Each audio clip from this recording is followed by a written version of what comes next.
All the world holds dear is but a backdrop of constant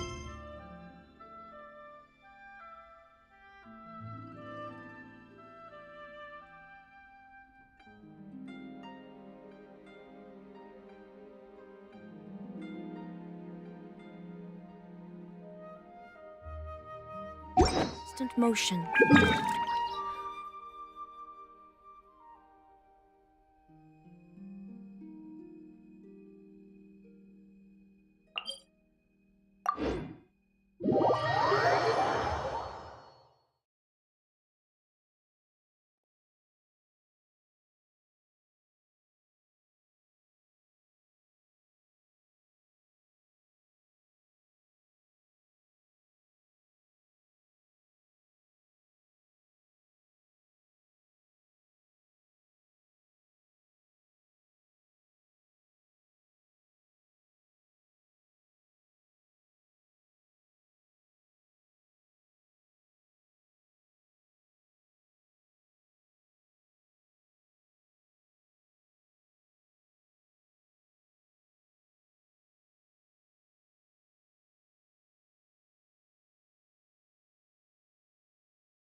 To Sumeru, our next objective should be to head to Sumeru City and find a way to meet with Lesser Lord Kusanali.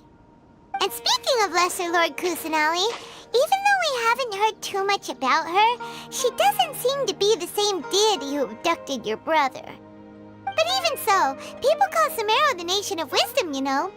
If we can get a chance to meet the God of Wisdom, maybe she can give us some useful information. But, Paimon doesn't know the way to Sumeru City. Maybe we can climb up to that spot with the statue of the Seven on it. That'll give us a way better view of things. Even if we can't see exactly where the city is, at least we'll be able to check for some smaller settlements nearby. Wait a second. Look! There's someone up ahead! Perfect timing! Now we can just ask for directions rather than wander around like lost adventurers. Hey there! We're not from around here and seem to have gotten a little lost. We'd like to ask for some directions. Huh? Did they not hear Paimon? Hey! You over there! Could you give us some directions? Huh? What's going on here? There's no way she could have missed that. Wait! Could she be ignoring us? How dare she?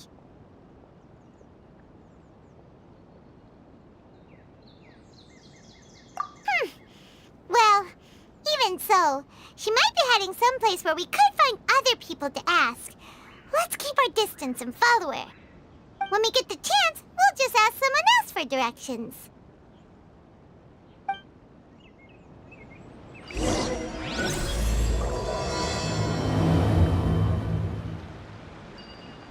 Come on, let's follow her. Just keep quiet and make sure she doesn't notice us.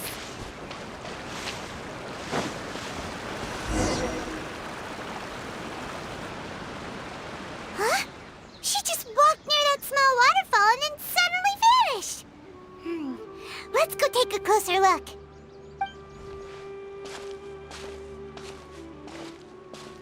Paimon thought this cave would lead to a village or something, but, it looks like that's not the case. Look, she's sitting over there. Wait, she couldn't possibly be living here, could she? What should we do now? Do we try asking her for directions again? All right, then. It's not like we have anyone else we can ask. Even if she's not very friendly, we just need her to point us in the right direction. That's all. Oh. What a lovely smell. It's coming from that sensor over there. This is definitely not your typical place to call home, but at least it smells nice. Maybe living here wouldn't be too bad after all.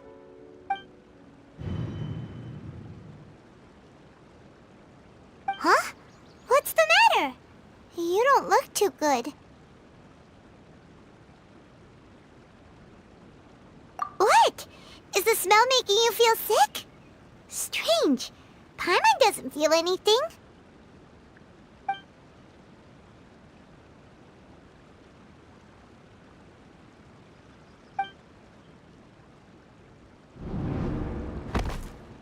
What's happening? Traveler? This is no time for a nap.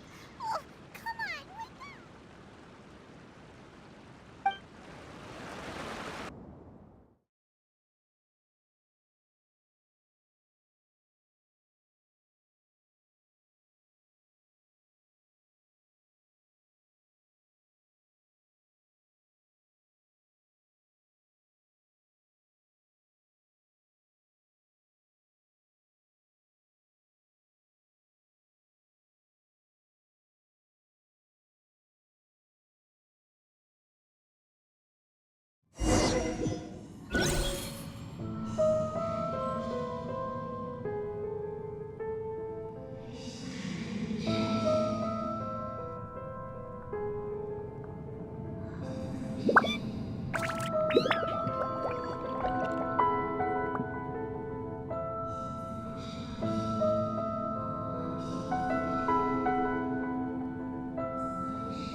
Traveler's been out for a long time now.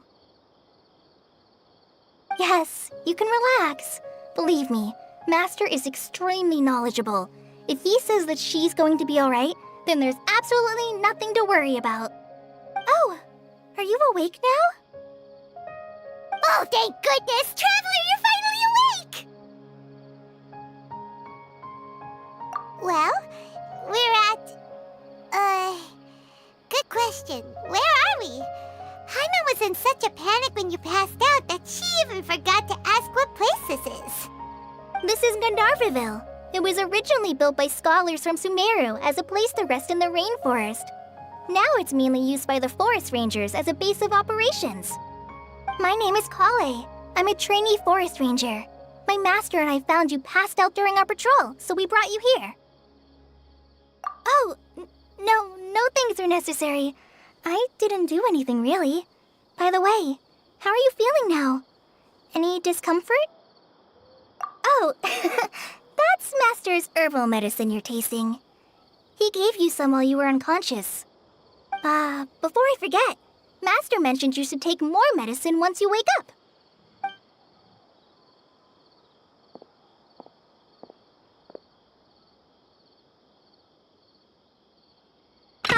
Whoops! Kale, what's the matter? Were you trying to retrieve the medicine? As I've already told you, you must be careful with these. I'll get it for you once I am finished here. Sorry, Master. Now, the guide to Avidia Forest's edible fungi is clearly posted on our bulletin board, but if Farbode forgets which mushrooms to avoid one more time, I'll have no choice but to leave the guide somewhere a little more visible. Like right smack on his forehead so others can remind him to be careful. Right? This is the second time he's come down with food poisoning this month. I'll be sure to give him a good talking to. Yes, please do.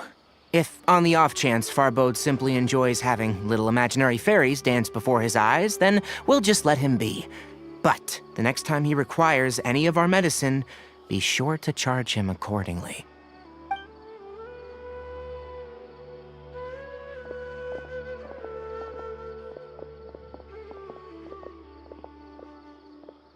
So, how are you doing? Feeling better? Oh, this is my master, Forest Watcher Tainari. He is chief officer over all the rangers here in Gandharvaville. I already informed Paimon about the reason you fell unconscious earlier. But now that you're awake, let me explain it for you as well. It is common practice for Sumeru scholars of certain darshans to dedicate themselves to training in meditation in isolated areas, particularly the nearby forests.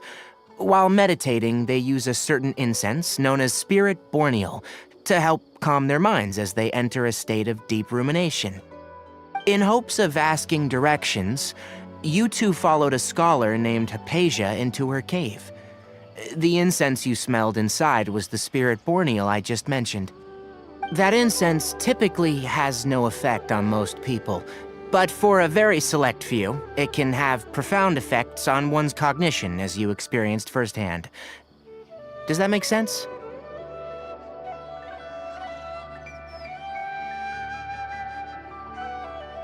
Very good. Now, answer me this. Did you feel anything after passing out? Say, any out-of-body experiences, or did you see anything while unconscious?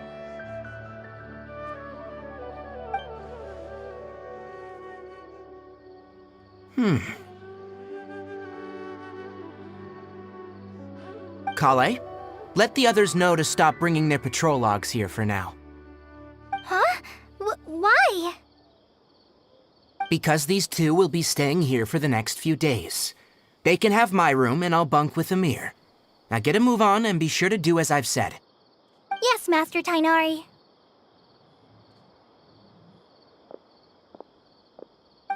Wait, hold on a second. Can you tell us what's going on? Sure, let me fill you in. I originally planned to send you on your way once you finished your medicine. However, it appears now that you should stay a while longer in Gandharvaville for further observation while you recuperate. Further observation? No need to be hasty. As long as you have the capacity to judge between right and wrong, I promise that you'll understand the gravity of the situation once I explain everything to you. Based on what you saw after smelling the incense and losing consciousness, we can conclude that you experienced a powerful hallucination, which suggests your mental state is not in the best of shape. If you're skeptical, have a whiff of this. Ooh, are you okay? You're experiencing a similar sensation as when you passed out, aren't you?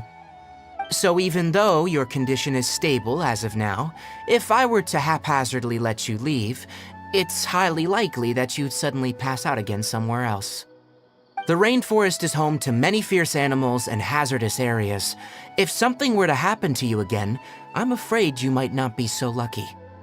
For now, I suggest you continue taking your medicine each day and avoid wandering off on your own, at least until you stop having adverse reactions to this kind of smell. Okay?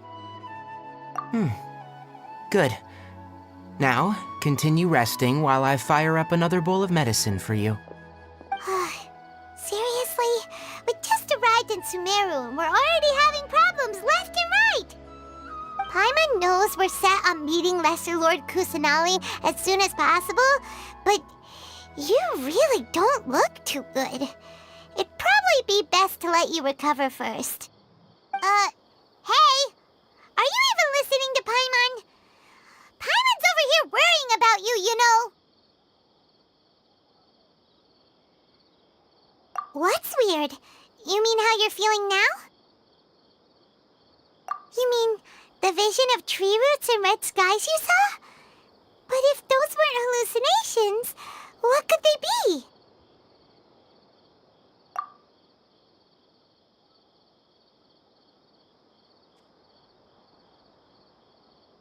Well, considering how unique you are, Paimon trusts your judgment here. But why didn't you say anything about it to Tighnari? If he misjudged your condition, then there's a chance you could get worse, right? Huh? You mean that Tighnari already knows that what you saw weren't hallucinations? But if that's the case, why would he try to hide that from us? Oh, Paimon gets it now. That explains why you were so quiet earlier. Well, that settles it then. We'll stay here to rest up and figure out what's going on with your hallucinations. But it seems like asking Tighnari might not be an option anymore. What do you think we should do?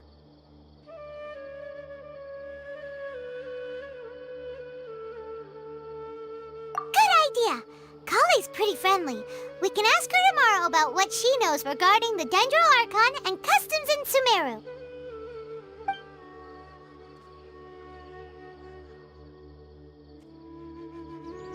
Rise and shine! Come on, it's time to go find Kale!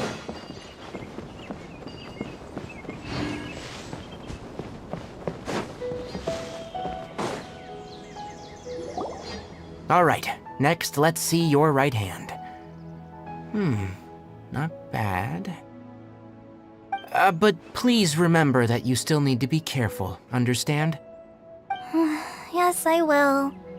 By the way, Master, I still haven't received the patrol route for today. Look, Kale, today's patrol will be a long one, so you won't be coming along this time. Besides, there's a chance we may encounter... well, you understand. But I have a vision too!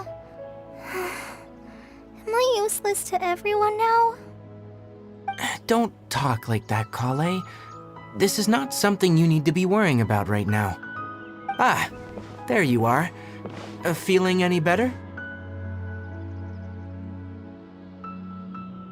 Yeah, since we'll be staying here for now, we thought we might as well try lending a hand around here.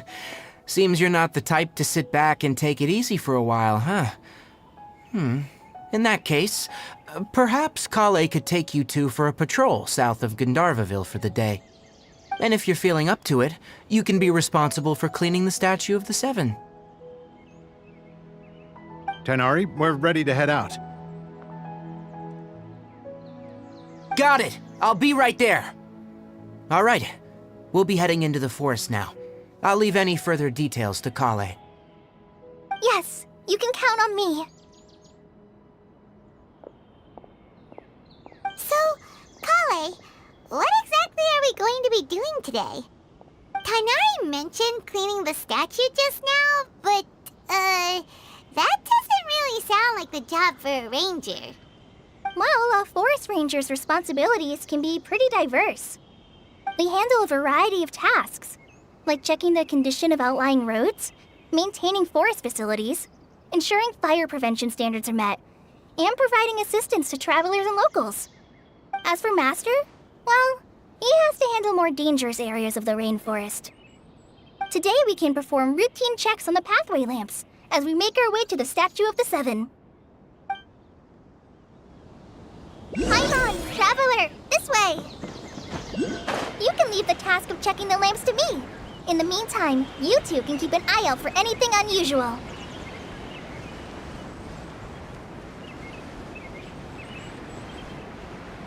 Nothing wrong with these two lamps. Let's move.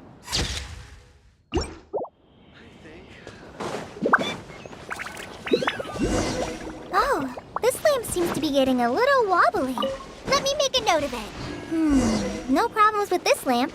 Good.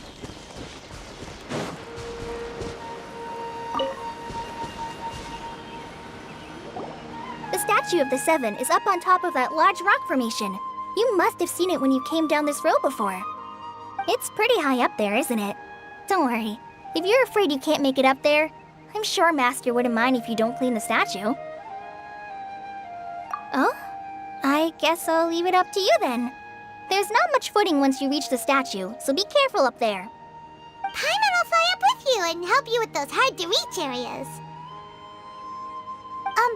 By the way, Kale, do you know anything about the Dendro Archon? You know, what's she like? That depends. Are you referring to Greater Lord Rukkhadevata or Lesser Lord Kusanali? Huh? Greater Lord Rukkhadevata? Oh, is that the name of the former Dendro Archon? Uh-huh. Greater Lord Rukkhadevata was Sumeru's first Dendro Archon. She created the rainforest as well as the wall of Samiel around the desert. Her works provided a means of peaceful living for everyone. To the people of Sumeru, she's not only a symbol of wisdom, but also of power and kindness.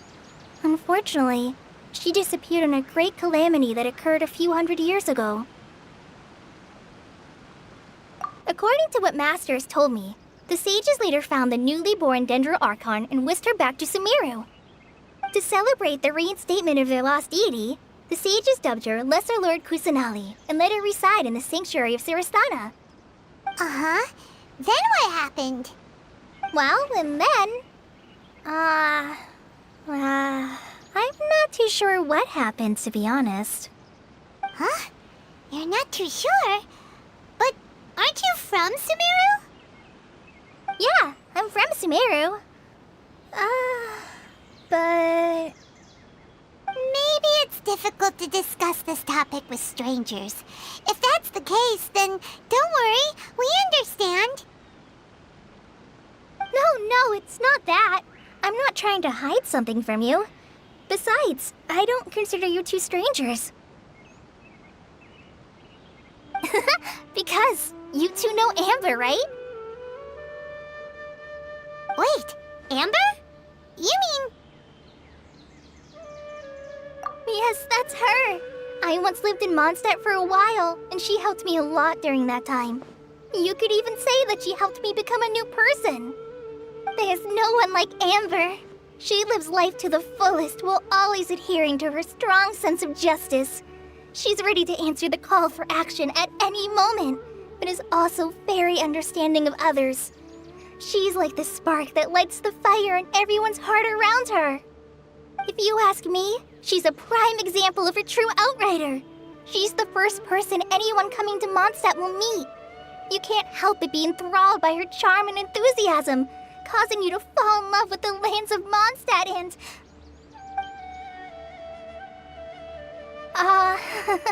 sorry.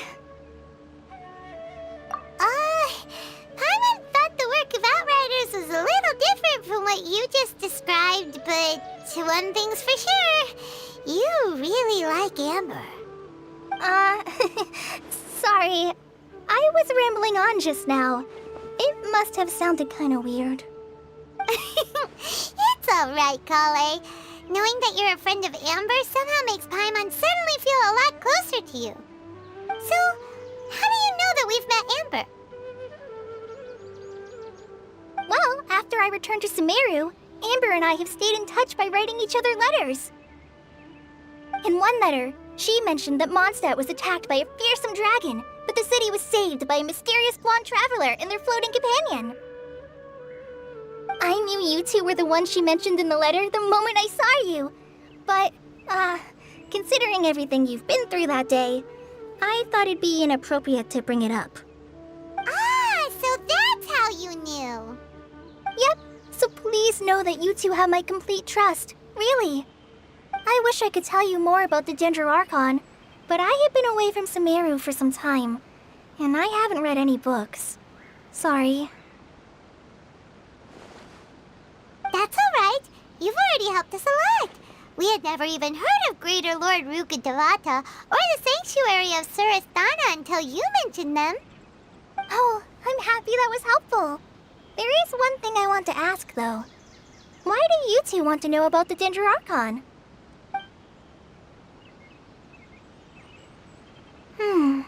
So that's why you're here. Thank you for telling me your story. Don't mention it. We are friends after all, right?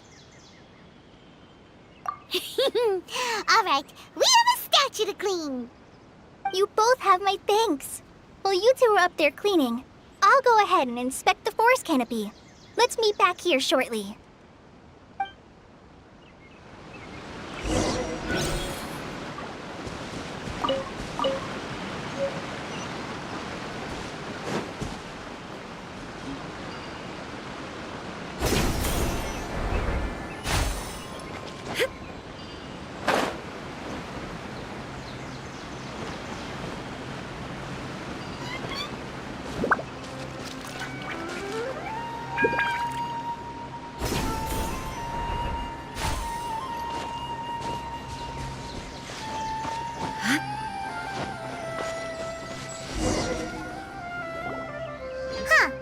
Now that Paimon looks at it, the deity that's carved on the statue is kinda small.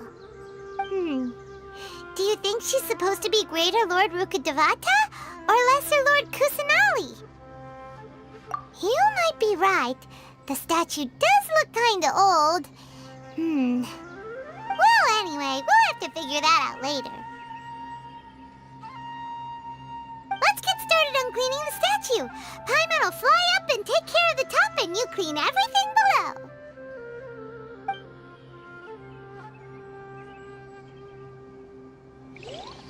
Nice work! That's one clean statue. Let's head down and meet up with Kale.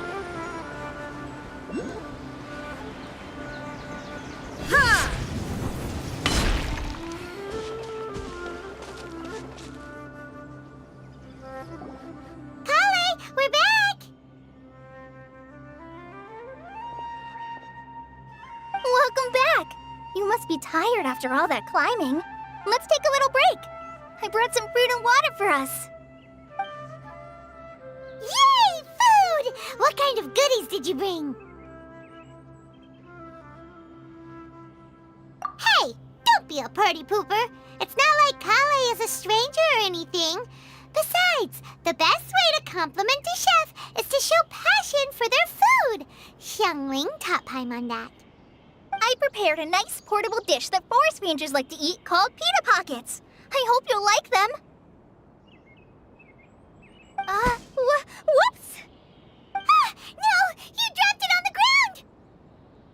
Not to worry. I wrapped a few layers of oiled paper around each pita. They should be fine. Oh, whew. Paimon nearly had a heart attack there.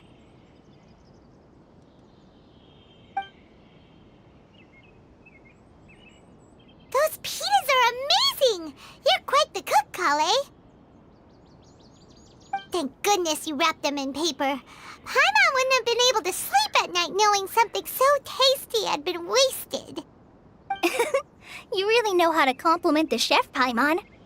Since you liked it so much, I'll be sure to give you a copy of the recipe sometime.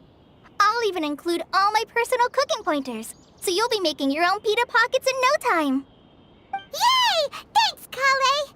It's hard to believe someone as diligent as you could have clumsy moments, too. Oh, I guess it happens from time to time. So, Kale, don't you think that Tainari's a little too strict with you? He won't let you touch anything without his permission. Paimon knocks stuff over all the time flying around the Traveler, but she's never said anything. Everyone has their clumsy moments. No, you've got the wrong idea about Master. Sure, he may seem a bit harsh at first, but with some time, you'll see that he's actually very kind-hearted.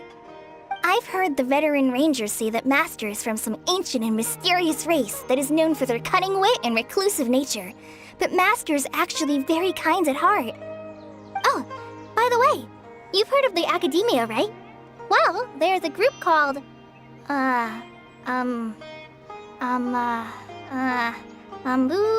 something? Well, anyway, because Master does a lot of research on plants, sages from the Academia have written him many times, inviting him to take up an official position there. But Master declines their offers every time, saying, Sumeru City is too noisy. It'd be bad for my ears. Seems you already know him well. Anyway, I'm sure the sages were not happy about his responses.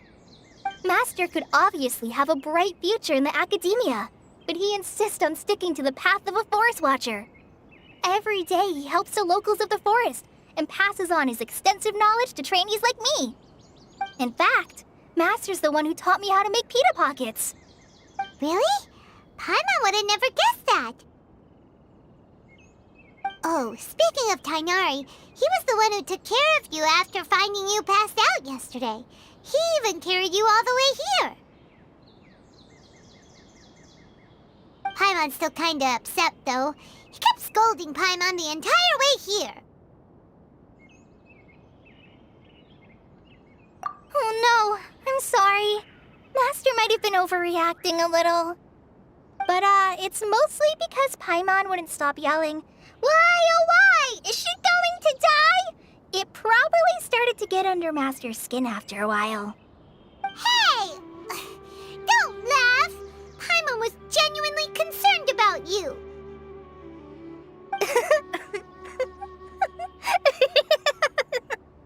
Hey! Now even Kale's starting to laugh. Ugh, that's it! Paimon won't forget this! It's time for some Paimonial wrath! No! Don't touch me!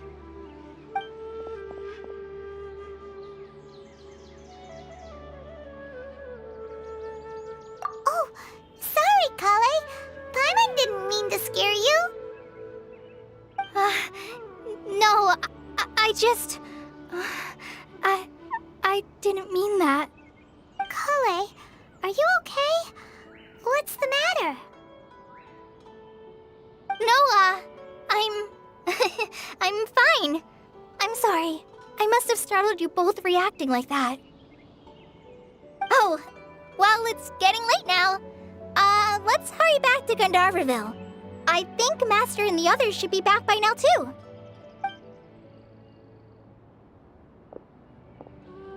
Huh? What was up with Kale just now? And why is she in such a hurry all of a sudden? Look, she's practically running back. Paimon can't even see her now.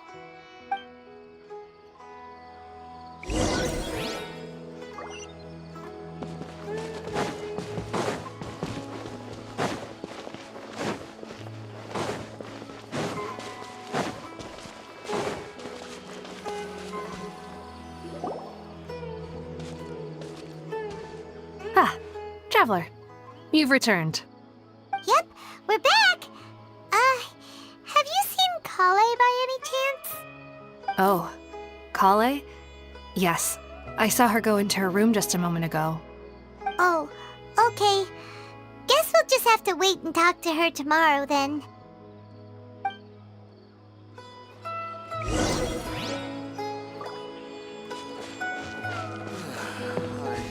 dead on my feet. I think I'll stay here a while.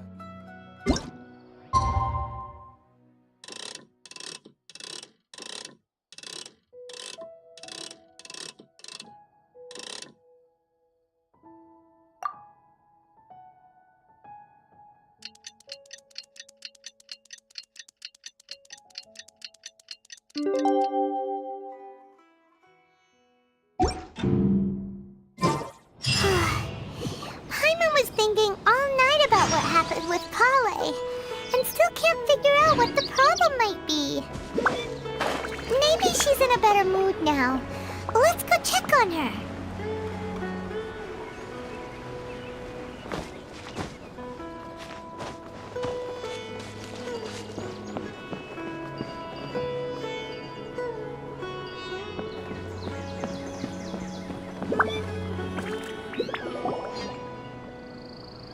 Ah, it's you two. I was just about to go look for you. Huh? Tainari, what are you doing here? Where's Kale? I came to check on Kale's condition. To put it simply, she's not well. You mean she's sick? How could she be... Oh, wait a minute. Could it be because of what Paimon did yesterday? No need to worry. Something as small as you could never harm her. This sickness is something that Kale has been dealing with for some time. Kale has been more excited than usual since you two arrived. A little too much so, to be honest. She hasn't remembered to take care of herself. I suppose it's understandable, though. She hasn't been around anyone she considered a friend for some time now. It must have been refreshing for her to have you two here. So, Tainari, what's really wrong with Kale? Let's take this conversation elsewhere. Kale just fell asleep after taking her medicine. She needs some peace and quiet.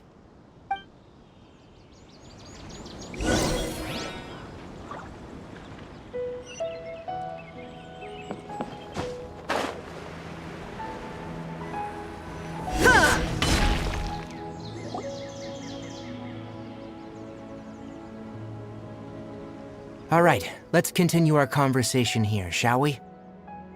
To be honest, I hadn't realized you're that honorary knight from Mondstadt until Kale told me just now. I've also heard all about your deeds in Liyue and Inazuma. So just to clarify, what I'm about to tell you about Kale is not because of who you are or your past feats. Instead, I am going to tell you because Kale asked me to. And honestly speaking, I was against Kale revealing her past to you. But she insisted, saying you two treated her with sincerity and as a friend. So now she wishes to reciprocate the gesture. So, Tainari, what exactly is wrong with Kale? You said this is something she's been dealing with for some time. Just how serious is it? Right. Ever since she was a child, she's been afflicted with a disease called Elazar. Elazar? Yes. It's a disease unique to the lands of Sumeru. It is characterized by dark and hardened scales that form on the body.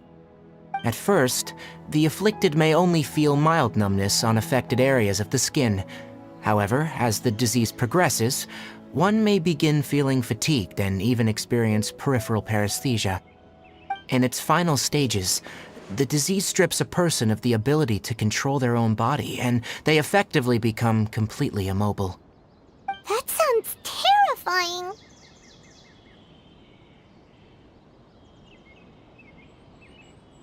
Wait, hold on. So when Kale seemed to be acting a little clumsy earlier, it was because... Correct. That would be the effects of Elazar, which is precisely why I do not want her carrying or holding anything, lest she ends up hurting herself.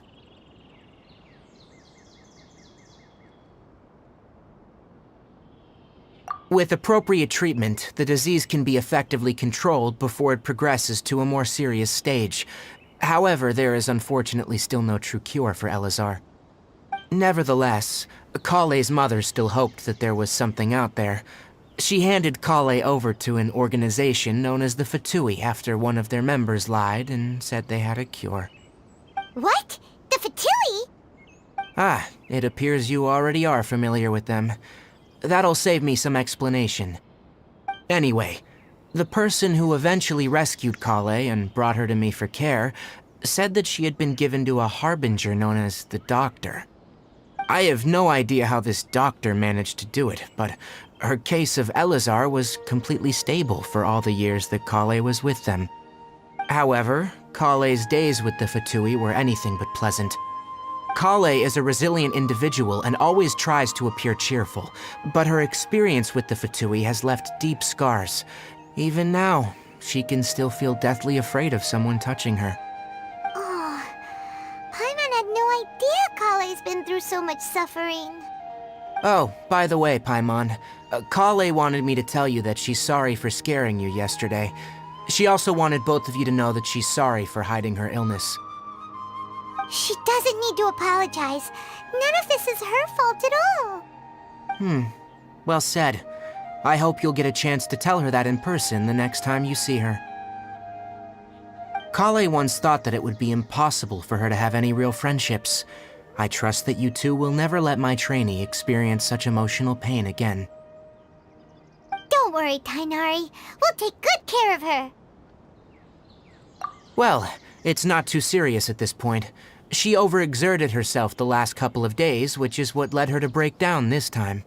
As long as she has taken her medicine and gets plenty of rest, she should get better. Though I must admit that Kale's condition was much more stable when she first arrived here in Gandharvaville. She was interested in the work of the forest rangers the moment she saw us. I could see that she was serious about learning, so I felt compelled to ask her to join us. Her stamina has gotten much worse recently. Though a moderate amount of physical exercise is always necessary, I'm afraid the long-distance patrols are a little too much for her now. Alright, now that I've told you about Kale's past, I think I'll head into the rainforest to find some ingredients needed for her medicine. I'll see you two later. Yeah, we'd like to do something to help Kale too. Alright, but I must warn you two. The rainforest is a dangerous place, especially for someone who's still recovering, like the Traveler. You must follow closely and listen to every instruction. No problemo. Let's go then. We'll be looking for a plant known as the Nilot Pala Lotus. It's often used to help those afflicted with Elazar recover their energy. Hey, Tainari? Where exactly are we going to find this plant? Nilot Pala Lotuses can be found all over the rainforest, but it often grows right here around Gandharvaville. Given the name, it sounds like we should be looking for it in the water. You are correct. The Nilot Pala Lotus grows in the water. When fully matured, they look like giant blue flowers floating on the water's surface. Quite an attractive species, if you ask me. The large petals are actually the plant's leaves and sepals, which surround a very small flower.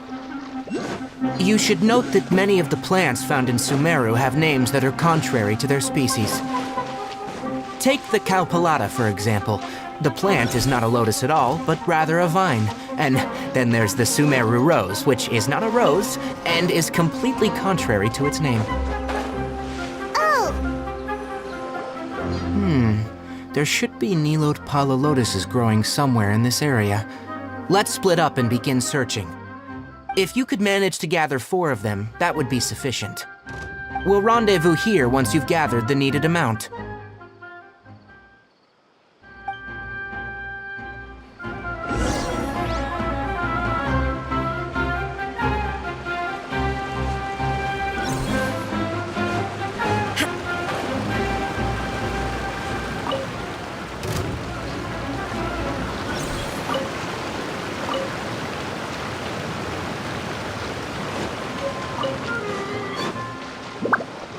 all right.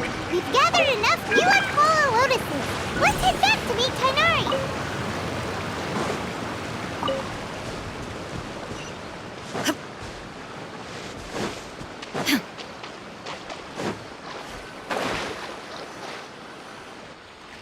Hey, Tainari. We found the lotuses you requested. Let me have a look. Good. Very good. These are all excellent quality. I'm glad you two came along. Your exploration experience helped save me a lot of time here. It seems we even have enough time to stock up on other things I need. Hey, Tainari!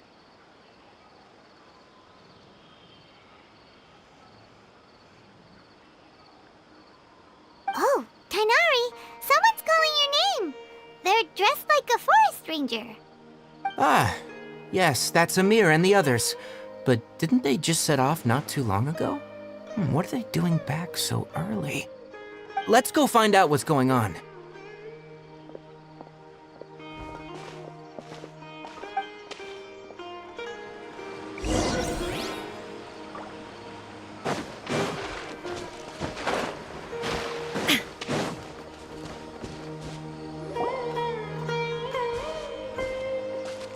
Tainari, thank goodness we found you here. We were just about to head back and find you at Gandharvaville. What's going on? We just discovered a withering zone. The withering is back? But the patrol route you were on should have been already cleared just a week ago. It reappeared so quickly. Can you tell me the exact location? It's up ahead, deep in the river valley. It's appeared in a spot that blocks nearly the entire narrow part of the valley area, so we decided to come find you as quickly as possible. And the radius of the contamination? Sorry, I couldn't get a clear enough view to tell. No one in our patrol team had a vision, and it appeared to still be spreading, so we didn't risk getting any closer. Okay, I understand. You made the right decision. I'll go deal with it right away. In the meantime, please guide these two back to Gandharvaville. Wait, Tainari, why don't you let us help you? You two have only just arrived in Sumeru. You're still unfamiliar with many things in these lands. There's a unique type of anomaly that occurs in the Sumeru rainforest. It's called the withering. The affected areas not only cause nearby vegetation to wither, but it's also lethal to wildlife and even people. If you don't carry a vision, then you should think twice before approaching such places. Yes, Amir is absolutely right. I wasn't kidding when I said the rainforest is a dangerous place. As Amir said, only someone with a vision, that is, the power to manipulate elements, will be able to resist the withering's corrosive effects for a time. That's right. If any of the forest rangers without a vision come across a withering zone, we first make a record of the location and then have a ranger with the proper abilities deal with it, like Tainari here. Only someone with a vision can venture within a withering zone and find a way to deal with it. But you don't seem to carry a vision. Don't worry, she may not have a vision, but she's a real pro at using the power of the elements. Seems the rumors about you were true then. In that case, all right, you two may accompany me.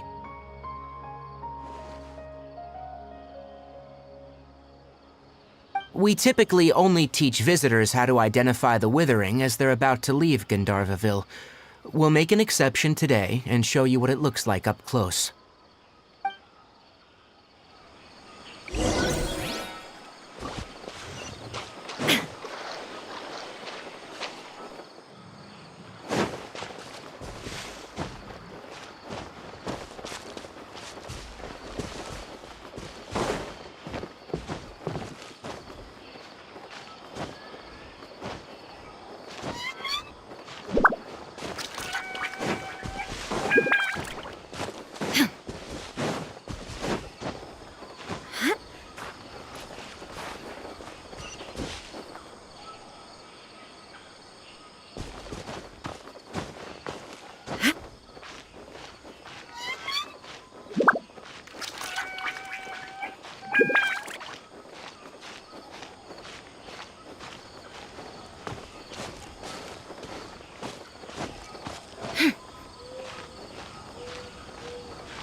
Stop.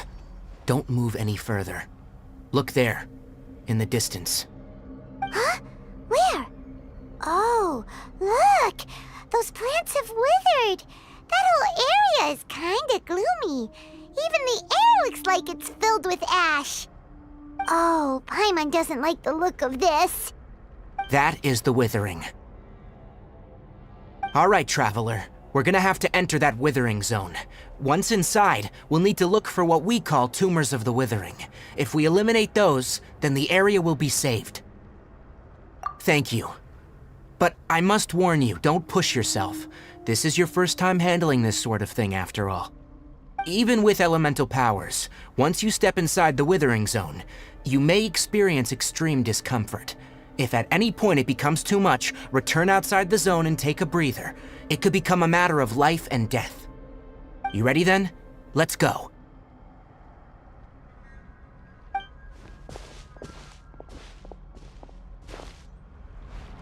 First, we must locate any branches sustaining the Withering zone.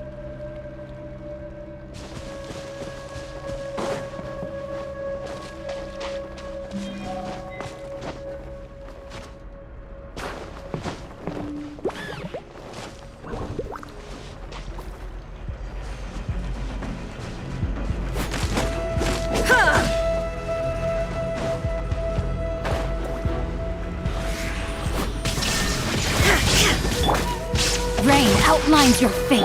Let's light it up! Final warning!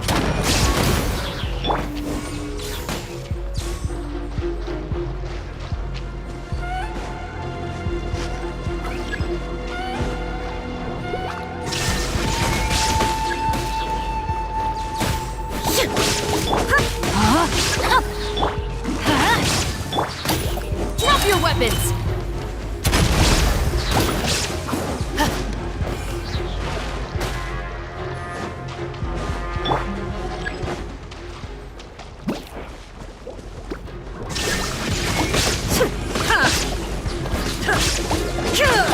Rain outlines your fate. Stop right there!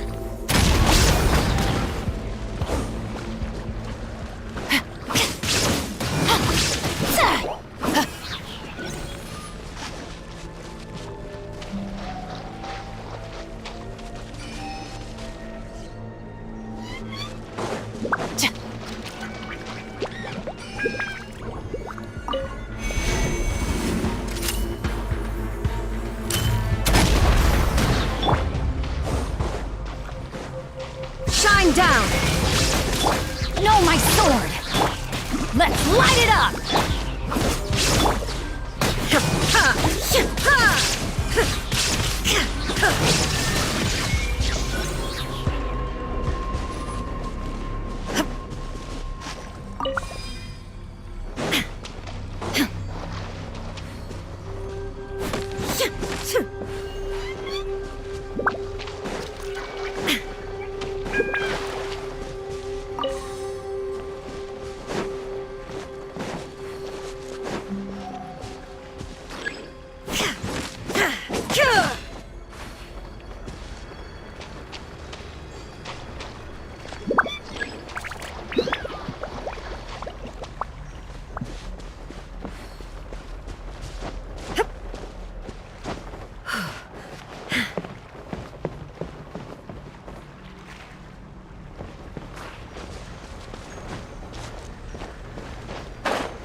Illusion shattered!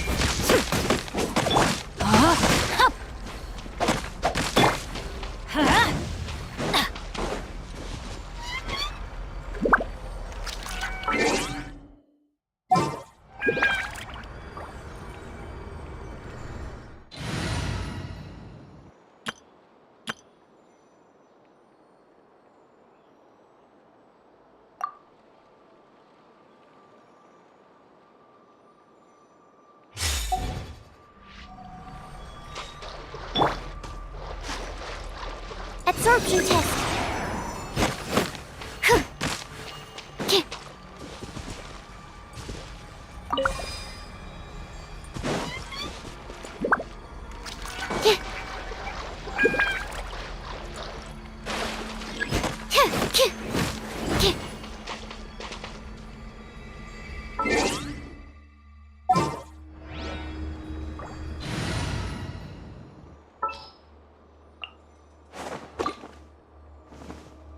Everything's ready. Let's go!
Great work. Now that all the branches have been cleared, we'll need to take care of the tumor.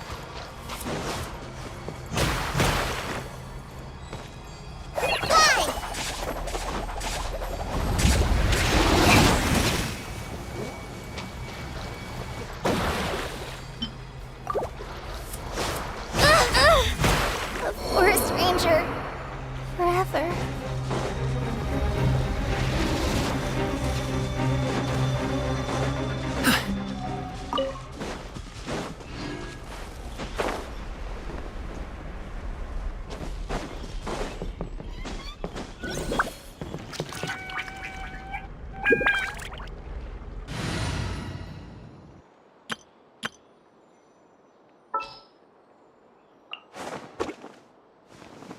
Trainee Forest Ranger Kale, report.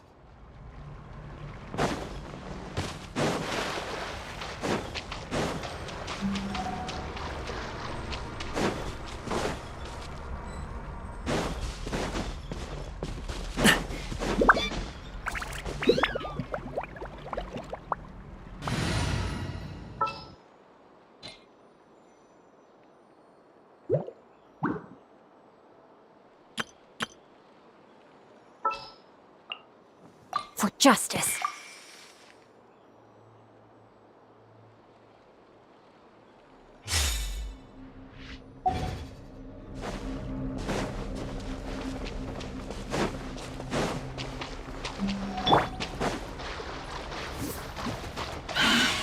Teamwork is dreamwork! Justice will prevail! Rain Cutter! Now you shall perish! Ha! Ha! There is no escape! Rain outlines your fate! Let's light it up! Final warning! Now! Destroy the tumor of the withering!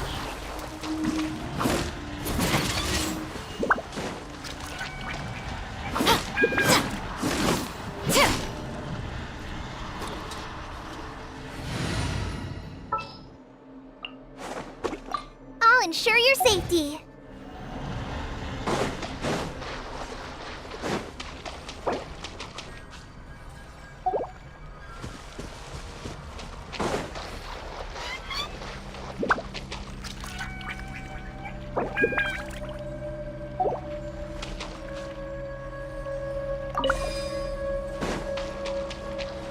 Drop your weapons!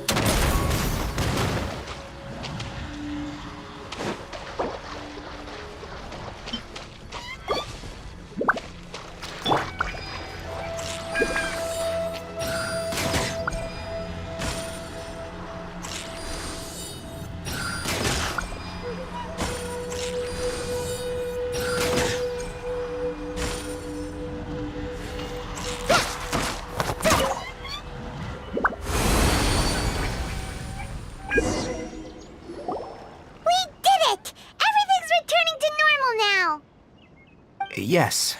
Thanks to you two, we were able to quickly restore this area back to normal. Tainari? You make it sound like we did well, but why does Paimon have the feeling you're worried about something? It's that obvious, huh? Alright, it's like this. Recently, the rate at which withering zones appear has been increasing. Even though we were able to quickly clear that withering zone, it won't be long before another one appears. If that simply meant more work for me, then that wouldn't be an issue. But it's far more severe than that. The withering is leaving lasting effects on the rainforest itself. For instance, even though we cleared out the withering zone, many of the plants that were affected will not recover. This presents a crisis for the ecosystem itself. Many plants in the rainforest are already in decline, directly impacting the wildlife that depends on those plants. And most disturbingly, as the appearances of withering zones have started to increase, Kale's case of Elazar has also become more serious. Huh? But why's that? I'm still not sure of the exact reason. However, I've received word from acquaintances at the academia that similar cases are being reported for patients with other conditions. No, none that we know of. The withering has been recorded in Sumeru for millennia. It's said that it originates from the depths of the world. Oh, by the way, have you heard of Irminsul before? Irminsul is a tree located deep beneath the surface. Although it isn't like any tree we know in a biological sense, you can basically think of it as a large tree that grows downwards rather than upwards. I'm sure you've heard of ley lines, right? They're like the roots of Irminsul, spreading and extending from a massive cavern deep underground all the way up to the surface.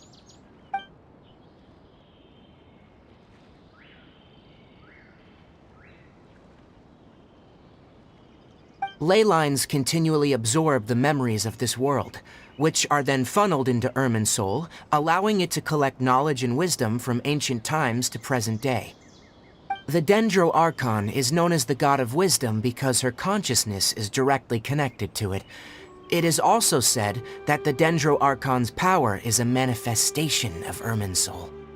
And as for the Withering, its emergence is related to a disease that's affecting it.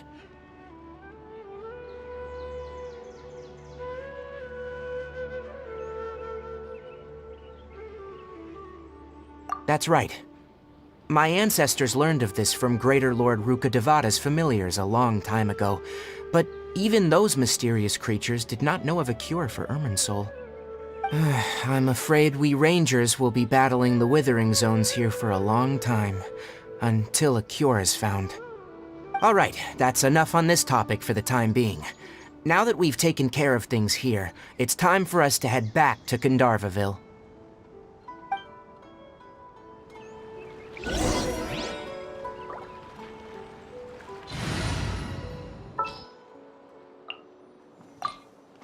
For justice.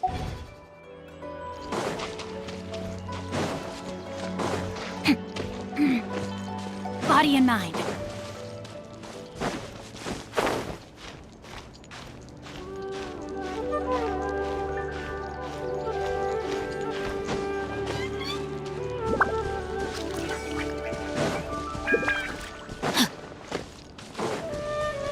Body and mind.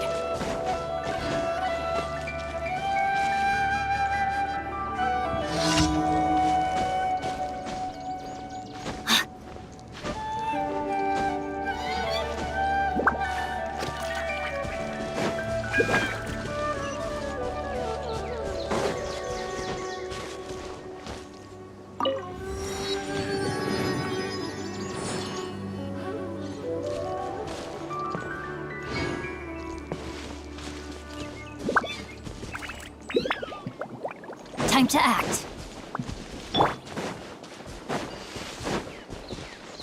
Shine down! New punky.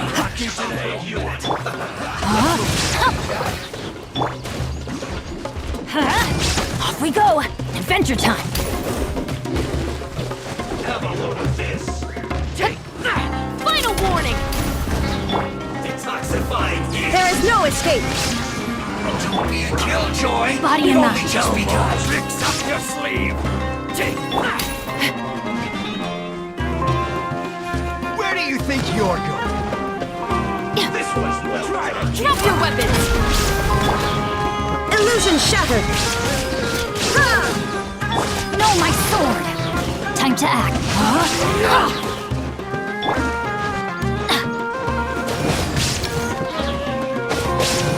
be back. Off we go! Shine down!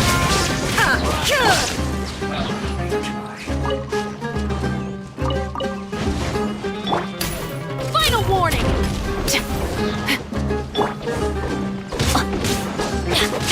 Let's light it up! Illusion shattered!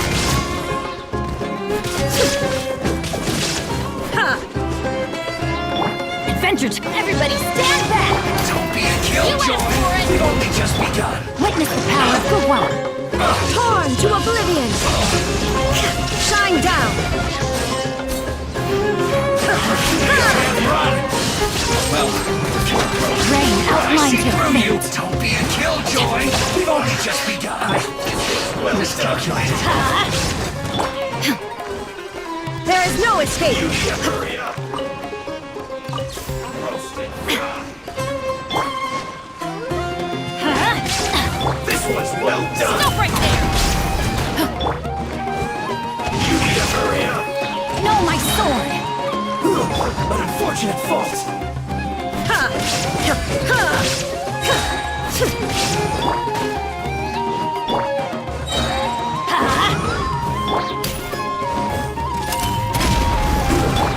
Shouldn't get careless. Teamwork is dreamwork! Rain cutter! Hands where I can see 'em! Inazuma shines eternal! Shouldn't get careless.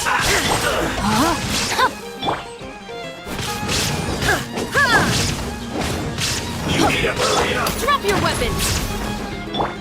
Illusion shattered! This was well done. You need to hurry Adventure up. time!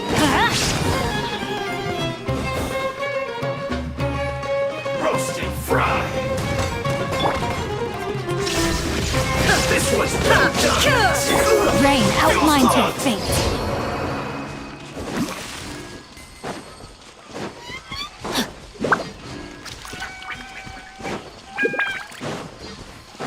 Body and mind.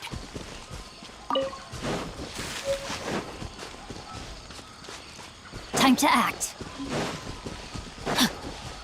Body and mind. Time to act.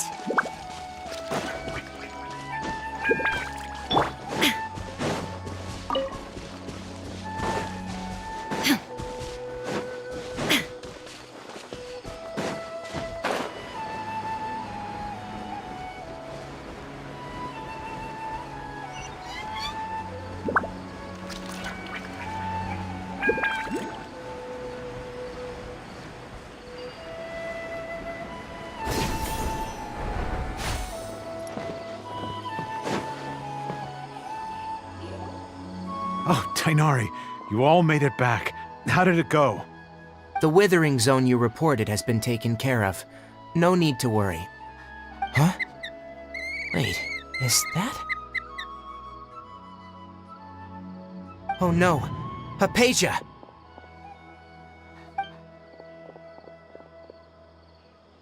Huh? What's wrong, Tainari? This Duskbird is Hypatia's designated courier for urgent news. You do remember her, don't you? She's the scholar you and Paimon were following when you first arrived in Sumeru. Oh, her? How could we forget? So did something happen? Let me see what's written in the letter first. So what's it say? And what's with that weird expression on your face? Just let Paimon read it. Huh? All Paimon sees are 3 squiggly lines. Yes, allow me to explain. After we brought you from Hypatia's cave to Gandharvaville, Hypatia resumed her meditation. She must have just finished. It's been nearly 3 days since she's had anything to eat, and it appears she's forgotten to prepare some rations. This letter is her asking us for help. We need to go. What? You mean she's been sitting there for 3 days? Hey, wait, how did you know all that from just a few lines on the paper? Well, obviously because this has happened before. Last time she drew 5 lines, and by the time we found her, well, I'd prefer not to remember that. Needless to say, Hypatia's been through worse, but we should still get to her as quickly as possible. I've got some emergency rations set aside for times like these. Paimon, Traveler, could you two bring these to her? Wait, you want us to bring her the rations? But will the Traveler be okay if her cave is still filled with that funny incense? Let's find out. Here, Traveler, take a smell and see. So, how do you feel? Huh? Really? You're not feeling even a little drowsy? But wait, how'd you know that she'd be okay this time, Tainari? Back when we were clearing the Withering Zone, I observed that she could adeptly manipulate the Dendro element. I knew then that she would be fine. And if I may ask, when I was telling you two about Irminsol's ley lines, was what I described similar at all to what you saw when you were unconscious? That's correct. Those weren't hallucinations at all, though I don't intend to apologize for deceiving you. Because what you saw is of significant importance, not just for the nation of Sumeru, but the entire world of Teyvat. My forefathers were shown much favor by Greater Lord Ruka Devata. We took an oath to protect this nation together with her. Now that that duty has fallen to me, it was a part of my responsibilities to ascertain whether you could be entrusted with the fate of Sumeru. Now, after seeing you in action with my own eyes, you have earned my confidence, and I no longer feel the need to hide any secrets from you. When you passed out, your consciousness had connected directly with Irminsul. What you witnessed were actually real memories contained within Irminsul itself. I could try to tell you more, but it would be better if you went to ask Hypatia instead. Her focus on meditation and use of Spirit Borneal are aimed at establishing a connection with Irminsul, just as you did. That sounds nice and all, but will she really help us? Seriously, she completely ignored us the last time we tried talking to her. That was because when you ran into her, she was in a special phase of her training. During that time, she must avoid communicating with others. Please, wait here for a moment.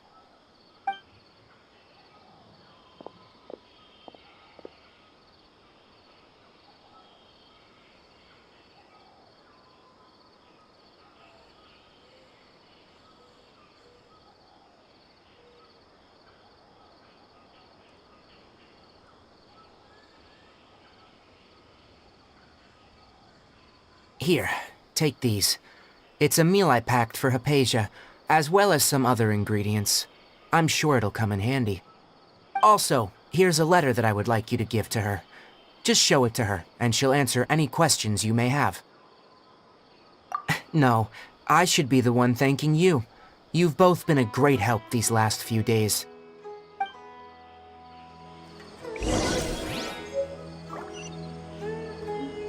Yesterday, a total of 5 dusk birds.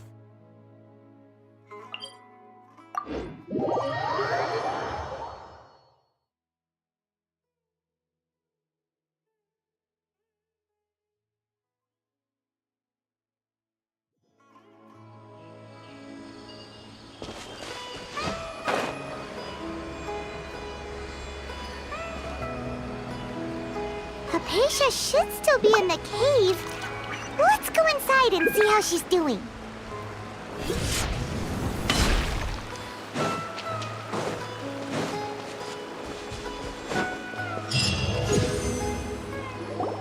Hello? Hypatia? Hey, there's nobody here. Maybe she went out to look for some food. Let's try looking around the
so hungry. Need water. There's no way we can get her to eat in her current condition. Let's try finding some water first. Huh? Wait. Why does it look super foggy outside all of a sudden? Anyway, let's go look around.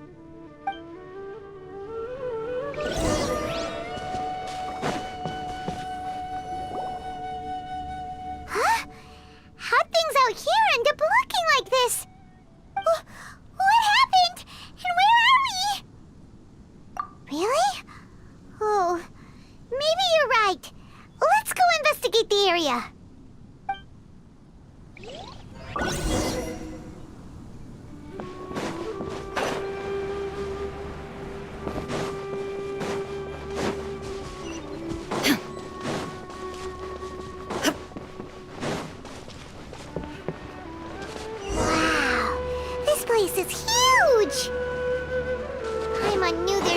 Off about that cave. Let's think of a way to get over there and have a closer look. Who knows? Maybe we'll find a lead of some kind.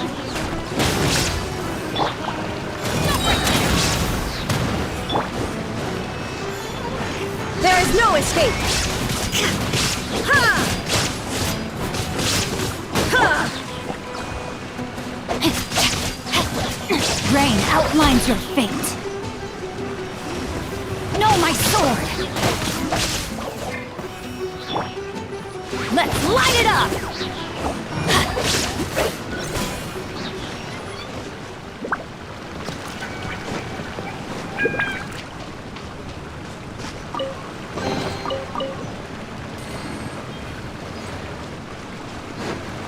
Off we go!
Adventure time!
Adventure time!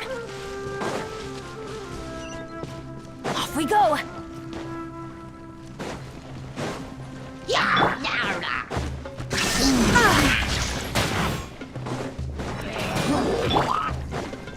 Rain outlines your fate. Know my sword!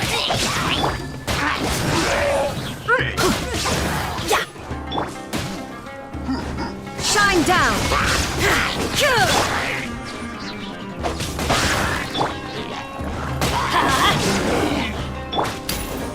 Final warning!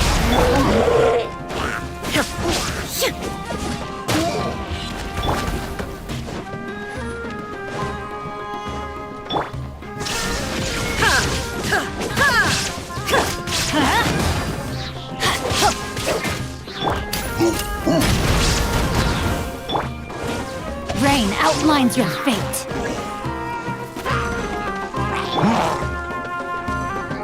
Everybody stand back! Justice will prevail! Witness the power of Gua. Torn to oblivion!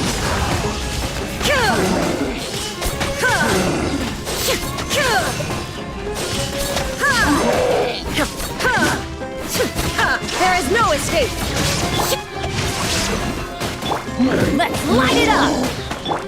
Stop right there! Illusion shattered!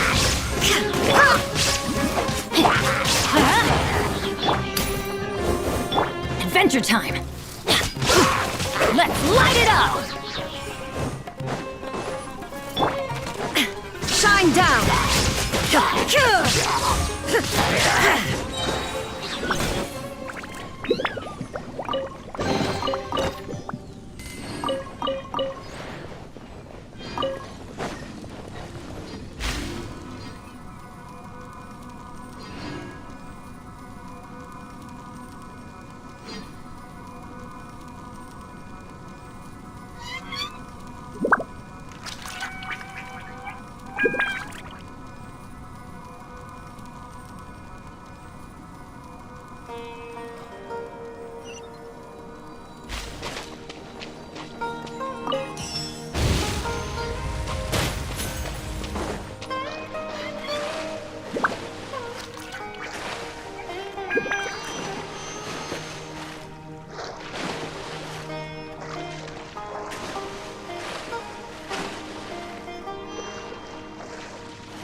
Now you shall perish!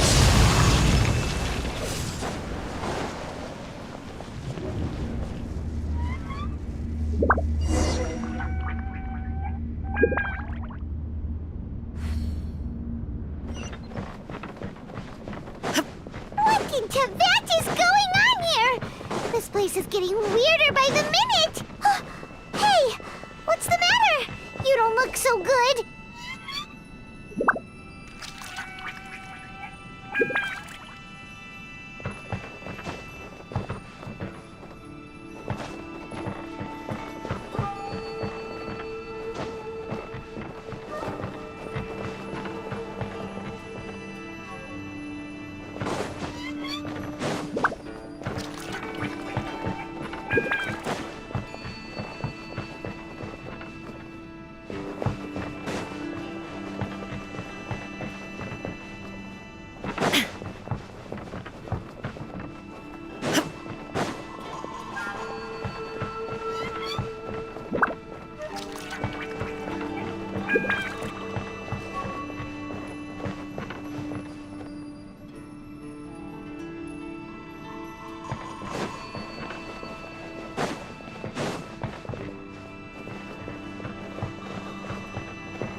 Well.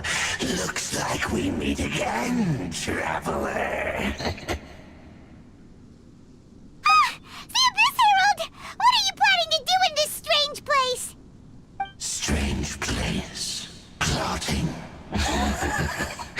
You needn't worry about such things. They don't concern you.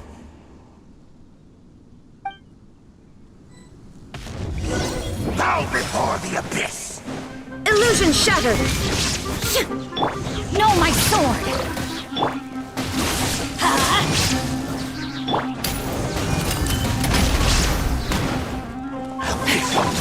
Shine down! Rain outlines your fate. Time to act.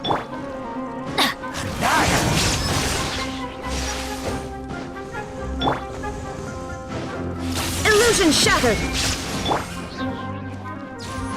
Teamwork is dreamwork! Hands where I can see them! Let me weave you a verse. There is no escape!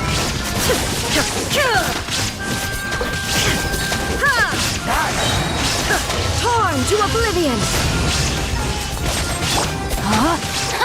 No, my sword! Adventure time! Let's light it up!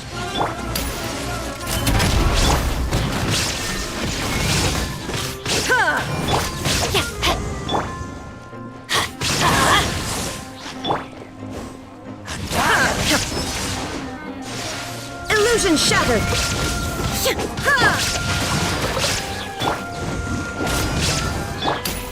Final warning! There is no escape! Now you shall perish!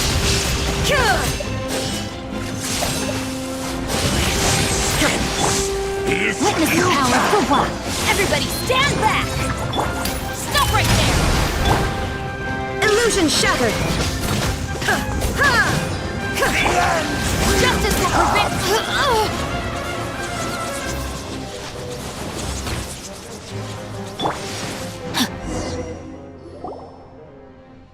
Huh? Why can't we beat this guy? Oh, Paimon doesn't get it! We faced others like him before! What's wrong this time?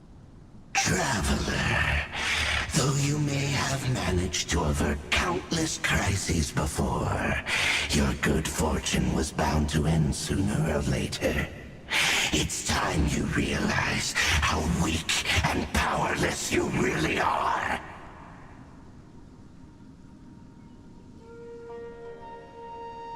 Your brother? Oh, pitiful traveler. Are you really so ignorant? Or are you just living in complete denial? His Highness has long since forsaken you. Your meager existence in his eyes is that of an annoying bug, only to be stepped upon. The bonds of love and family which drive you to find your sibling are utterly gone. Your journey is meaningless. But don't you fret now. Today will be your last. Now die!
do we do?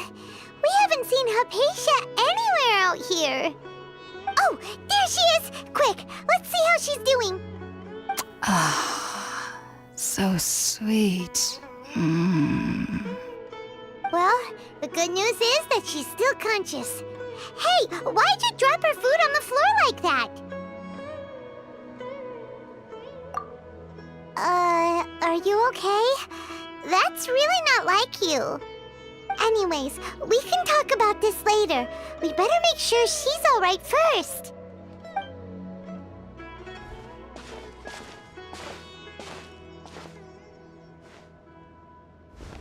Whoa! Wait a sec. Look at all this fruit lying around her. We can put that to good use.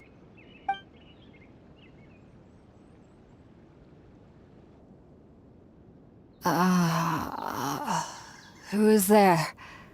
Tainari, is that you? Huh?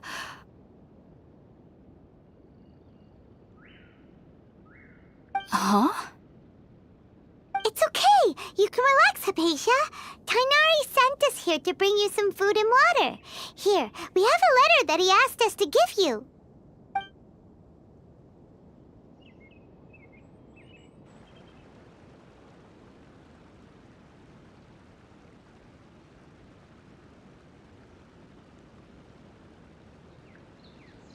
I see. So, you're friends of Tainari. I apologize for all the trouble I've caused you. I'm grateful that you came so quickly to save me. You even brought all this fruit. Well, actually, we didn't bring the fruit. It was already here when we arrived. We were kind of wondering about that, actually. When we found you here, there was all this fruit lying around and even some juice dripping from your lips. How did you end up like this anyway? Oh, really? I seem to understand now.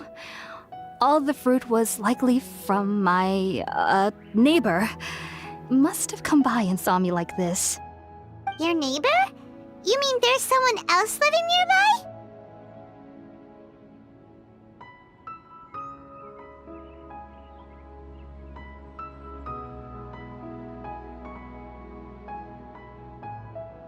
Oh? So you're able to see them too?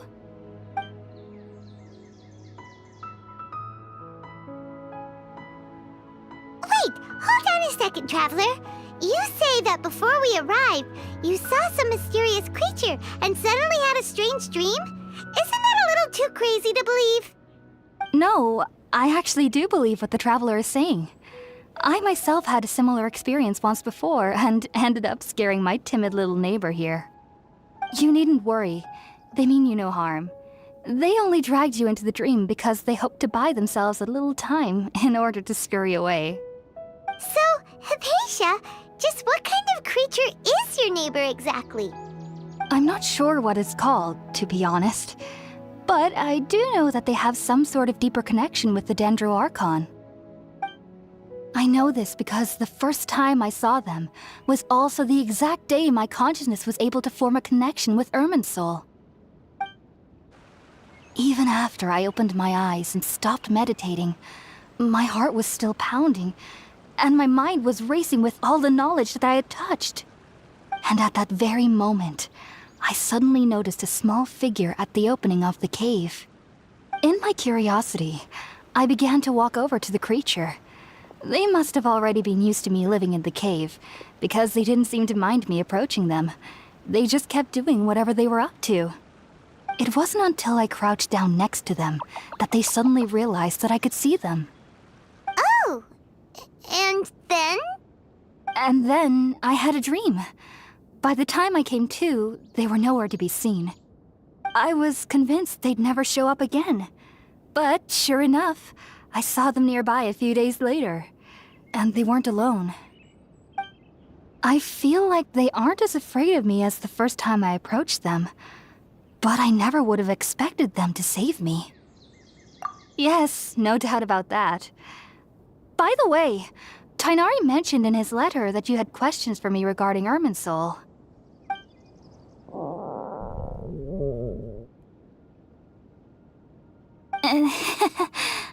sorry about that. Sounds like just drinking juice still isn't quite enough for my stomach. Well, if somebody hadn't dropped the food earlier... Anyway, looks like we'll need to prepare something ourselves. Besides, Paimon's getting hungry too. Let's eat first and talk about Irminsul later. All right, we're up, Traveler. Today's menu will feature sweet madame and a radish veggie soup. You'll love them, Hypatia. They're our specialties after all. Sounds good. I've never tried any dishes from other nations before. I certainly look forward to it. It's been so long since I've had a decent meal, too. To be honest, the last time had to be when Tighnari came to visit.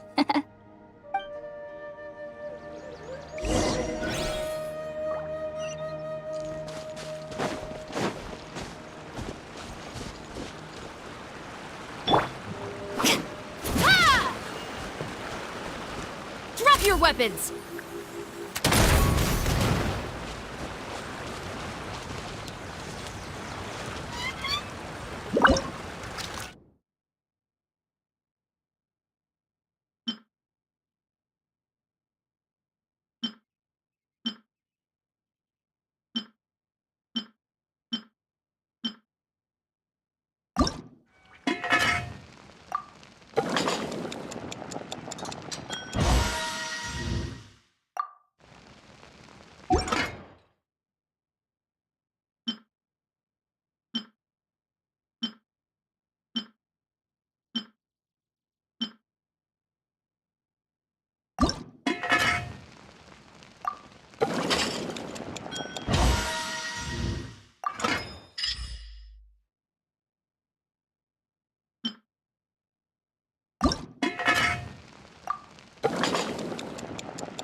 The musket is my favorite weapon. It's both powerful and threatening. Sometimes the...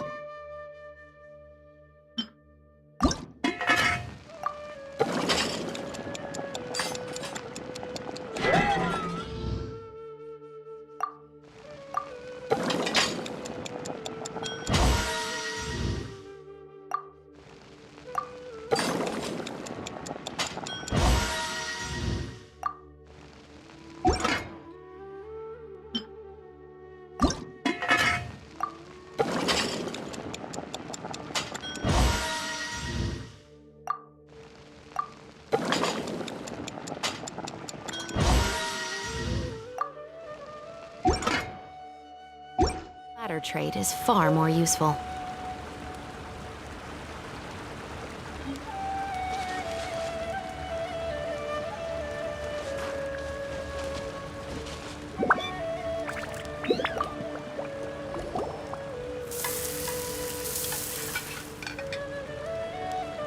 All done! Let's use the empty box that Tighnari gave us since we already washed it.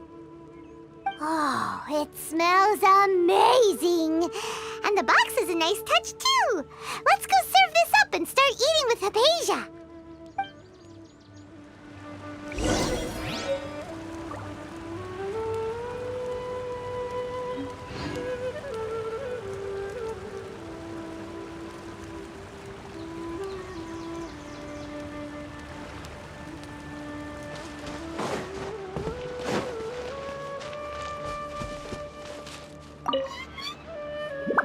Are you already finished cooking?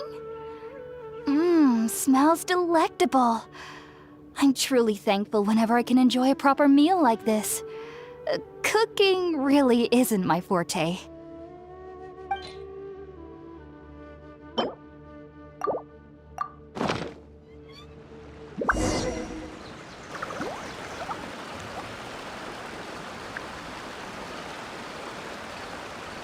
Even though everything you mentioned was in Tighnari's letter, it's still hard to believe you were able to connect with Irminsul immediately after smelling Spiritborn eel for the first time. It took me nearly 3 years before I could do so. And everyone at the Academia even lauded me as a genius. You should know that some researchers spend their entire lives without ever successfully connecting with Irminsul as you have. So why does this incense allow people to connect to Irminsul? The ingredients used to make Spirit-Born Ale primarily consist of plants created by Greater Lord Rukkhadevata. These special ingredients are conducive to heightening our senses to the Dendro Archon's power. Since the root of the Dendro Archon's power lies within Irminsul, we can occasionally tap into her powers to peer into the depths of the earth.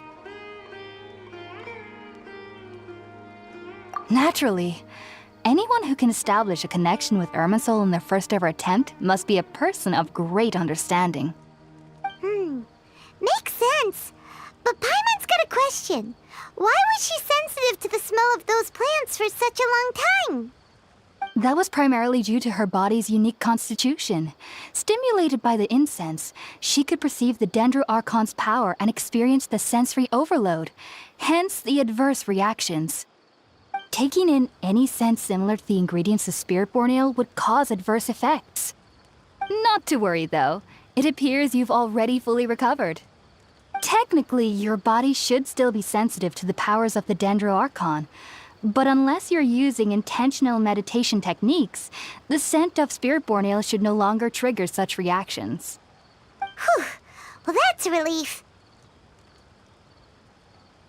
I must admit, I am quite envious of your abilities. Even if it meant suffering from pounding headaches for the rest of my life, I'd consider it worthwhile so long as I could connect with Irminsul at will.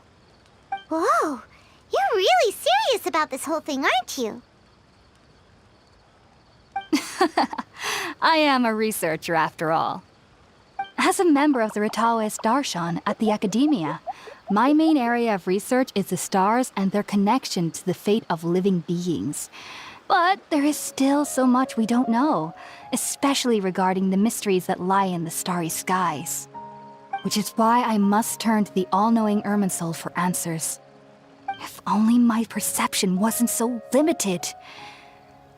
Unfortunately, I cannot guarantee that my every attempt to attune with Irminsul will be successful, or that doing so will leave my consciousness intact. I am currently in the stage of training known as Satyavada life. Many researchers in Sumeru have lost their minds while seeking to attune with Irminsul during this stage. Sages have said that Irminsul contains divine knowledge, and touching such knowledge without the proper preparations and abilities will only lead to one's mind caving in on itself. That's why we meditate alone. We need to ensure that our minds will be calm while minimizing the possibility of involving anyone else. Whoa, so knowledge from Irminsul can be super dangerous. Don't you ever feel afraid of the risk, Hypatia? Of course I do. Especially during nights that are pitch black with no moonlight, and dead silent without even the sound of insects. However, I've been feeling better as of late. I don't get as scared anymore knowing that I have a little neighbor living nearby. I believe that being able to see them is a sort of blessing from the Dendro Archon. But what's strangest of all is that they're clearly an envoy of the God of Wisdom herself, and they have the curious power to make people dream. What's so strange about that? It doesn't sound so out of place for a divine being, does it? Well, it's strange because nearly nobody in Sumeru can ever dream. Huh. Is that true? Yes, well, to an extent. Only children can dream in Sumeru. Adults, however, never do. The sages say that wisdom implies rationality, but that which occurs in dreams is often neither rational nor logical. Yes, if one struggles with anxieties, those emotions could influence their dreams. The fact that the people of Sumeru do not have dreams is seen as a blessing by the sages. They believe that Greater Lord Rukkhadevata, the God of Wisdom, is keeping us away from the foolish delusions you encounter in your sleep. I was born into a family of scholars in Sumeru City. Ever since I was a child, my parents would always tell me that I'll know I've grown up once I stop dreaming. I studied hard, enrolled as a student in the Academia, and went on to become a researcher. Sure enough, I never dreamed again. But then, on the day I scared the little Aranara, I suddenly saw a dream again. It was incredible. Though I don't exactly remember what I saw, I clearly recall the feeling. I suddenly felt like I was a child again. Back then, I was foolish and ignorant as any youth would be, but I was free of fear. Maybe dreaming isn't as bad as we've made it out to be. Just be sure not to speak of this if you travel to Sumeru City. They'll look at you as if you've lost your mind. So, do you have any thoughts about the things she saw when she connected with Irminsul? Sorry. I'm afraid I don't have any answers as of now. All I can say is that what you saw is a memory contained within Irminsul itself. World forget me. What could that possibly mean? If only I could ascend past Satyavada life and begin Paripurna life, I might have some more answers for you.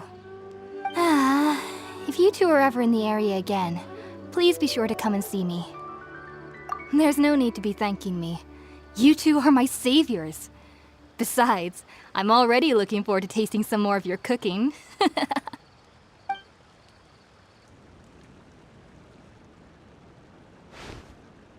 Now that we know Hypatia is alright and had the chance to ask her some questions, Paimon thinks it's about time to head back to Gandharvaville.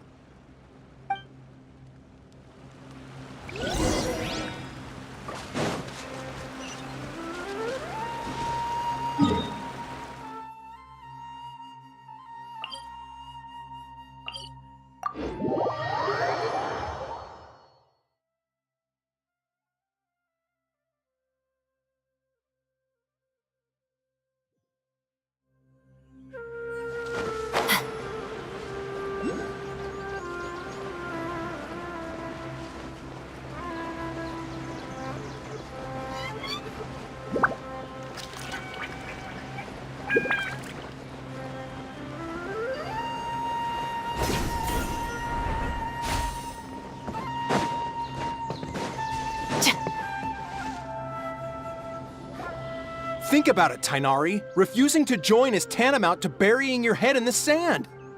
I understand that you're a forest watcher and that it's your duty to combat the effects of withering zones.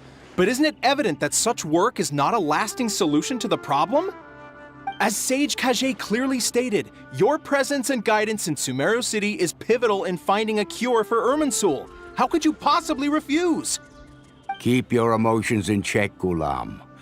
Let's at least listen to Tighnari's reason for declining. We're here to invite him to the Academia, not to cause a scene.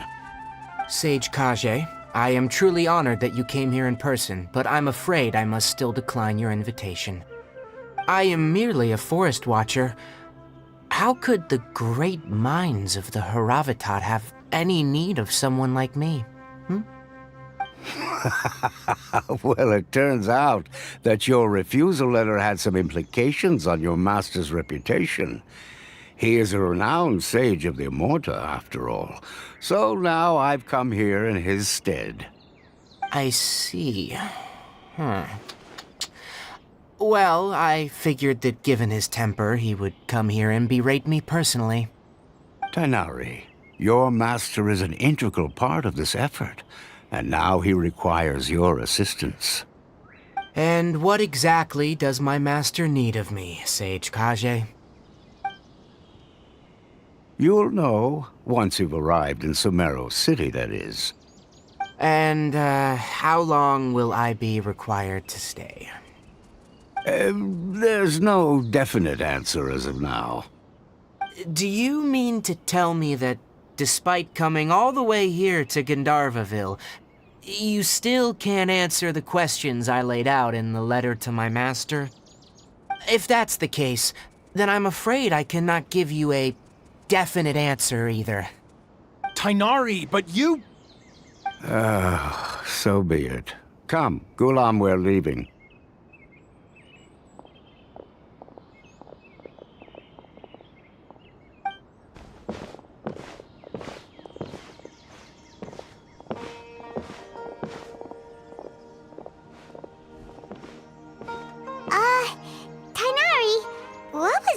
all about? It's nothing. Some people from the academia wanted me to go to Sumeru City to assist them with a project, but I had to refuse on account of all my responsibilities here. But all that can wait. How did things go with Hypatia? It was quite the eventful trip, but the main thing is that she's safe and sound. She answered a bunch of questions for us, too. Very good.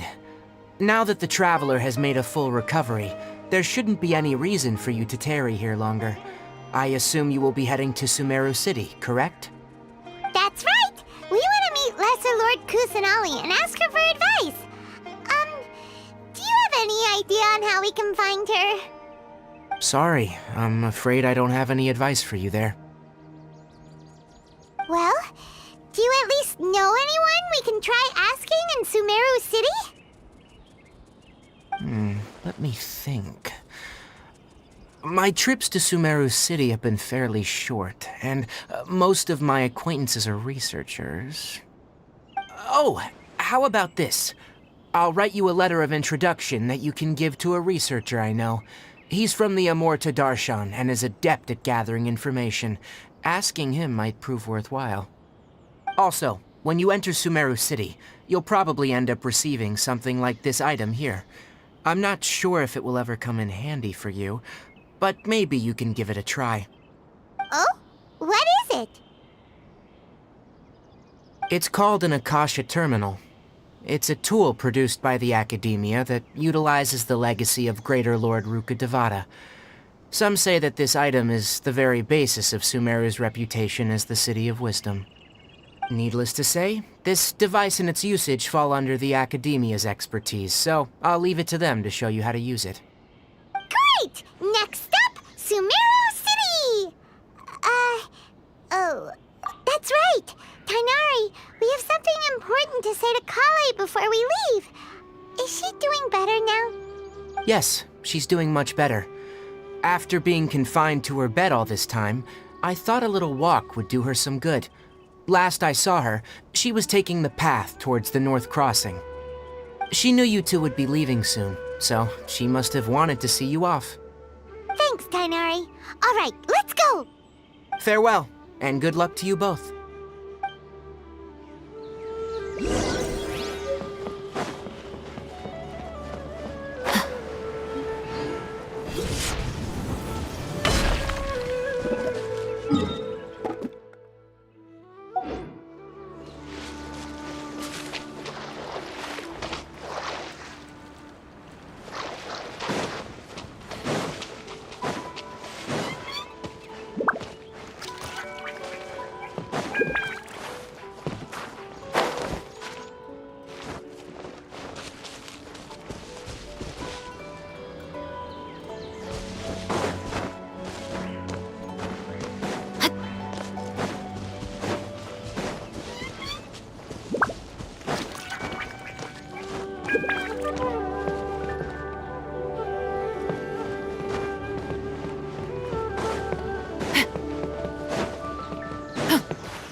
I've been waiting for you two. I never mind. I guess I should just wish you two a safe and successful journey. Thanks for waiting here just to see us off, Kale. We're headed to Sumeru City.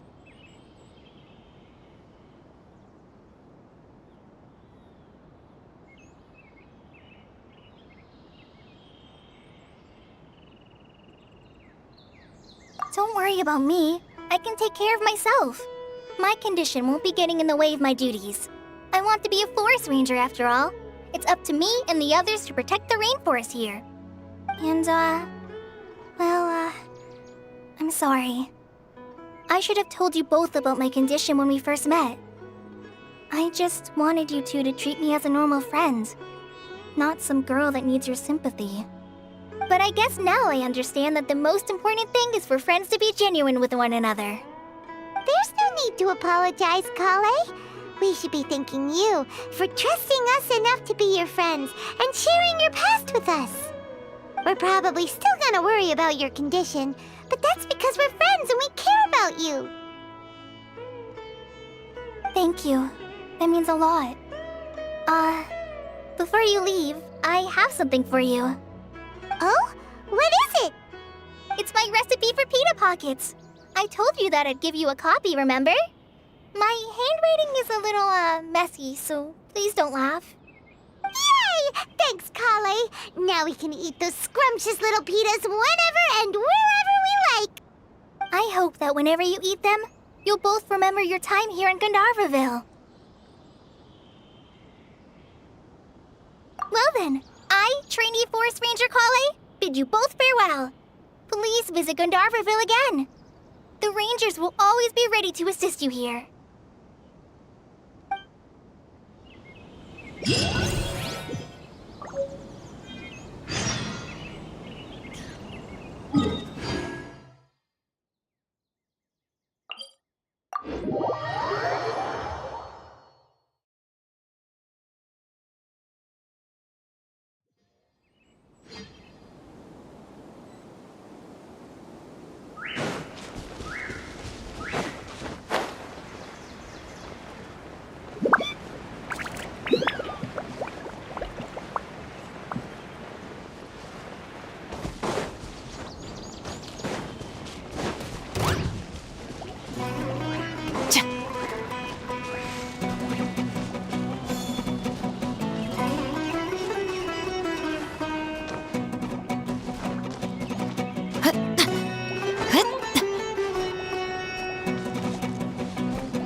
Warning!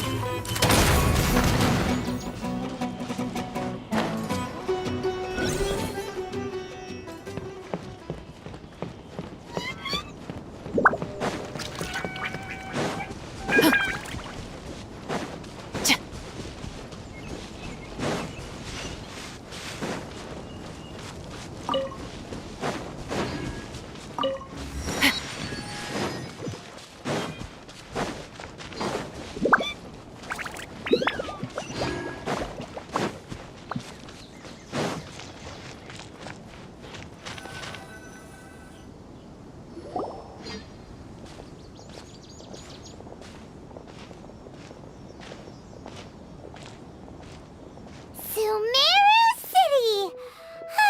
We finally made it! Oh, did you see that? When those people entered the city, something on their heads lit up. One moment, please, you two. It appears this is your first time visiting Sumeru City. Oh, yeah, that's right. But how did you know that? Because there's currently no information on either of you in the Akasha. But no need to worry, that won't prevent you from entering the city.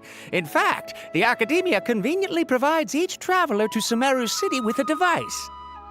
Perhaps you two have heard of the Akasha before. It's our beloved Greater Lord Rukkhadevata's lasting legacy, a treasure trove of collected knowledge. After centuries of tireless research on the Akasha, the Academia created one of its most ingenious inventions, the Akasha Terminal.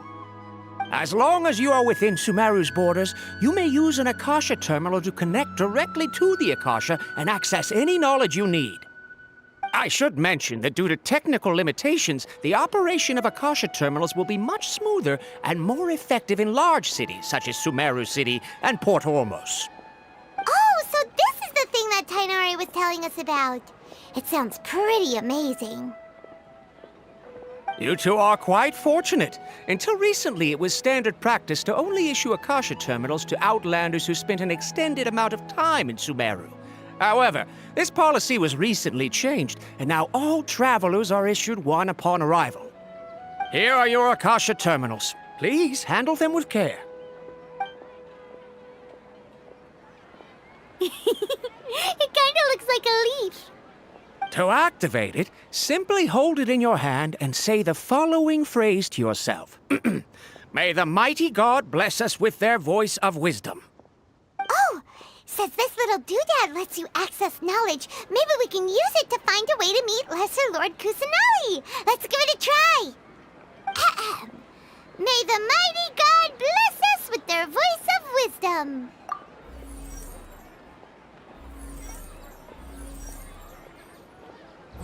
Whoa! Just now, something clicked, and Paimon suddenly knew how to use this thing.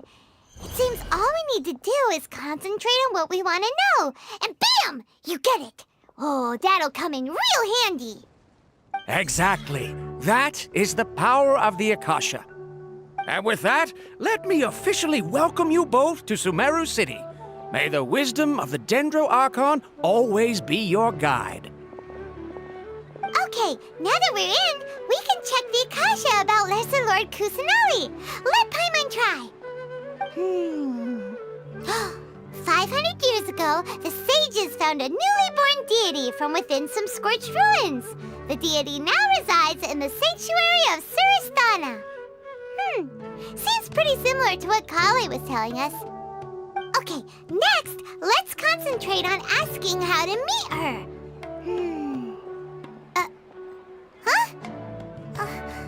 Paimon doesn't sense anything. The Akasha didn't respond to Paimon's question.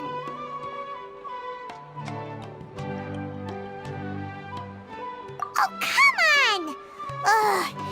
Focusing on this question feels like when you have something you're trying to remember and it's on the tip of your tongue, but you just can't think of it. Ugh, Paimon's brain is exhausted.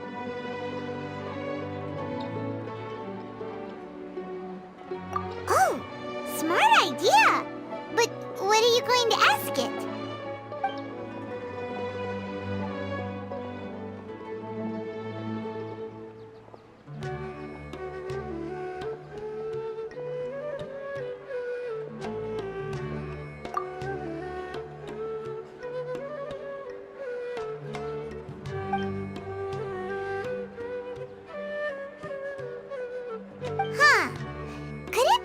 Because we're Outlanders and we've only just arrived in Sumeru? You know, maybe we're not qualified to receive an answer to this sort of question or something.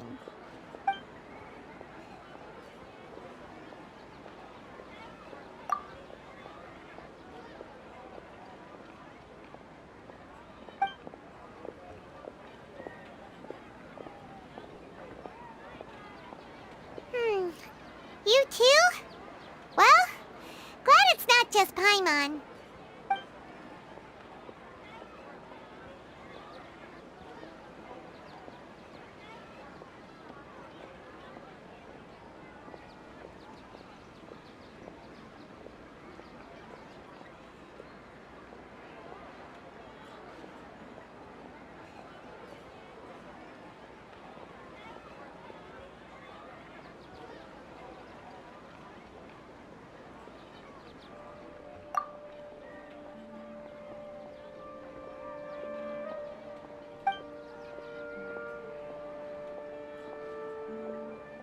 Uh-oh.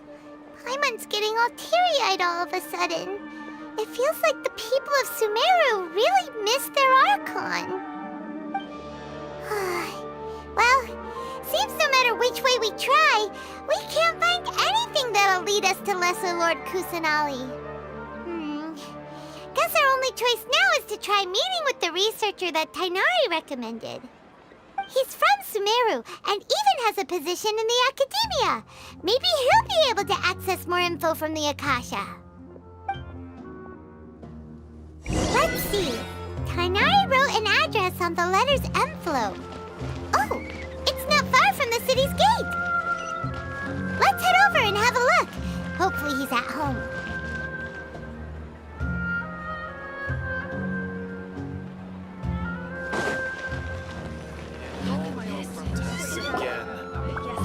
Hello, are you Rohawi? Yes, that's me. Can I help you? Great! You see, Tainari sent us here and... What? Tainari? Please, there's no need to say anything, really.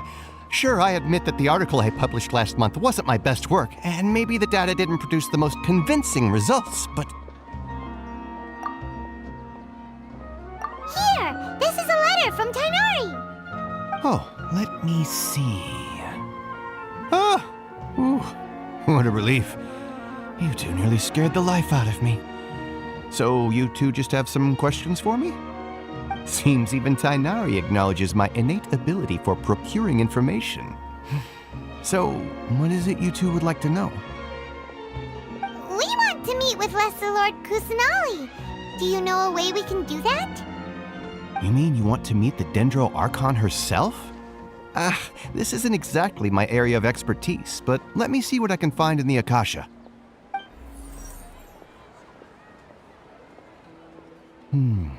Sorry, the Akasha didn't respond to my query. What?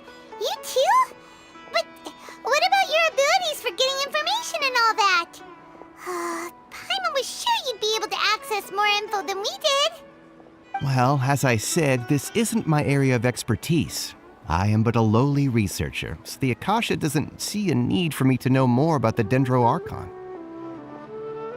All I know is that ever since Lesser Lord Kusanali returned to Sumeru, she's never left the Sanctuary of Sorasthana or made a public appearance.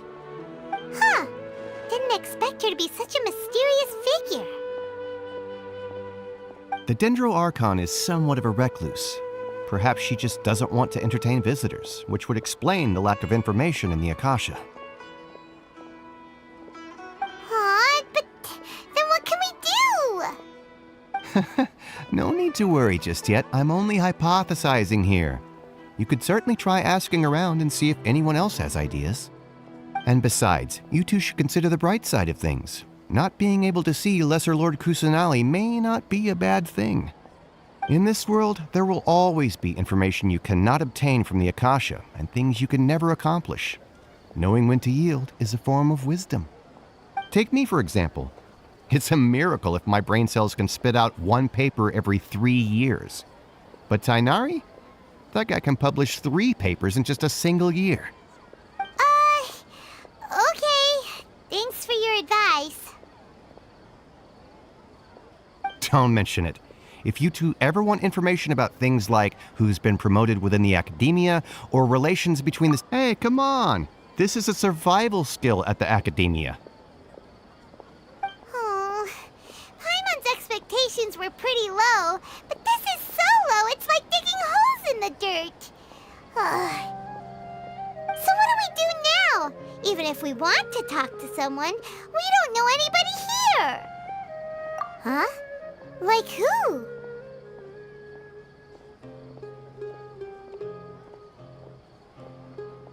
Oh, you're right!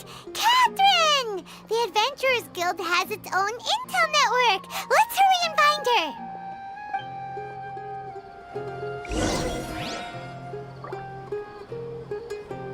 Watch out for pickpockets.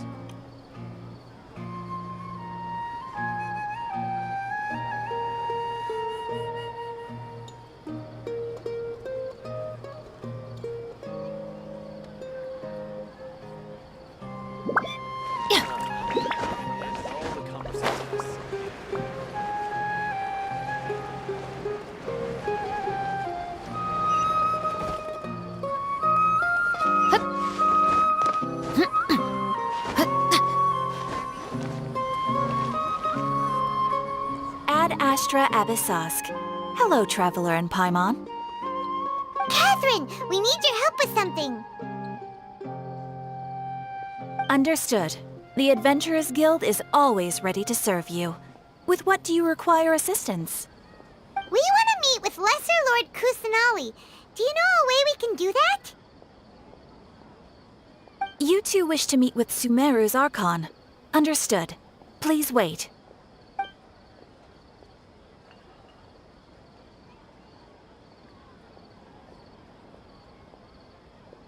I apologize, but I am unable to call up any relevant information in the Akasha. I'm also unable to locate any pertinent information in my personal memory. Aww, another dead end. Well, if Catherine can't help us, then we really don't know anyone else to ask now. Please do not worry. I may know of someone who can help you two. In Sumeru, the Adventurers Guild does not serve as the vanguard of information. Rather, there are numerous active mercenary groups collectively known as the Eremites. They take on various contracts and work all across Sumeru, so they naturally accrue intelligence. An Eremite brigade called the Corps of 30 is in charge of Sumeru City's defenses. Not only are they the oldest brigade, but they are responsible for managing and coordinating the affairs of all other mercenary brigades. Corps of 30? What a weird name. Supposedly, they are named as such because their ranks numbered 30 at their inception. Asfand, an advisor with the Corps of 30, maintains good relations with the Adventurers Guild. Though he's already retired, he and his words carry great weight within mercenary circles. If you'd like to get in contact with him, you can find him at the Corps of 30's headquarters, the Citadel of Rexar. You're welcome. I wish you two the best of luck. We look forward to your exploits in Sumeru. Alright, off to the Citadel of Rexar we go!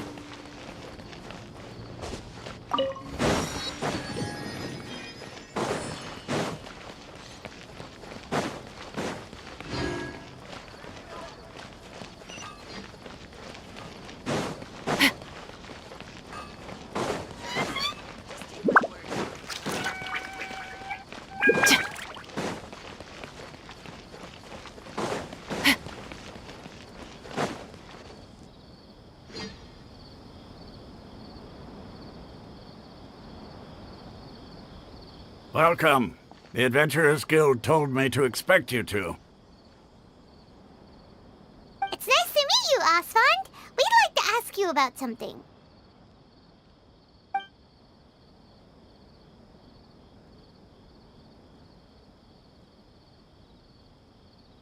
I see. So, Catherine's the one who sent you this way. Ha! It's true that the Eremites' network is vast, but even I can't help you meet the Dendro Archon. Wait, seriously? That's it? Afraid so. The Eremites aren't terribly religious, so we don't know much about divinities. As far as the Akasha goes, we can access even less than you. We originally came from the desert. The gods there died off long ago. Since those days, we've used our own two hands to carve out a living. We don't beg gods for their aid. It isn't just us, though. If you ask me, I think most in Sumeru aren't interested in Lesser Lord Kusanali. Oh? Why's that? Just take the Academia, for example. They're the ones who truly rule Sumeru.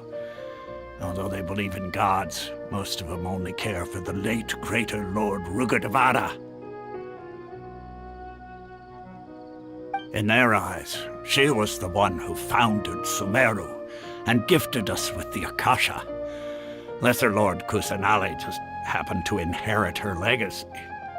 Because of the Academia's influence, most citizens are more familiar with Greater Lord Rugudevada and hold her in greater esteem. Not to mention that Lesser Lord Kusanali never makes an appearance, and the Academia never announces anything about her. As far as the people of Sumeru are concerned, she's just a god that exists. And that's all. Really? Aw. After hearing all of that, Paimon sort of feels bad for Lesser Lord Kusanali. Ha! But who knows? We're all just guessing when it comes down to it. Besides, I'm sure the God of Wisdom doesn't worry about her reputation among people like us. All right. Well, thanks for the info, Osfond. No problem. Always happy to help out the Adventurers Guild.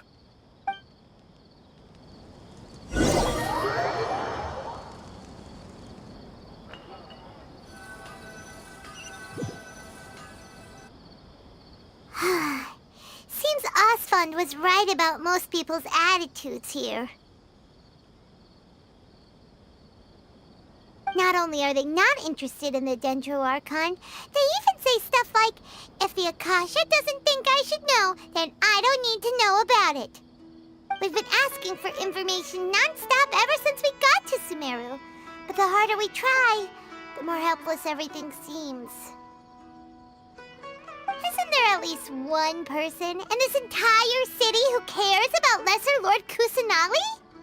Oh, you two are interested in Lesser Lord Kusanali? Huh? Who are you? From the sound of it, you two are Outlanders who recently arrived here. You've been asking around for information on Lesser Lord Kusanali, right? Oh, I'm sorry. I forgot to introduce myself. I'm Dunyarzad, one of Lesser Lord Kusanali's faithful followers. Whoa, really? Then do you know how we can meet with her? I'm afraid I can't help you with that. But your conversation earlier did happen to remind me of a legend about the Dendro Archon. Sure. It goes like this. Long, long ago, there was a man who heard a prophecy. It predicted that a great calamity was about to befall him. Panicked by what he heard, the man sought out the Dendro Archon in hopes that she would bless him with the wisdom to help him escape his predicament. The man journeyed across deserts and through rainforests and experienced tribulations of every kind. However, he still couldn't find any trace of the Dendro Archon. In despair, he thought, alas, the Archon has abandoned me. He then had no choice but to sorrowfully resign to his fate. Okay, and then what happened? And then, the calamity came. But to his own surprise, the man felt somehow emboldened by the trials of his journey. By relying on his own strength, he managed to overcome the adversity. At that moment, a bird perched upon his shoulder. This bird was, in fact, an avatar of the Dendro Archon. She said, "O Archon Seeker, do you now understand? She and her wisdom have long been found by you. Along your journey, we were in every flower and blade of grass, every ray of sparkling sun, and every breath of dancing wind. So long as you continue to think and ponder, we'll be wherever you go." Yeah, thanks for the story! Paimon feels all warm and fuzzy inside after that. In a way, it seems like this story is also one of the Dendro Archon's avatars. Dunyarzad, since you worship Lesser Lord Kusanali, can you tell us anything else about her? Of course. So did you two know that, I'm terribly sorry, but it seems something's come up now. Let's chat another day.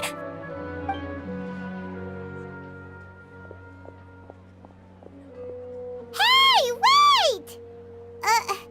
What the heck just happened? It looks like they're searching for someone. Dunyarzad was acting super nervous just now. You think they're looking for her?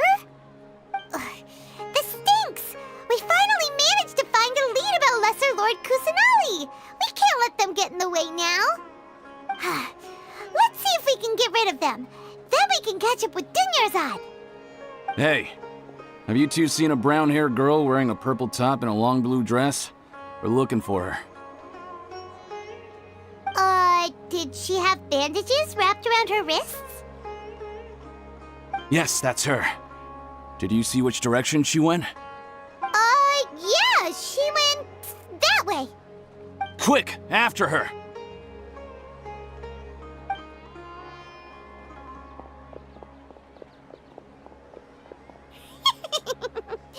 That should keep him busy for a while.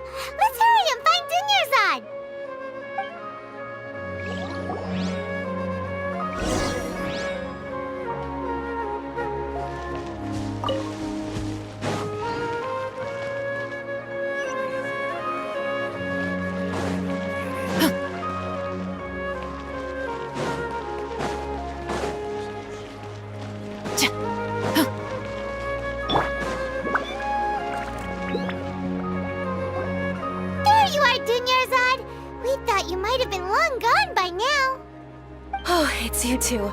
Oh, you startled me there. You can relax now. We threw those people looking for you off the trail. Really? Thank you so much. Unfortunately, I believe there's still more of them out there looking for me. Uh-oh, looks like there's some coming this way. Huh? More of them? Then what are we standing here for? Run! No, wait, my body isn't in the best shape.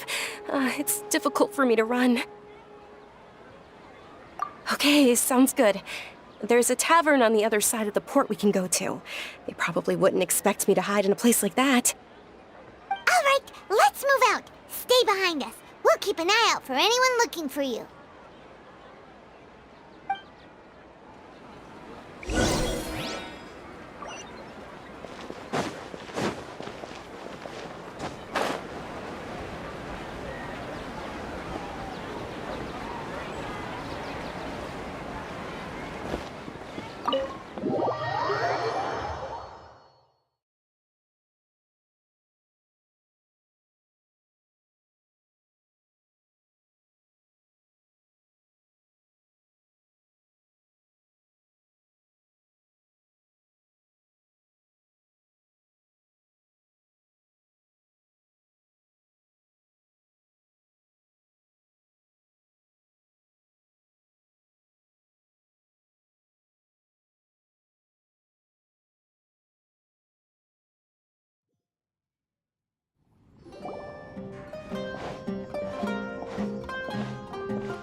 We made it. Oh, they shouldn't be able to find us now. Wait, stand down, Dia.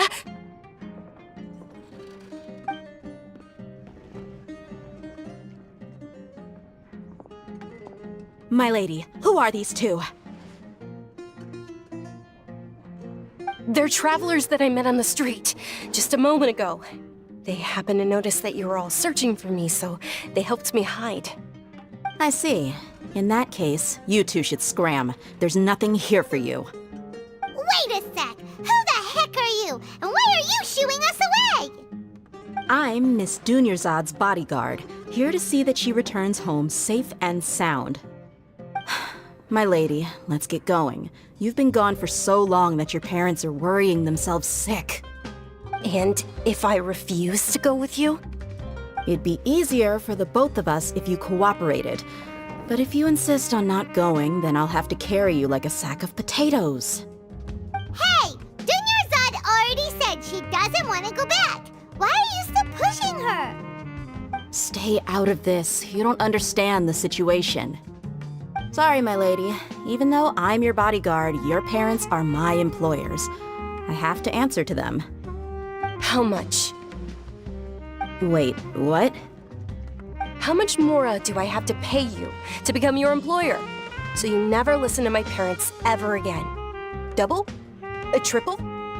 Give me some time and I'll get that much. My lady, this isn't about Mora. I don't know what you think of us Eremites, but let me say this. I like Mora, but I'll never go against my principles. That's why I'm here looking for you.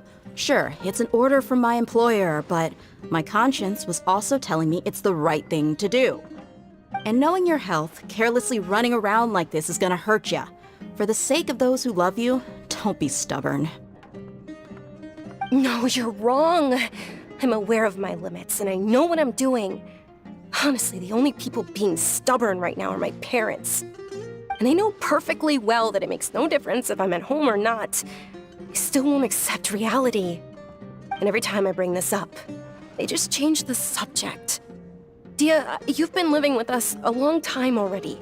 This should be old news to you. Dia, I know it hasn't been easy for Mother and Father, and I'm grateful for everything they've done for me. But there's someone else in this world I'm also grateful to. Because she saved me. The love I have for her is the same I have for my parents. This is my life and my last chance. So I want to do something meaningful.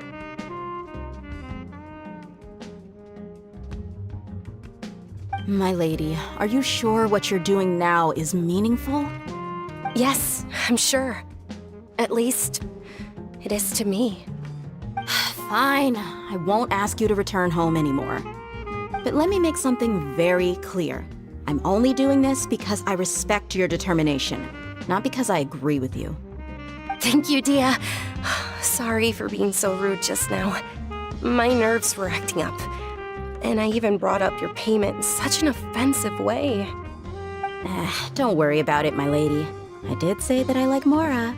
Besides, that's our next topic of conversation. Today's little excursion caused such a ruckus that every single bodyguard at the estate was deployed. It wouldn't be easy to hide things from your old man.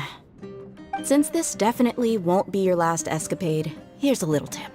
You should at least make it look like your room and things are still in order when you leave. Also, you'll need someone to cover you for when you're out and about. So, I'll let you hire me, my lady. This way, everyone wins. As for the pay, let's say half of what your father pays me. We can settle the bill when we return to the estate. Okay, deal. Yay! Looks like they've reached an understanding.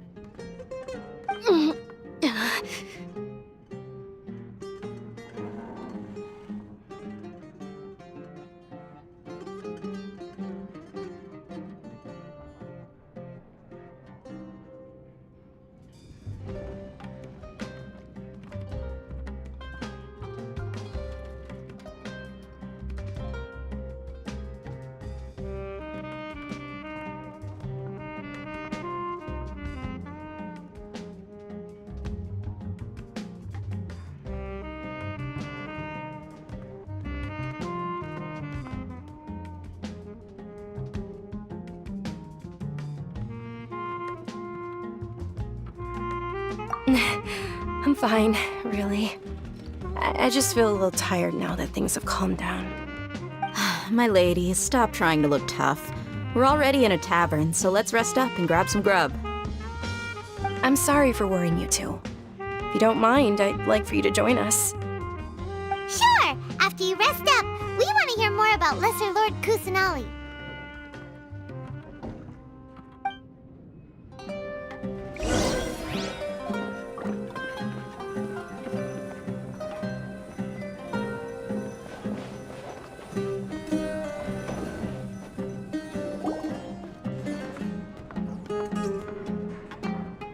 Ha! Well, if it isn't Dia. Haven't seen you in nearly half a year. Word on the street is that you're a bodyguard for the Homayani family now. Ha! Don't you find that kind of work boring? Nah, you get used to it. How about a menu over here? You got it. Huh? Isn't this little Miss Homayani herself? We don't get to serve personages like you very often. We'll be sure to prepare our very best. Thank you, sir, but there's no need. I don't have a lot of Mora on me, and I really ought to save as much as I can. But please bring these two the best food you have. They're my new friends, so I want to be a good host for them.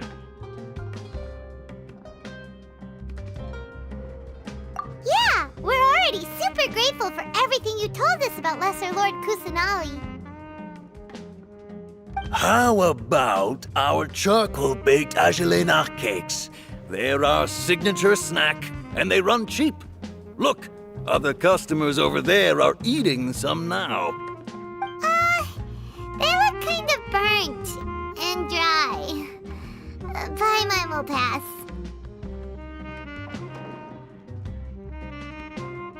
Hey, come on! Paimon has personal preferences too, you know. Dunyarzad, we asked a lot of people when we first arrived, and almost nobody was interested in Lesser Lord Kusanali. So, what made you want to follow her? Well, remember when you asked me if I knew how to meet the Dendro Archon? Even though I don't know how, I think I've actually seen her before. Huh? Really? Yes, it was when I was a child. At the time, my illness had kept me bedridden for the better part of a year. I was stuck inside and couldn't make any friends, and my parents did their best to find treatments for me. But even then, the Akasha didn't have any helpful information. My younger self no longer had any hopes or dreams. One flare-up was so bad that I was in a semi-conscious state for several days.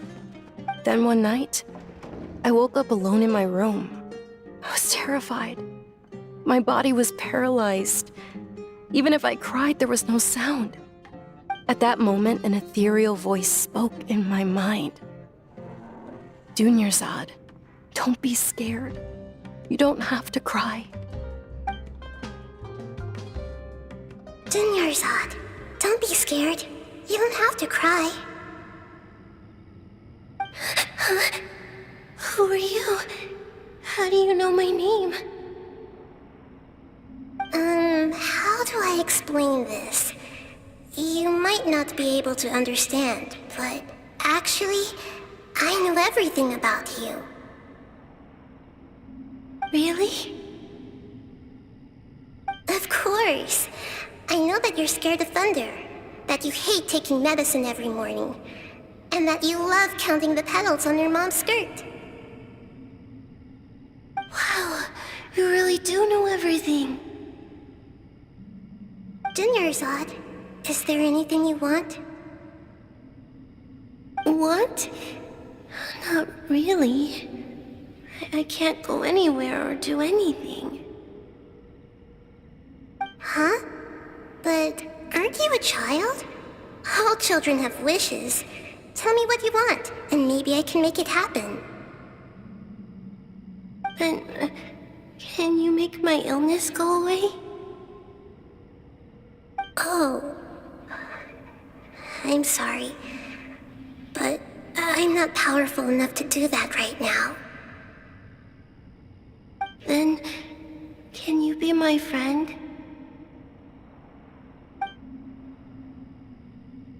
After that, the voice said, "Okay, I'll be your friend."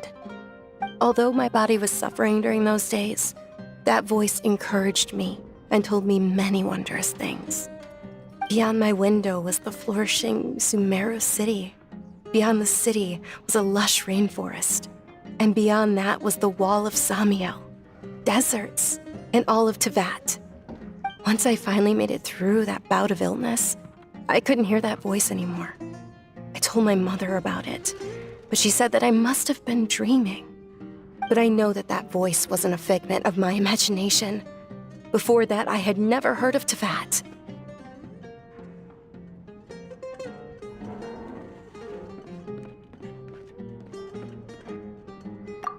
Yes, for sure. If it weren't for that voice, I would have never grown curious about the outside world, nor would I have learned how to read and enjoy so many books. That voice sparked a desire for wisdom. It had to have been the Dendro Archon. I've been hoping for a chance to repay her kindness. In fact, I was running around today to help prepare the Sub-Zerus festival for her. What's the Sub-Zerus festival? It's Lesser Lord Kusanali's birthday, which was the day that she was found by the sages. It's actually an old holiday that originally celebrated Greater Lord Rukkhadevata's birthday. When she passed away, the holiday eventually became a celebration of the Lesser Lord's birthday. I heard everyone was overjoyed when they welcomed her back to Sumeru. In those days, the festival was a huge deal. But because of the Academia's influence, people have gradually lost interest in the festival. The Academia actively participates in Sumeru's many holidays dedicated to Greater Lord Rukkhadevata. But when it comes to the Sub-Zerus festival, forget any funding. They practically act like it doesn't exist. Maybe they see Lesser Lord Kusanali's birth as confirmation of Greater Lord Rukkhadevata's death, so they're reluctant to celebrate it. Aw, but that's awful. It is. It's absolutely terrible. Sure, the Greater Lord founded Sumeru, but hasn't Lesser Lord Kusanali been the one quietly protecting us for the past few hundred years? Just remember that we're still out in public. Don't get too carried away now. I know that people over by the Grand Bazaar still hold the Sub-Zerus festival to this day, but I hadn't met any of them before, so I was never able to contribute. But recently, I made a friend there who also follows Lesser Lord Kusanali. I gave her my savings because I want her to throw a wonderful festival this year. That's the least I could do for Lesser Lord Kusanali. Hold on, my lady. Does this friend happen to be Nilu, the one who sends flowers to the estate? Yes, that's her. I saw her leaving the other day with a nervous look on her face. It seemed like she was hiding something in her arms. Did you give her something? Yes. Initially, I didn't have much Mora prepared, so I had Nilu sell one of my skirts. I've agreed with Nilu to meet up at the Grand Bazaar today and see how things are coming along. Dia, would you accompany me? Sure. That's quite the trip, though. I'll carry you. No, that would be too much, even for you. You might as well just accept the lift. If I let you walk, who knows how long it'll take us. And if anything happens to you, then I'd really never hear the end of it from your father. But of course. Nilu will be thrilled to hear there are more people interested in Lesser Lord Kusanali.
Sorry I'm late, Nilu.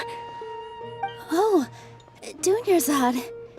It was taking you so long that I assumed you got trapped at home, but you made it in the end.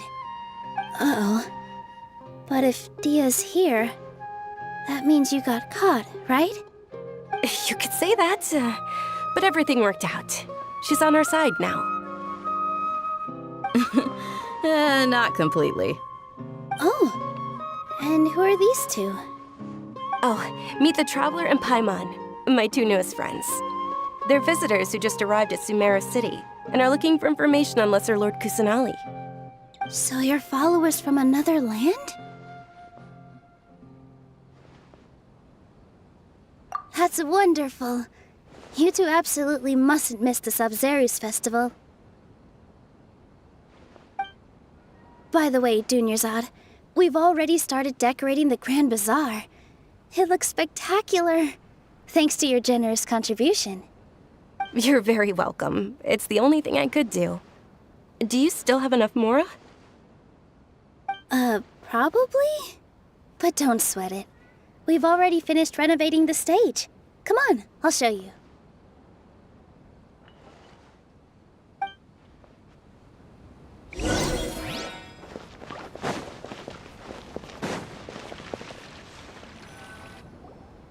Wow! This place is amazing! Not bad. Last time I was here, the stairs were full of holes. The stairs were nothing. A little while ago, we discovered that the tree above the stage had a huge chunk of bark ready to fall off. Mr. Zubair was worried sick. We reported it to the academia many times, but they never sent anyone to deal with it. We didn't want anything bad happening, so we were going to cancel all the stage performances.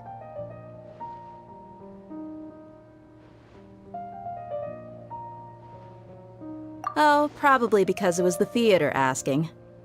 The Academia looks down on performers like us.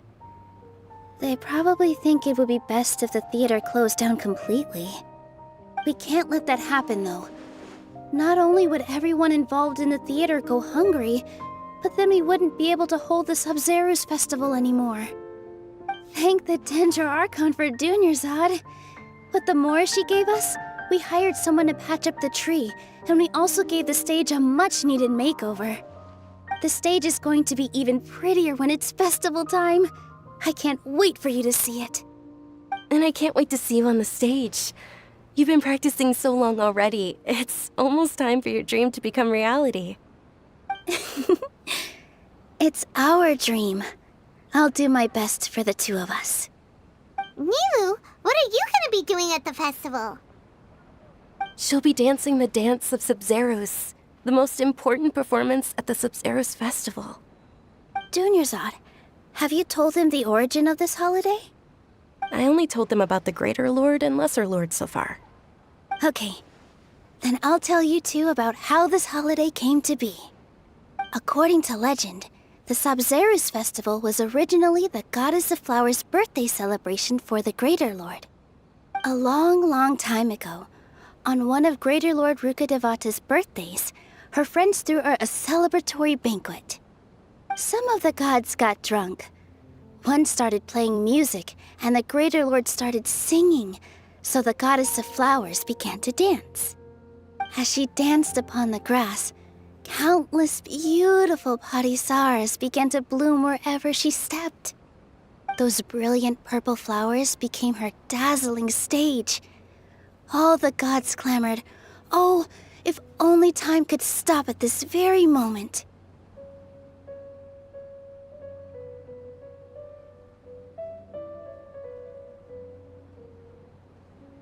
Of course they did. When people mention the gods, they always think of the Archon War. But Sumeru's gods also had happy times. Although they aren't around anymore, they're preserved in our tradition of dance. This outfit I'm wearing is apparently based on how the Goddess of Flowers looked. Though we're just tiny people compared to the Divine, we still have to do our best to make sure that the birthday girl feels loved on her special day. Nilou, you of all people will definitely be able to convey our well wishes to the Dendro Archon. I also noticed that you went the extra mile and scattered parisaras around the stage. They symbolize the Goddess of Flowers, after all. It's just a shame that all the real parisaras went extinct after her death. Yeah. The Greater Lord brought forth parisaras in memory of the Goddess of Flowers, but she ultimately could never truly replicate that beautiful purple. Thinking about the Goddess of Flowers dance makes me wish I could have seen it. If my stage were anything like that, I'd be thrilled if I had just two real parisaras on the stage. So, Traveler and Paimon, what do you think? Interested in the Sub-Zeros festival? Will you two be coming? All of Lesser Lord Kusanali's followers will be there for her birthday. It'll be a good opportunity for you to learn more about her. Ooh, Paimon thinks that's a great idea! Hey, come on! There's nothing wrong with enjoying a festival. Besides, it's Lesser Lord Kusanali's birthday! She'll be happy to have more people who are celebrating it. So how about we all attend the Sub-Zeros festival together?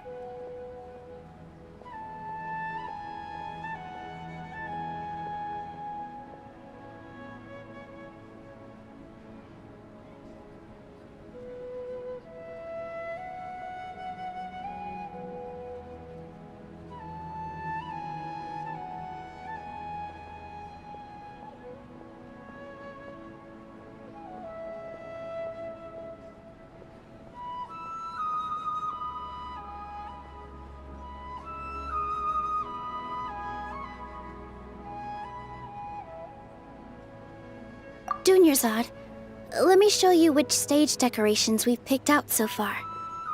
Traveler and Paimon, if that doesn't sound interesting to you, then feel free to explore the area.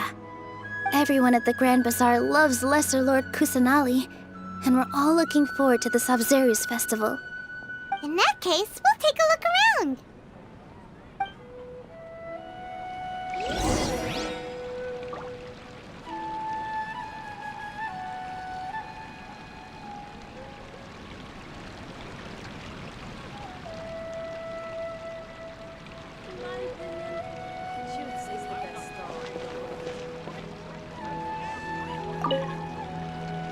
Whoa!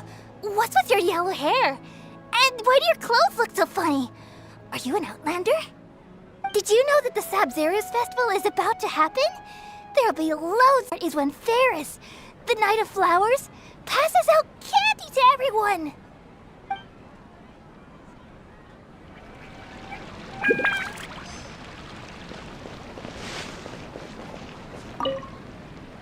Ah, dancing at the Sabzeruz festival. You know, I also danced when I was younger. As a child, I even asked my grandmother why we performed the dance for the Lesser Lord when it was originally done to honor the Greater Lord. My grandmother said that Greater Lord Rukkhadevata is a beloved deity and honored by all. And Lesser Lord Kusanali is too. If the Goddess of Flowers ever knew Lesser Lord Kusanali, then she would certainly have wished to be her friend and hold celebrations for her too. The Sabzeruz festival has been losing its appeal over the years. That is, until a wealthy benefactor stepped in this year and brought the festival back to life. I heard she forked out a lot of mora to make it all happen.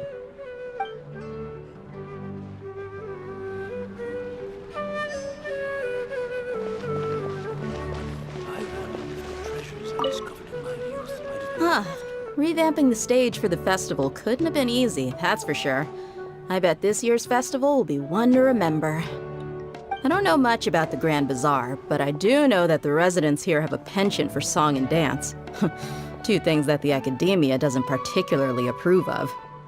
Oh, and the perfume sold around here is a lot better than what you'll find elsewhere. The fragrances are longer lasting and they're gentler on your skin and... I mean, that's what I've heard at least.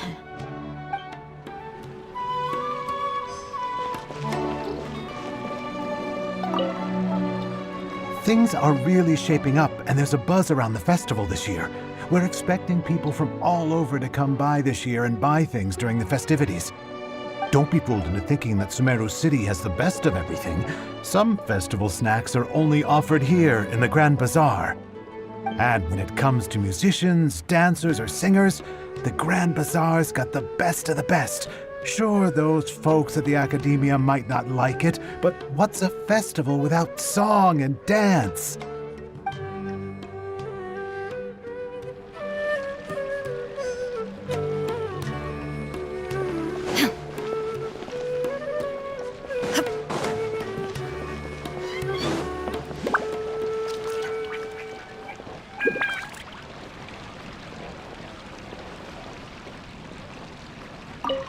Milu, your outfit looks amazing. There's also something different about you from when we first met up. I thought I'd add a little extra pizzazz to my dress for the festival. See? Wow, did you sew all that yourself? Uh-huh. Sewing is a fundamental skill for everyone in the theater company because we make all our own costumes. Did you know that Mr. Zubair not only can make costumes, but props too? I've noticed that you can't keep your eyes off this crown. Would you like to try it on? May I? Of course.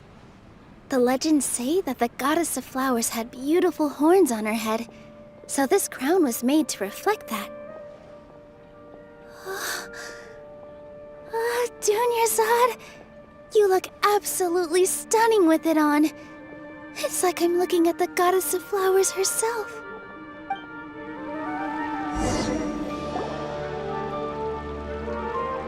Hey!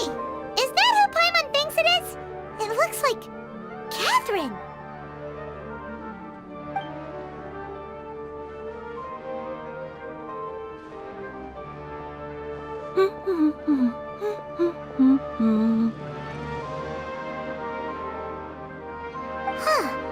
Come to think of it, Paimon's only ever seen her behind the counter at the Adventurers Guild.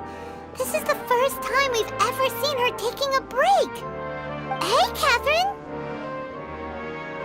Huh? Oh, hey! It's the Traveler and Paimon! What's shaken? Whoa! Break time Catherine sure sounds a lot less formal than usual. Paimon was still waiting for her to say Ad Astra Abyssosque. Sure. Standing behind the counter at the Adventurers Guild doesn't require any complicated functions. But saying and doing the same old things over and over again can get pretty monotonous. Like watching the same Fontaine movie day after day. But take you two, for example. You travel across Tevat to enrich your lives and gain new experiences. Well, we enjoy traveling across Tevat and all that, but we're mainly looking for clues about her brother. Yes, you should keep searching. Sometimes the answers we're looking for aren't necessarily at our intended destination. Instead, they're found along the way. Huh. Haven't we heard someone say something pretty similar recently? Anyways, what brings you out here, Catherine?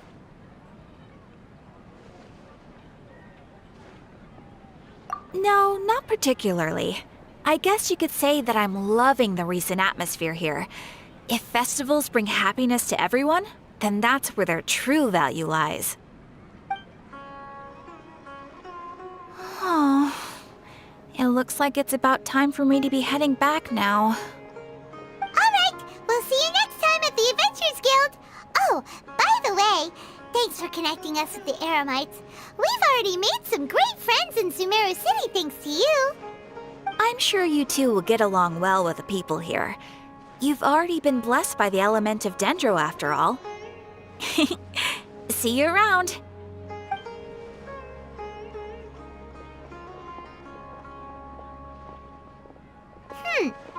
There's something really different about Catherine today.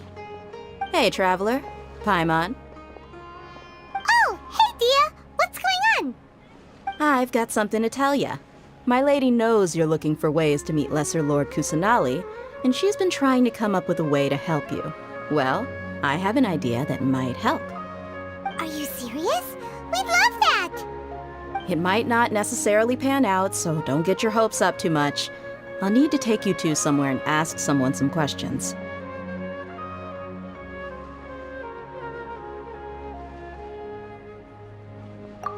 My lady is feeling a little worn out at the moment. Nilu's found a place for her to rest. After I take my lady home, let's meet in front of the Citadel of Regzar. Sounds like a plan! Let's head over to the Citadel of Regzar and wait for Dia!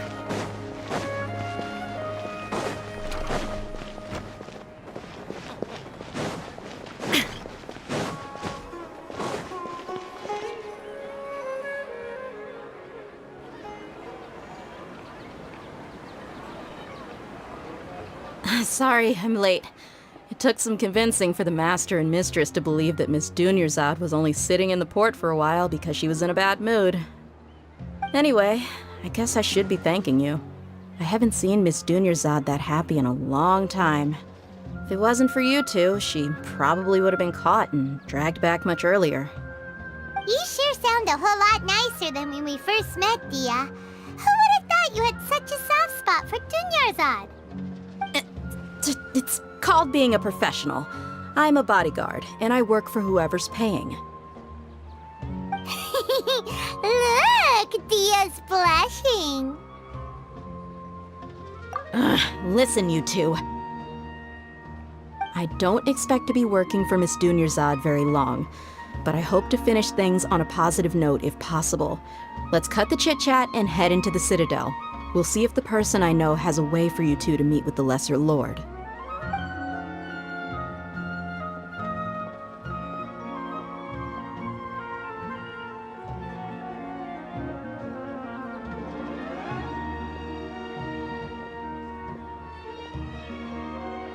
Oh, hey, Chief.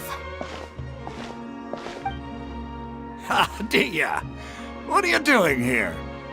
And well, didn't expect to see you three together. I take it you all know each other already? Mm-hmm. We met this morning after the Adventurers Guild pointed us to Osfon for more info. No kidding. Huh. So, where's Ruksha? I thought I'd help these two out by asking about the theft. Anything you can tell him? Ruksha's gone over to the Academia.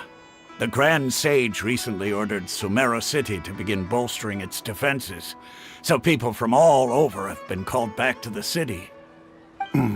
Since you've already mentioned the theft, I suppose I might as well tell him what we know. Appreciate it, Chief. Theft? Sorry, what the heck are you guys talking about? Just recently, the Academia lost something, and there's a chance the item is connected with the Dendro Archon. This case might just somehow help you in meeting her. I suppose that's one way to look at it. But if you ask me, the case is more about the Academia than anything else. Let me fill you in. The Academia recently sent a convoy to pick up an important package from Aru village. Word got out, and the convoy was robbed on its way back. The Grand Sage took the whole matter very seriously. Not only did he dispatch the Matra, but also enlisted our help in the search for leads. All we know so far is that whatever was stolen is currently in Port Ormos. You two have heard of Port Ormos, haven't you?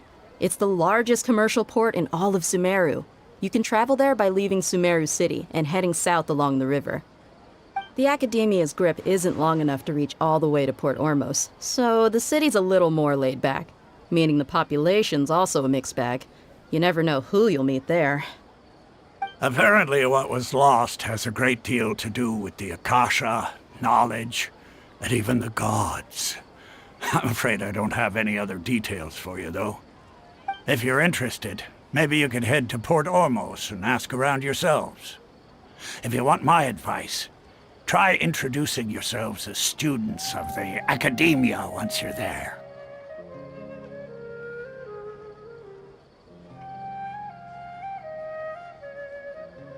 Are you serious, Chief? All the Academia students are in Sumeru City, you know. Why should they pretend to be students in Port Ormos? If you're also interested, just go there and see what happens. Count me out. I've got plenty of work to do here for the Homayani family. And take it from me, if you two really do decide to visit Port Ormos, you'd best watch your backs. Let's just say that the Eremites there aren't nearly as friendly as those here in Sumeru City. There are even some extremists who go around shouting slogans like, "Retake Sumeru for King Deshret." Word is that more and more are joining their movement. They're becoming a real headache for Chief and the others. You bet they are. King Deshret's been dead for thousands of years. Now they start spreading rumors of his return. Ridiculous. Not everyone's like you, Chief. Even the desert natives who abandoned their homes in the wilderness still wish to have a god of their own. Well, Traveler, that's about all the information we have for you. Thanks, Dia, and you too, Osfond. Since we've gathered all we could for the moment in Sumeru City, let's head to Port Ormos and see what we can find next. Miss Dunyarzad is looking forward to seeing you both at the Sub-Zeru's festival, so be sure to get yourselves back here in time for that. Good. Then we'll see you both at the Sub-Zeru's festival.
Fresh fruits and veggies, both quantity and quality. Something a little different.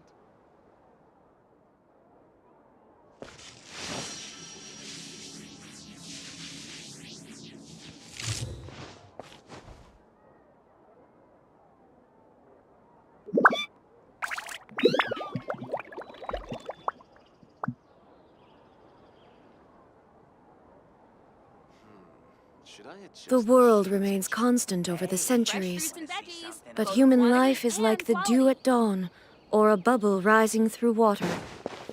Transitory.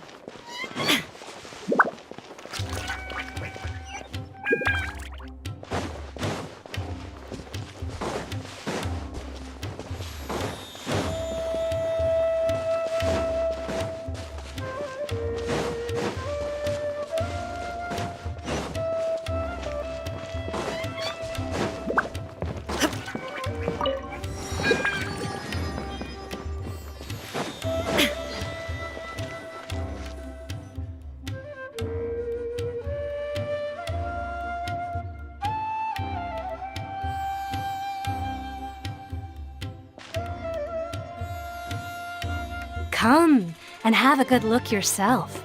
Traditional spices of the highest quality, made with pride and experience. You've got a deal. I can't thank you enough for always looking after my business. Believe me, I'm not making this up. Several Eremite mercenary groups are nearly in open conflict, but does the core of 30 care? And that's not all. Did you know that... Wow! Talk about hurly-burly! This place is busy! Guess that's only to be expected for the largest port in Sumeru. Maybe it's because of what Dia told us earlier, but Paimon can't seem to shake the feeling that there's also danger lurking in these crowds. Ooh. Let's get our bearings so we can start looking for leads. We know that whatever the Academia lost is related to the gods. But other than that, we don't have much else to go on. Osfun told us to try posing as Academia students while asking around. Paimon checked the Akasha on the way here, and the Academia doesn't seem to have any research facilities in Port Ormos. Paimon doesn't get it. Won't we look even more suspicious going around saying we're Academia students and asking about the stolen item? Well, given all the people that come through here every day, if there's any information to be found, Paimon bets we could find it in the market. Let's ask around and see what we come up with.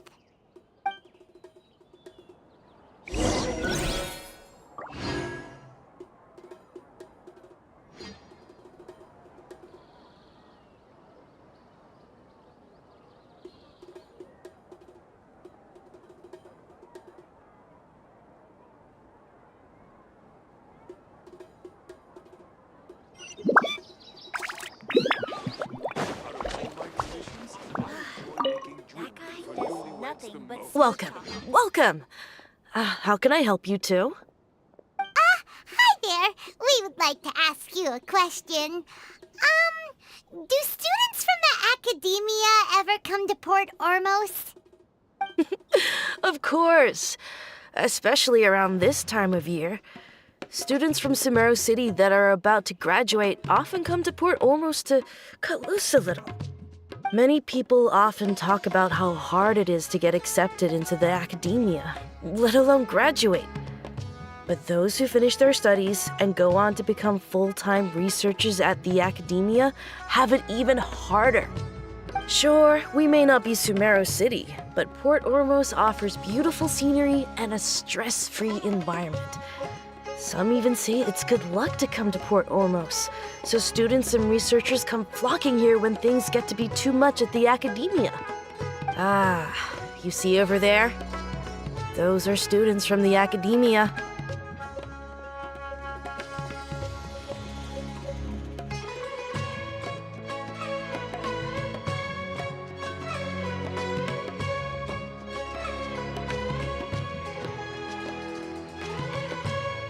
They've been looking worried and miserable ever since they got here a few days ago.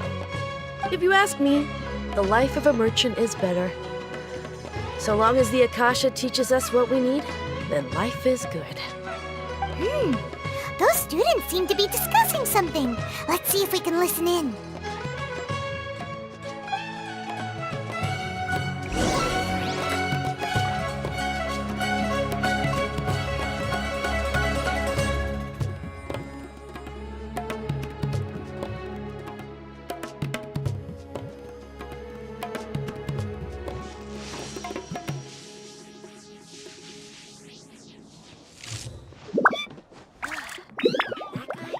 Nothing but smooth talk all day.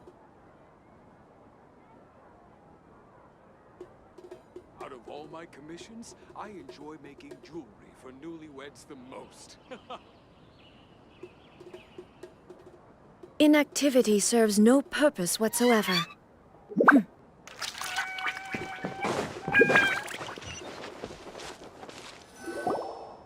It's no good. I've tried asking around, but I haven't been able to learn anything useful. Not to mention that a bunch of scary-looking Eremite mercenaries have been posted along the streets now. There's been a lot of fighting between the different Eremite factions in Port Ormos. If we choose to move on our own, then it would be wise to steer clear of them. Especially the group that's constantly shouting some stuff about King Deshret and some resurrection. I've even heard that the Citadel of Regzar is starting to get fed up with them. What was that group called again? Ein something or other? They're called Ein El Achmar. Today, I heard that the thing we're after might be in their possession at the moment. Wait, come again? Don't you see? Many of the Eremites in Port Ormos deal with trading this kind of thing. They're usually pretty wary of outsiders, but not so with students of the academia. It's because the kind of goods that students are looking for aren't the kind of goods that Eremites are after. As long as they know you're a student, then deals can be made. I've heard that Ein El Hakmar likes to set up shop at the Jafar Tavern. Supposedly, if you're willing to part with 500,000 Mora, they'll give you info on anything. Wait, did you say 500,000? If information alone costs that much, then how could we ever afford to buy what we're looking for?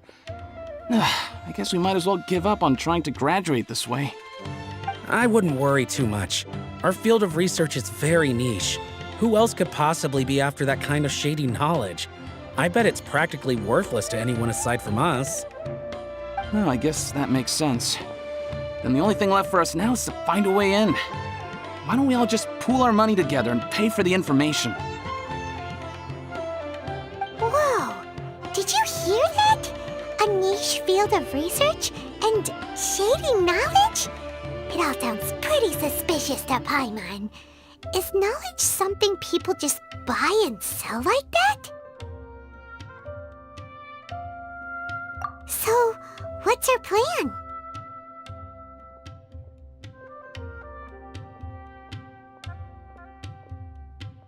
Wait, didn't you hear what they just said? Buying information is going to cost us 500,000 Mora! Have you lost your mind? Oh, all right. Paimon never thought she'd agree to parting with that kind of Mora. But if you know what you're doing, then we should give it a shot.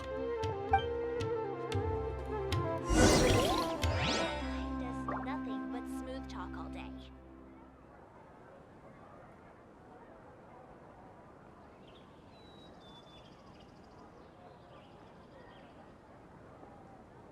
Out of all my commissions, I enjoy making jewelry for newlyweds the most.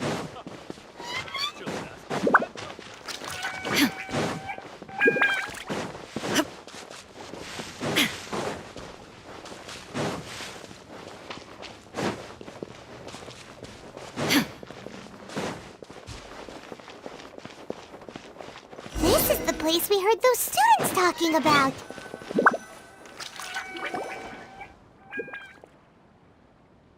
Oh, you've arrived. Please, take a seat. So, they think that they can go toe-to-toe with the boss? Huh! Once we reclaim the power of King Deshret, they'll be the first that the boss punishes. They're nothing to be afraid of. Our main rival now is the Caracal Battalion. They've also amassed a significant amount of Mora this time, so we mustn't underestimate them. How can the Caracal Battalion compete with the boss when they're nothing but a bunch of money-grubbing opportunists out for a quick Mora? Yeah, with Boss's fervent devotion, he'll be able to use this power to bring our god back this time. Huh. All these guys talk about is King Deshret, so they're probably the ones we're looking for. Greater Lord Ruka Devata. That traitor and her followers must not be spared.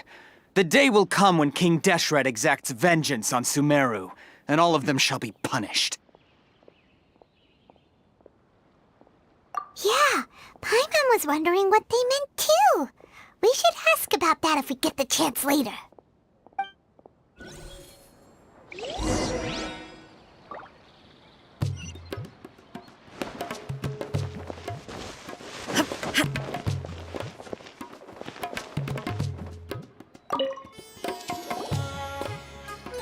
Huh? Who are you? What do you want? A traveler? Now's probably not the time to talk about that. Didn't the students say Eremites are wary of outsiders?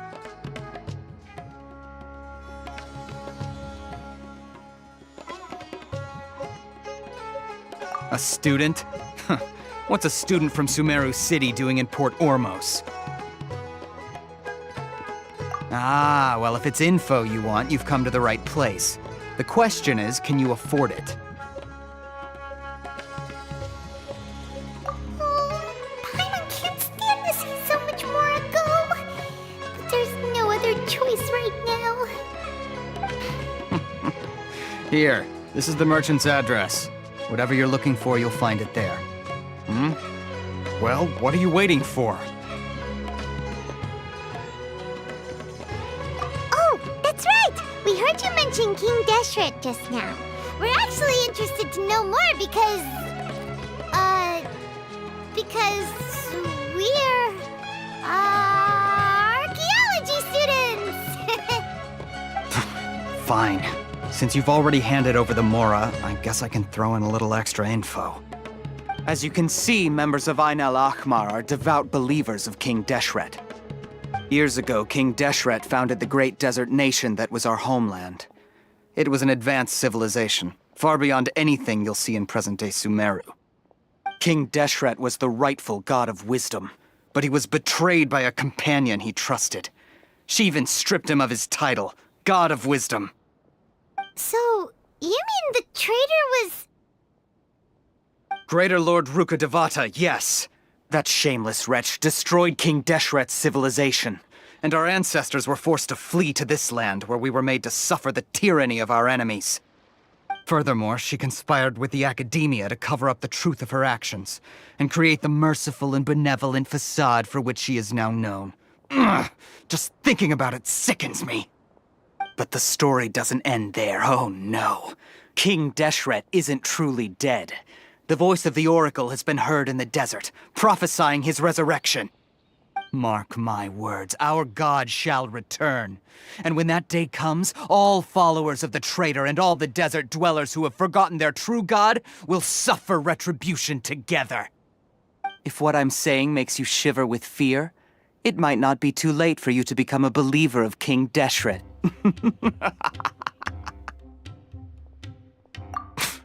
I don't have anything to say to you Academia people about that. I think this conversation has reached its end. Not just yet. This man is a fraud. Huh? You again? Deranged Academia lunatic. Yes, it's me again. I already warned you that if you weren't willing to sit and discuss things with me, I'd take measures to make things uncomfortable for you. Listen to me. That address he gave you is fake. Or at least, you won't find a merchant waiting for you there. This group has been boasting all around that they can provide information on a certain item as a means of luring people into their territory. Once you show up, they keep up the act until they have hard evidence that you want to purchase said item. Then they use that to squeeze you for all the more you're worth. Hey! Shut it, Al-Haytham! What are you playing at, trying to ruin our business like this, hmm? I told you the other day. I wish to discuss my terms with your boss. Ha! The boss made it perfectly clear that he won't negotiate with you. Yes, and in no uncertain terms. But that was then. It does not preclude him from changing his mind in the future. I'm warning you, don't push us, or this could get ugly. We don't usually get rough with people from the Academia because it just complicates things. For a lunatic like you, though, we might just have to make an exception. If you're suggesting that we escalate this from a verbal exchange to a physical one, I accept.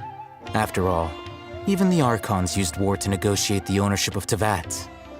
If, on the other hand, we can't agree on any means of negotiation at all, then I'm afraid my next course of action will sting a little more than the mere falling through of a few business deals. I will jeopardize the Eremite's reputation, which I know you value above all else. I am quite confident that if I began to take such action, your boss would willingly approach me himself. However, I fear that by then, some things will have happened that cannot be undone. Also, a word of advice. I suggest you tell your boss exactly what happened here today. Otherwise, he might blame you for not telling him in the future. What did you say? Consider this. Have I ever failed to follow through on my word in the past? This guy is really out of his mind. Okay then. If you really have a death wish, let's meet a week from today. The pier in front of the Pharos Lighthouse, 4 o'clock in the afternoon, sharp. Don't expect us to hold back. Not so fast. First, you return the 500,000 mora to them.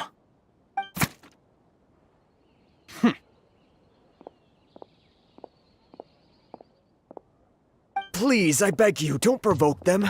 We can't afford any trouble with this crowd. They haven't even paid for their food yet. Ah, Mr. Iman. There appears to be fewer staff in the restaurant recently. This wouldn't happen to be because they're all busy spreading the word to the students, would it? Well... Someone who chooses to do business with a group like that really can't afford to get so flustered the instant someone confronts them about it. Consider the meal compensation for our silence. I'd say you're getting an excellent deal. Whoa, did you see that? He not only got us our Mora back, but sent the Amorites running too! Plus, he seems to know a lot about what's going on around here. Let's catch up with him and ask some questions! You went that way! After him!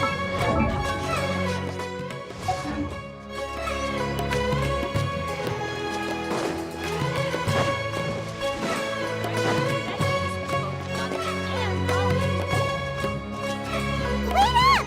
It's Al-Hatham, right? What do you want?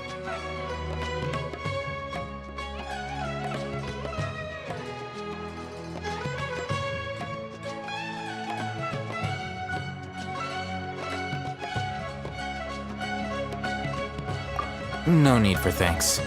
My goal was to get to them, and you two gave me just the opportunity I needed. We're even. Oh, I advise you to keep your distance from them.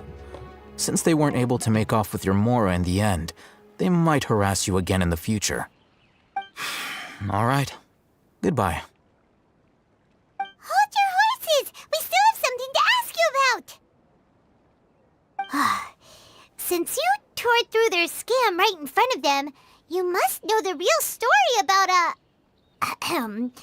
certain something, no? Who exactly are you two? And why are you inquiring about that? A student. Right. Look, you should know that those thugs conducting business with you had nothing to do with your lie. Huh? Oh, yeah! She's really strong! Weren't you saying something about a physical exchange? We can help with that. She doesn't even have a vision. Forget it. Maybe not, but she can still use elemental energy. Otherwise, there's no way we'd go asking for info from from guys like that. Those high-headed thugs are definitely gonna bring a lot of backup for your next meeting. Even if you don't go alone, you won't regret taking us with you.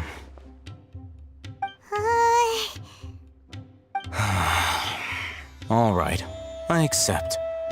Got a pen and paper? If you're searching for someone who sells that kind of merchandise, I'll give you one of their addresses, and you can try your luck. We'll reconvene at the appointed time by the pier.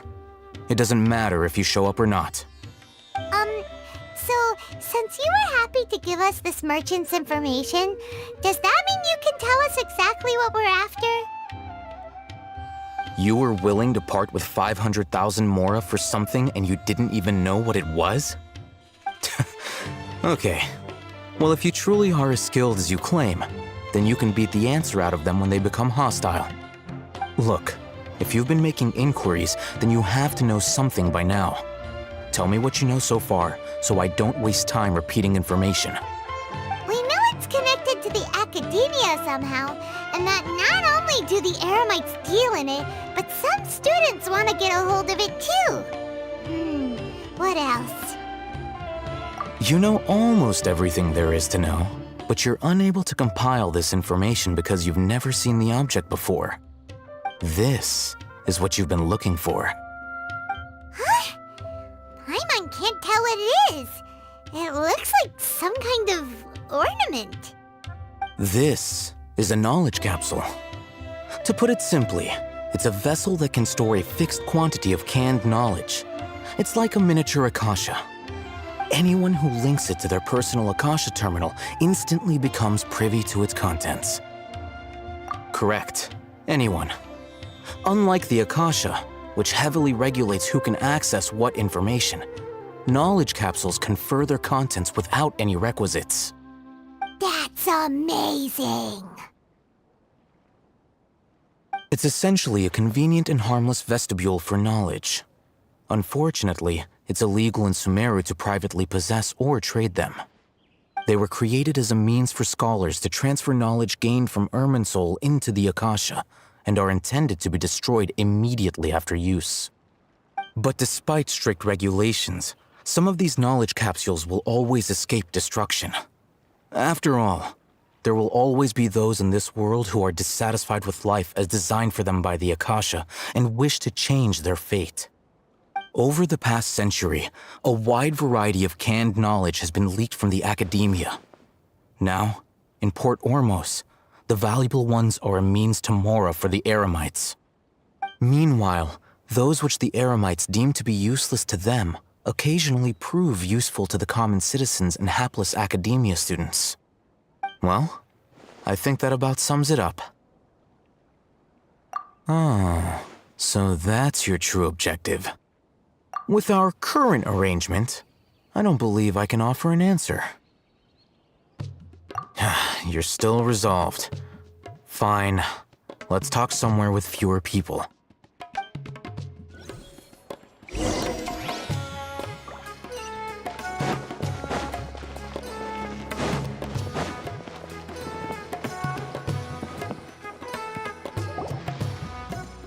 Let's continue our conversation here. If you wish to learn more about the knowledge capsule that the Academia lost, then you must help me with something. I need you to find someone named Dory, a traveling merchant. Unlike the peddlers who hawk inferior knowledge capsules, she often has quality goods in stock. Some say that as long as there is profit to be made, there is nothing she won't dare to sell. She's guarded against people from the Academia because most of her wares don't comply with Academia regulations. I think she blacklisted me. I met with her informant, but it soon became clear that they had no intention of letting me get any further. Become one of Dory's customers and earn her trust. This is my condition for further collaboration. Why do you want us to meet with her? Until you complete this task, you don't have question privileges. Fine. So how do we go about doing this? You two are Outlanders who haven't been here for long, so Dory should view you as safe clients. I'll give you the informant's address and their contact password. Beyond the password, though, I have no way of knowing what other tricks she might have up her sleeve. You'll have to improvise. This is kind of nerve-wracking. The true challenge begins after you meet her. She has a keen nose for mora and a shrewd eye for wares, and she only likes customers who she deems to have good taste. I'll prepare some funds for you. Buy her highest quality wares and earn her approval. But we only just saw a knowledge capsule for the first time. We don't know how to tell which ones are good and which ones are bad. Is that something we can learn quickly? That's true. Have you two heard of elemental sight? Oh, that's a surprise. Guess I'll have to hold you in higher regard. Anyway, that ability should resolve your issue.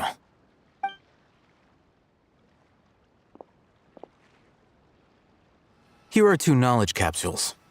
Tell me, can you detect any difference in their quality?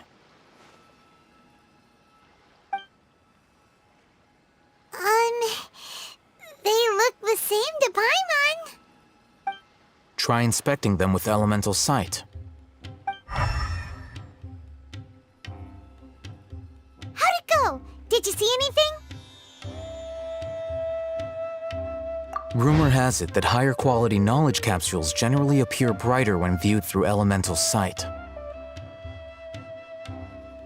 That's because knowledge originates from Irminsul, the root of Dendro power itself. The more powerful the knowledge, the richer it is in Dendro energy. However, some canned knowledge with a high concentration of elemental energy is of little use in contemporary times, so those capsules are of little value.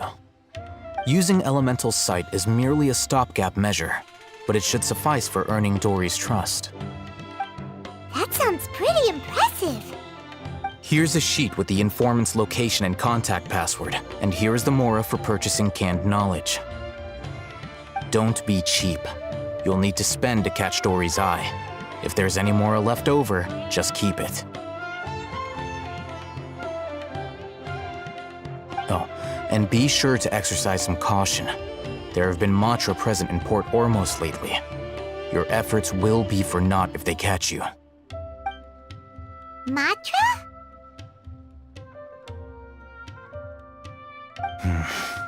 They belong to the Academia's regulatory body.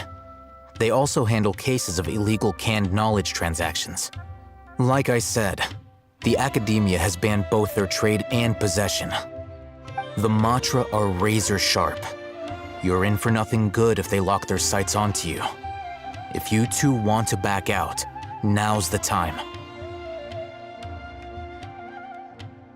Okay, then we have a deal.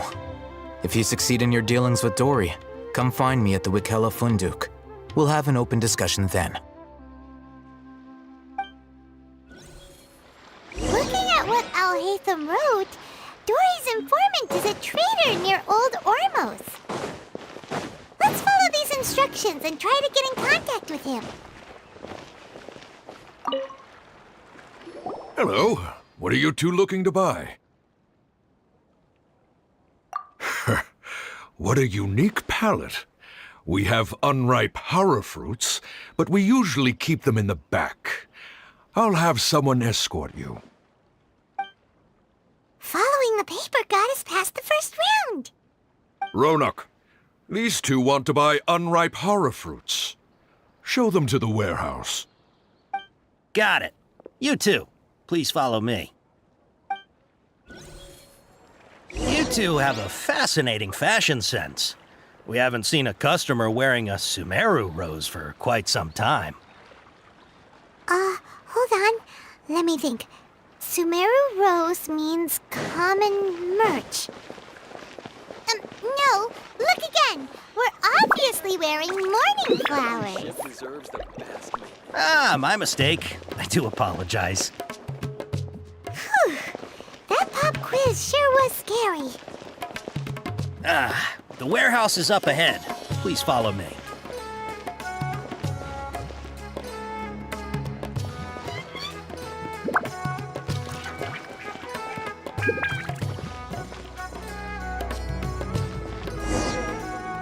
Before I retrieve your products, I need to confirm a few things. Please forgive me, but we may not have sufficient stock for you today. Earlier, many of our hara fruits were taken by mice.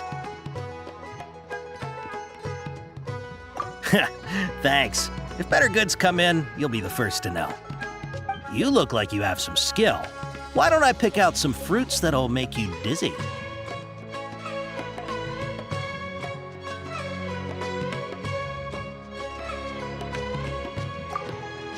Yep, that's the right answer. But eating hara fruit that makes your head and ears ring sounds like a bad life decision. Would you like your hara fruits to be packaged in the Sumeru City or Port Ormos style? I'm guessing that you're going for a more traditional packaging since this is your first time here. Wait a sec. Sumeru City style means we're only buying a few things. He won't take us to see Dory if we do that. I'm sorry.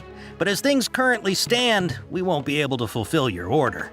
Why don't you two think things over? He's cautious of us. Let's take a closer look at the paper that Al-Haytham gave us.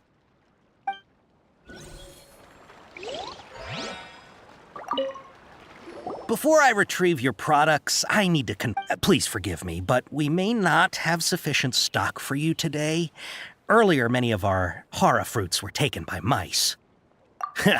Thanks. If better goods come, you look like you have some skill.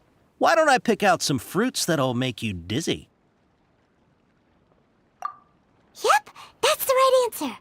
But eating horror fruit that makes your head and ears ring sounds like a bad life decision. Would you like your horror fruits to be packaged in the Sumeru City or Port Ormos style? Wow, you two sure are generous customers. We'll be sure to package your products beautifully. Okay, everything has been confirmed. Miss Dory is waiting for you up at... Shoot! It's the Matra! Run! What? The Matra? Where? Oh, Hatham said we're done for if they catch us. We gotta get out of here.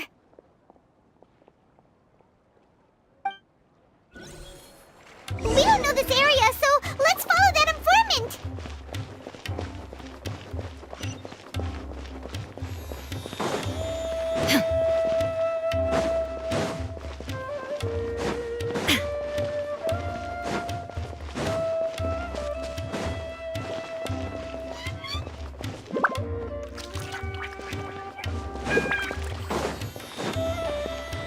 Fresh fruits and veggies, both quantity and quality.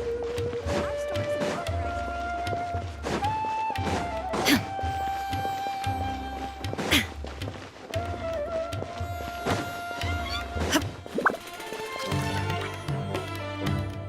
He ran that way.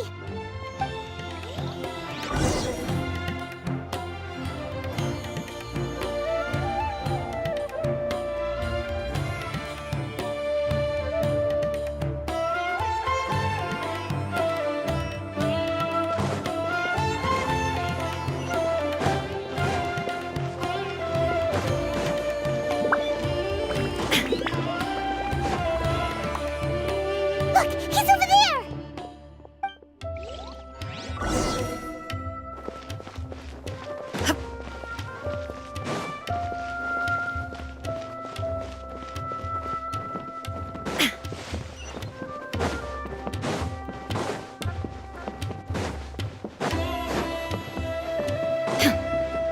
Hey, if you're hiding from the Rishbaland tiger, come this way. Another password. Huh? Oh. Here, over here. You can stop running now.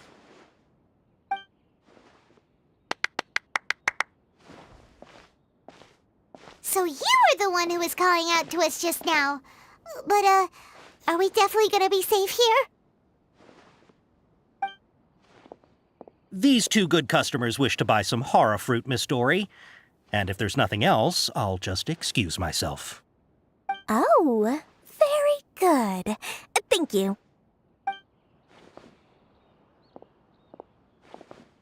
Huh? Wait, you're Dory? Paimon thought you'd look a whole lot scarier. Hey, what are you trying to say, Princess Pea-Brain? I can be scary enough when I need to be, believe you me. If you don't watch what you say, then you can forget about doing any business. But it seems you two have actually done pretty well so far. Not only did you manage to find the informant, your reactions were also pretty sharp. You don't really look like criminals or anything, but I bet my Mora that you've been involved in some shady dealings, haven't you? Paimon's not sure if that's supposed to be a compliment, but we'll take it. I can't risk doing business with people who start huffing and puffing after just a few paces, no matter how much Mora they might have. Not only will they get caught by the Matra, but they'll also get us into trouble.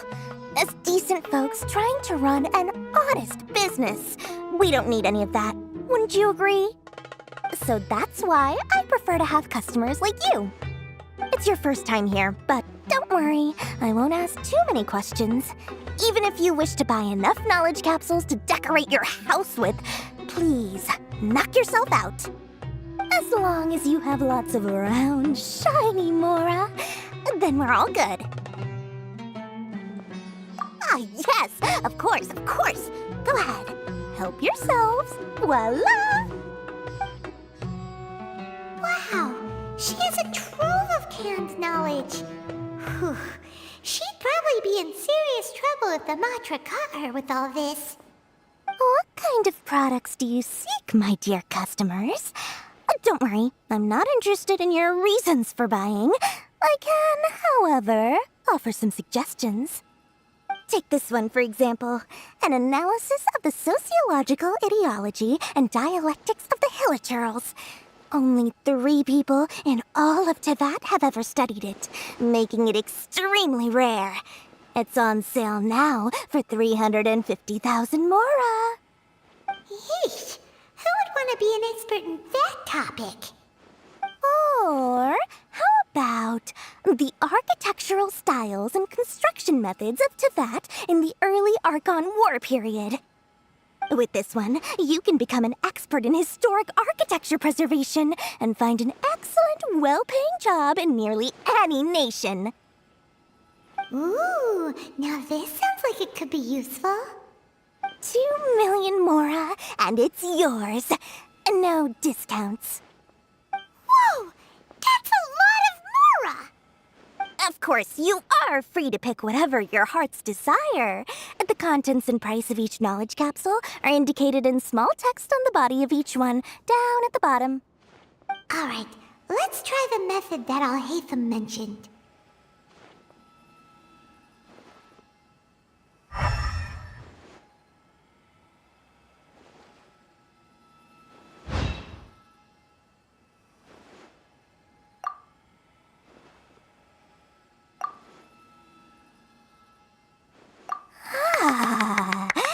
You've really got a good head on your shoulders, and quite the eye for quality.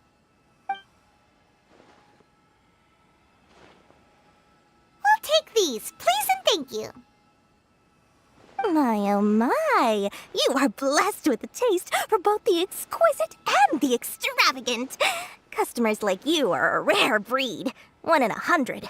No, 1 in 1,000 even. Listen. I have a special offer for you two. If you spend just 100,000 mora more, you can pick any knowledge capsule of your choice up to a value of 1 million mora. Say what now? Hey, did you hear that? Spend another 100K and we get a capsule worth a whole million! But all the canned knowledge we just bought is easily worth 500,000 mora. If we spend just a little more, we can get something worth 1 million mora. Isn't that a fantastic deal? Think about it. We've gone to all this trouble to get this canned knowledge. And so far, everything we bought belongs to Alhaitham. Aren't you even the least bit curious about how this whole canned knowledge thing works? We're talking instant knowledge here. Don't you want to try it yourself?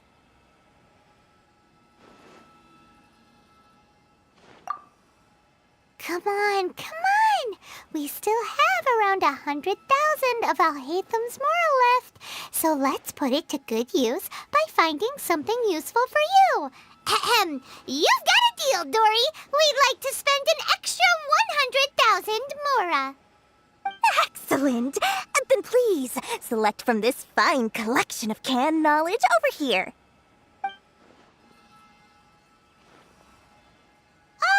Hold on a second. Paimon thought we could choose whatever we wanted. Why can't we choose the ones from over there?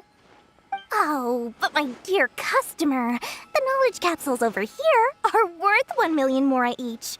I'm sure discerning customers like yourselves will be able to find something to your liking. Please, take your time. Uh-oh, Paimon has a bad feeling about this. Let's use Elemental Sight again to check these.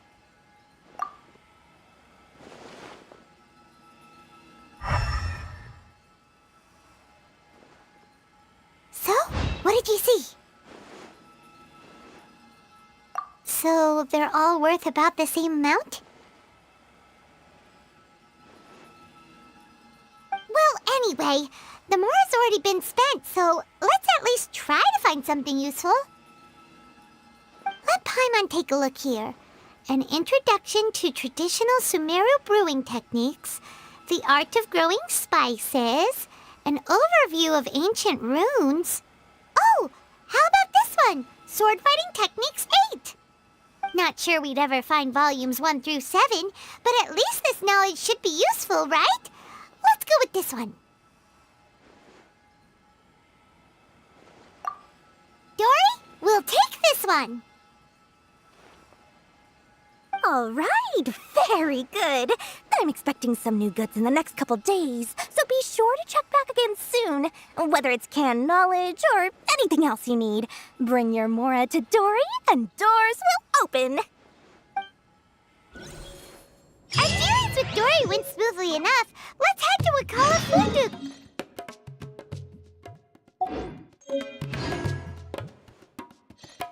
Hopefully now he'll finally tell us about what the Academia lost. Exciting than legend.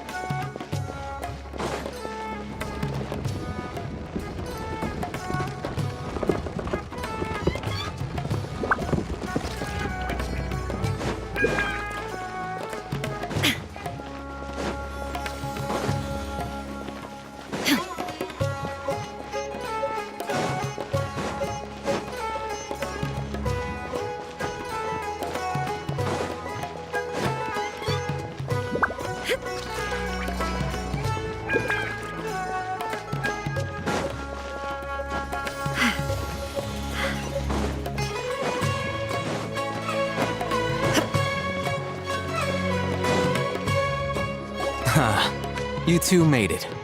And from the looks on your faces, you were successful. Whoa, there's so many people from the Academia here. Why would you pick this place as our meetup spot? Well, Wakela Funduk is under the Academia's control, so naturally the Academia has people working here. I came to Port Ormos under the pretense of conducting official business. You're a pretty daring guy. Relax. No one here is interested in anything we say, and the Matcha won't come here. Okay now, tell me how your encounter with Dory went. Okay, we did what you asked. So, can you tell us about the knowledge capsule that the Academia lost now? Before that, I have to ask. Why are you two so intent on tracking it down? You don't have to answer, of course.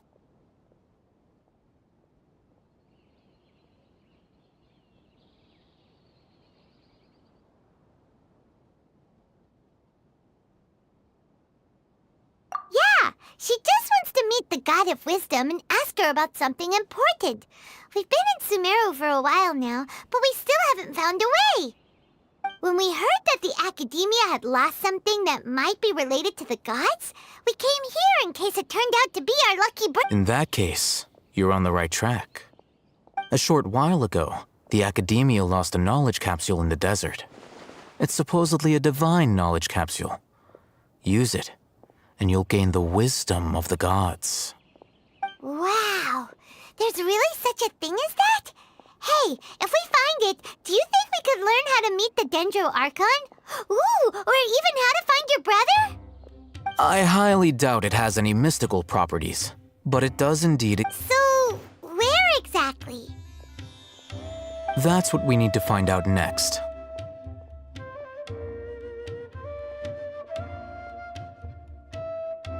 I won't deny that. I am investigating because I'm curious as to what the divine knowledge capsule truly is. As you know, the Eremites in Port Ormos also have their eyes on it. It is an extremely precious item. The knowledge contained within may bring great power. Several brigades have been vying for ownership of it as of late, but there is still no victor. My personal finances and connections cannot compete with those of the Eremites. I agreed to forego ownership of the divine knowledge capsule in exchange for the opportunity to study it. After all, however, they adamantly believe that the divine knowledge capsule contains King Deshret's power, and that he will return. So you kept hounding them because they were... Yes. Ain al-Ahmar isn't exactly wealthy, but its members are determined to get that capsule by any means necessary. To that end, I've been sabotaging their business to force them in. The divine knowledge capsule should be up for a secret auction within the next few days. Each brigade will place their own bid, and the prize will be covertly given. To ensure the capsule's security and to evade the Matra's notice, the winning brigade, unless I know whose hands the divine knowledge capsule was previously close to me, With you on board now, the situation is different. In other words, you wanted us to befriend Dory so you could find out where the Divine Knowledge Capsule is. Yes, you can say that. But this arrangement harms none of us. The day after tomorrow, go back to Dory and try to purchase information on the Divine Knowledge Capsule's whereabouts. If she has no information, wait 2 days and approach her again. If I get the opportunity to study the Divine Knowledge Capsule, I will relay my findings to you. Will that suffice as compensation? Okay, then we'll meet up in 2 days. Alhaitham, before you go, we actually bought a knowledge capsule for ourselves, but we're not sure how to use it. You two want to try using a knowledge capsule? Sure, I can teach you. Doing so right under the Academia's nose is a bit problematic, though. What do you say we head to the outskirts of town?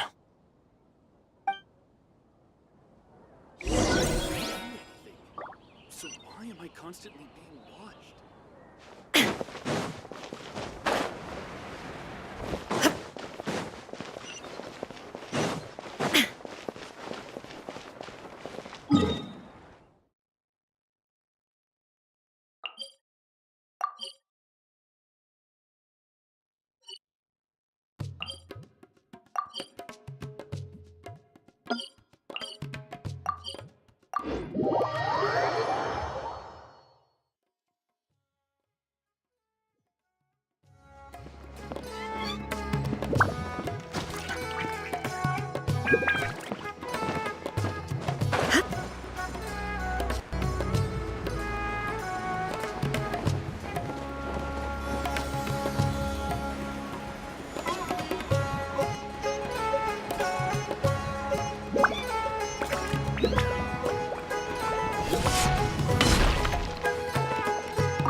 All right, this place works. Show me the capsule you purchased. Here. Sword Fighting Techniques 8. Huh. A combat class knowledge capsule. This class is something of a rare find these days, since most have been taken by the Eremites to augment their battle capabilities. Really? Ah, yeah, what a great buy! If you want to determine the efficacy of this capsule, I can evaluate your combat ability. However, effects will likely be minimal if you already possess a high amount of strength. We can conduct a controlled experiment where you fight 2 battles, one before using this knowledge capsule and one after. While you fight, we can use an Akasha terminal to monitor your various physical parameters. There may be variances in your physical strength between the 2 tests, as well as a disparity in your opponent's abilities. But don't worry, I'll run statistical analyses afterward to mitigate any confounding effects. Wow! Alhaitham! You must have been one of those guys at the Academia who got top grades on everything. Paimon's curious about something, though. You definitely weren't one of those students who needed canned knowledge to graduate from the Academia, right? So why are you risking getting caught by the mantra for this capsule? When you are unable to understand a researcher's actions, most cases can be attributed to curiosity. This is but one theory. Sounds like you're trying to avoid the question. All right, let's begin the test. Just fight as you normally do.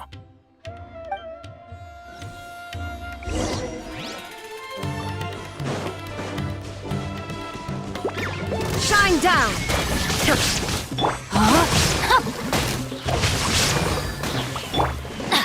Off we go! Drop your weapons!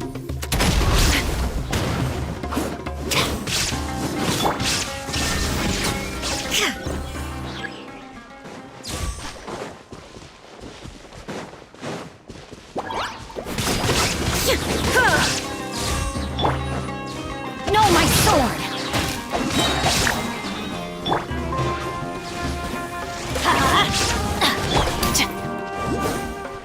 Stop right there! There is no escape!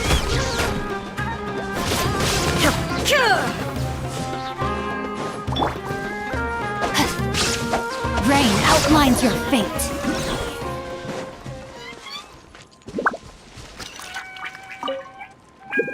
All right. I'll link your Akasha terminal to record data. The next step is to use this knowledge capsule. Hold it in your hand. I'll help you establish a connection with it so you can activate its power.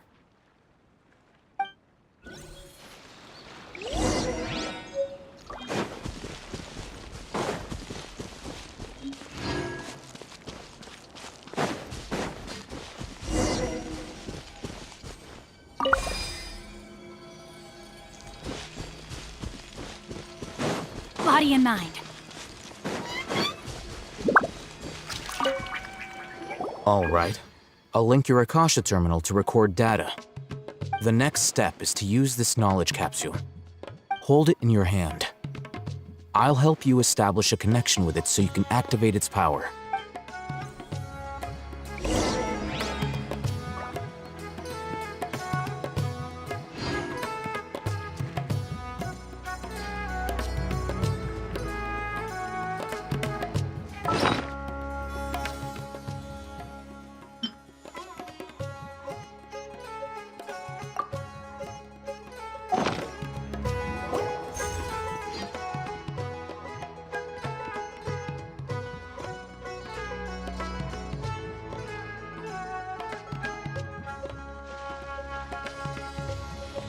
Hey, how are you feeling?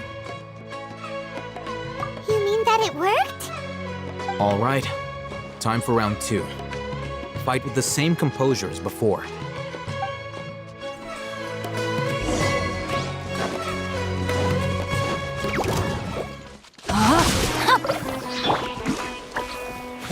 Shine down!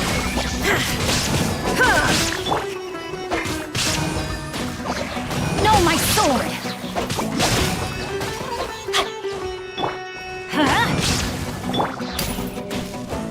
Drop your weapons!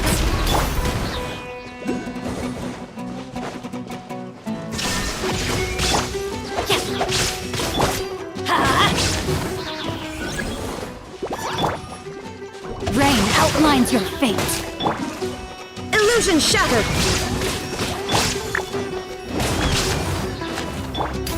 Final warning!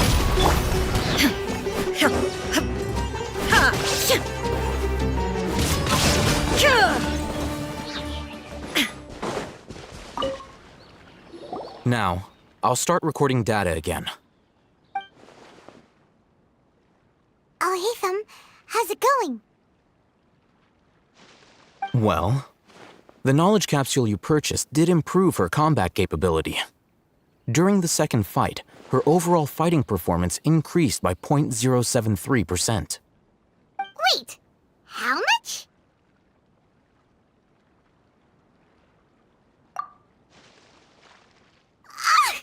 Dory's such a jerk! She totally scammed us! 1 million mora? This thing isn't worth a tenth of that amount!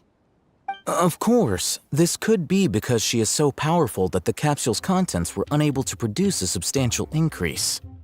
At the very least, this test allowed me to gain more insight into you two. Our deal seems increasingly worth my investment. I'm heading back to Ikela Funduk. I await your response in 2 days' time. This is Mora for when you ask Dory for information. pay her as much as she requests.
Let's see Dory today and ask her about where the Divine Knowledge Capsule...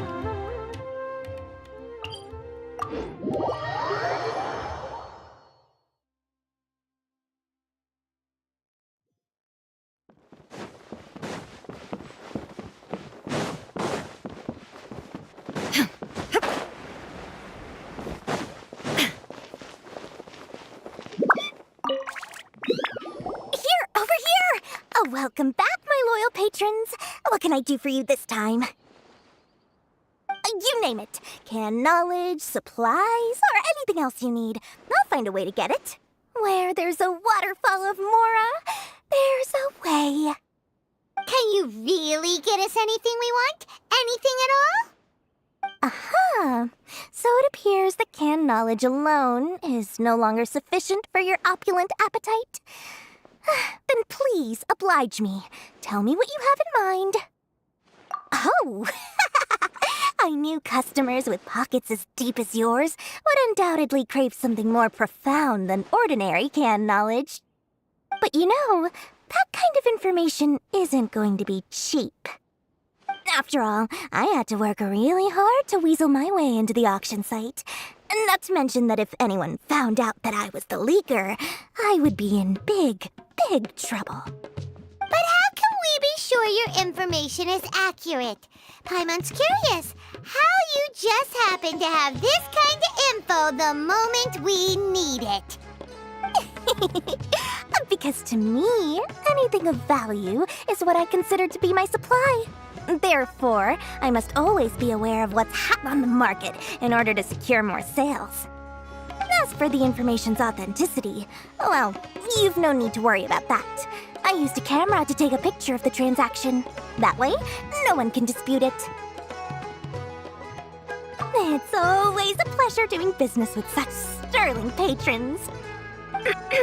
Now that you've paid in full, here's the scoop. The Divine Knowledge Capsule was purchased yesterday by a certain Misery, the leader of Ain el-Ahmar. Ain el-Ahmar? You mean the Eremites who worshipped King Deshret? Ah, so you're already familiar with them. The group has done everything in their power to obtain the Divine Knowledge Capsule. After all, they believe it contains the power of King Deshret. That Divine Knowledge Capsule is unlike any other canned knowledge I've seen before. It was glowing bright red. The capsule is clearly visible in the picture I took. You can look for yourself. Thanks for the info, Dory. Please, it's my pleasure. It's all thanks to discerning customers such as yourselves that my efforts yesterday were not in vain. Please, don't hesitate to contact me if you ever need anything else in the future. Mora for Dory opens doors. Well, we figured out where the Divine Knowledge Capsule is. It turns out...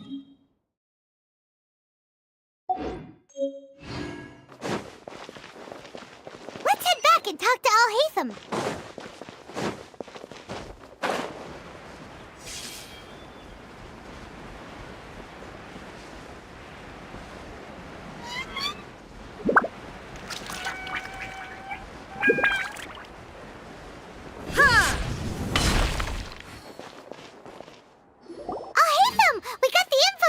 needed. Really? All right. Let's hear it. Dory even gave us evidence to verify the intel. Have a look. Huh, look at that. Clear as day. It must have taken some guts just to infiltrate the scene of the Eremites' transaction. But then to get close enough to take a picture like this. Bold move, Dory. Very bold move. All right. The person in this picture is indeed Misery, the leader of Ain al-Ahmar.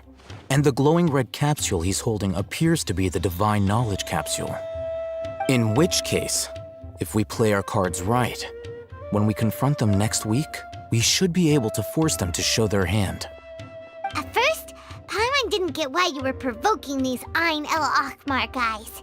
But now, it sort of makes sense. Everything's playing right into your hands. After we defeat them, we can finally have a serious talk with their boss and get them to lend us the Divine Knowledge capsule. Thank you for your time and efforts. Take a few days off while I make some preparations. Let's meet up again on the afternoon of the arranged date, 3 o'clock sharp. See you then.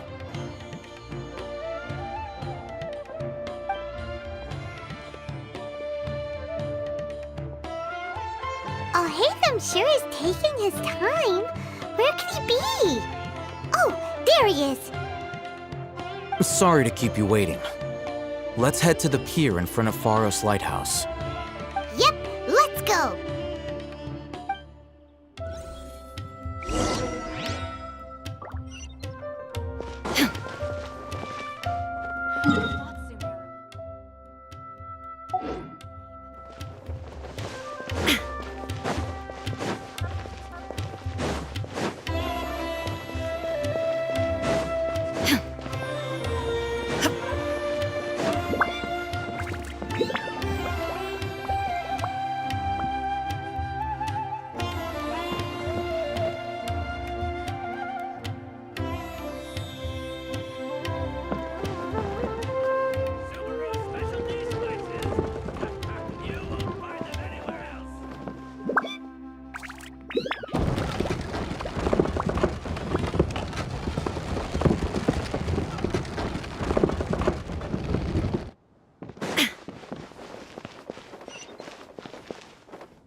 Alhaitham.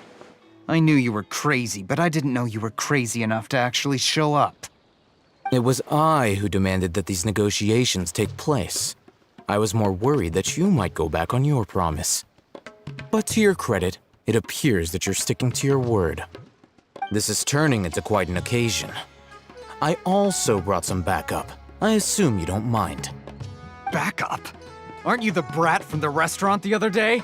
You've come to support this lunatic because he helped you out? Fine, your funeral. I'm not going to mince my words. Once we're done with you, you'll be nothing more than fish food. Get 'em, boys!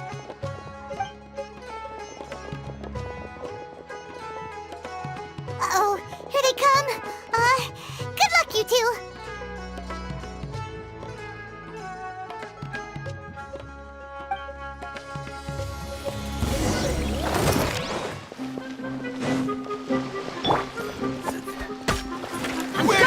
You're going.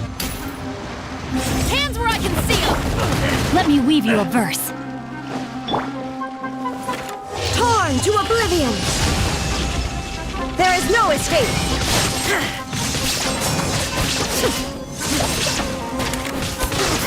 No, my sword! Let's light it up! Drop your weapons!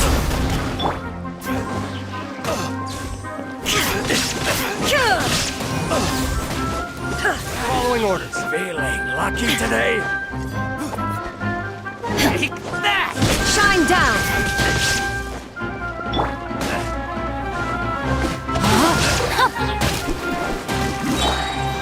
Adventure time! Stop right there! There is no escape!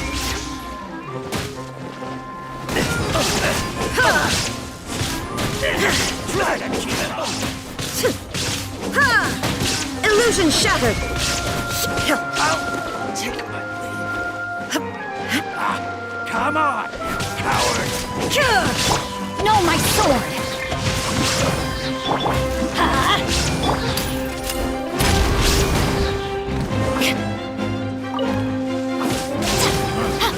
You won this. Academia scum!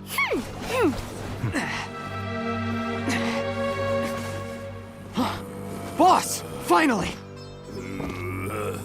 Did you use it? Great! Now we can...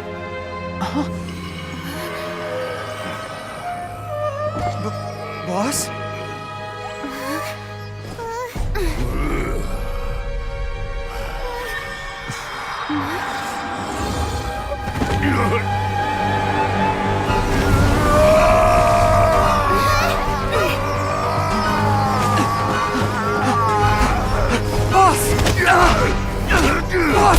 What's wrong? What happened to him? We have to cut his Akasha connection, now.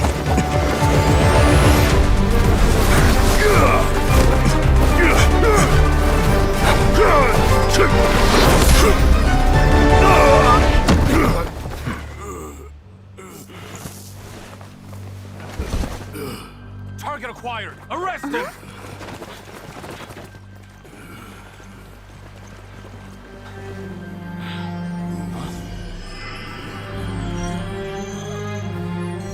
Do not impede our work. Is that understood, Al-Haytham? Of course. I was only trying to help. Take him away!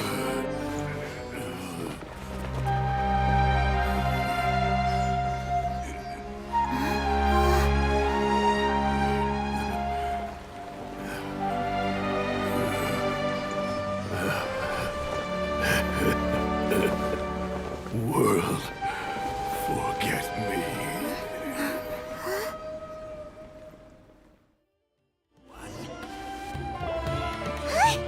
What in Tibet just happened? It's like that big guy suddenly lost his mind. It looks like he used the Divine Knowledge Capsule. You mean the Divine Knowledge Capsule did that to him? Oh, yeah. You mean how some researchers go insane after getting knowledge from Irminsul? I've heard of numerous incidents of researchers in Satyavada life going insane. The state that man is now in suggests that this is a similar situation. This Divine Knowledge Capsule does appear to be linked to the gods, but beyond that, it doesn't seem anything like the rumors suggest. Possessing it doesn't grant you divine wisdom or power. Did you hear what he said? World, forget me. What could that possibly mean?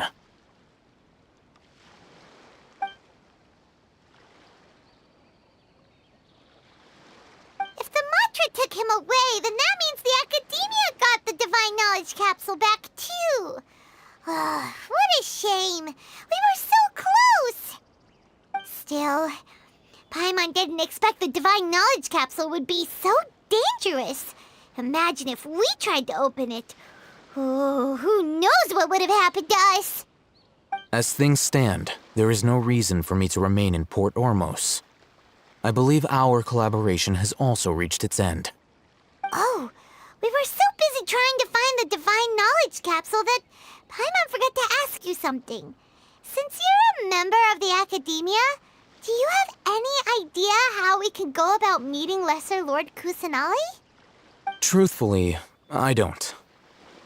Lesser Lord Kusanali appears to exist outside of Sumeru's entire administration. Most of the time, you wouldn't know she exists at all. Moreover, since the Academia possesses the Akasha, a symbol of our deity's wisdom, scholars have no reason to desire to make contact with the deity herself anyway. Everything about Lesser Lord Kusanali is such a mystery! I'm heading back to the Academia. How about you two? It's almost the day of the Sub-Zero's festival. Maybe we should head back too. We've been rushed off our feet over the past few days, so maybe a little rest and relaxation will do us good. Then we'll part ways here, Alhaitham, until we meet again.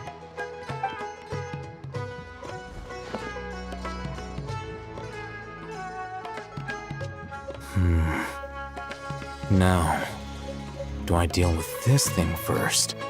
Or should I produce the report that the higher-ups require?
We didn't miss the Sub-Zero's festival, right?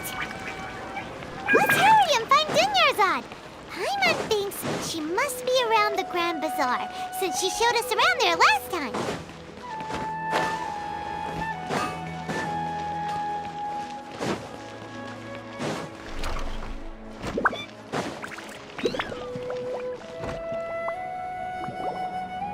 There she is! Dunyarzad, we're back!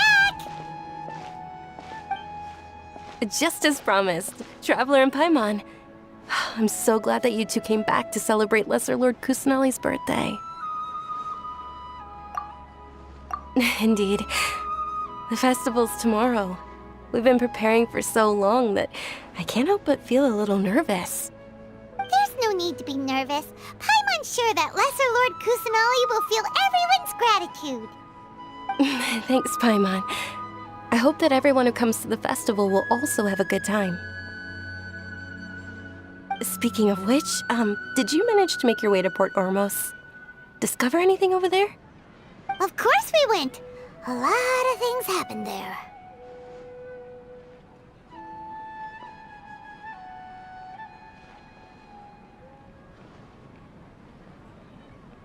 I see.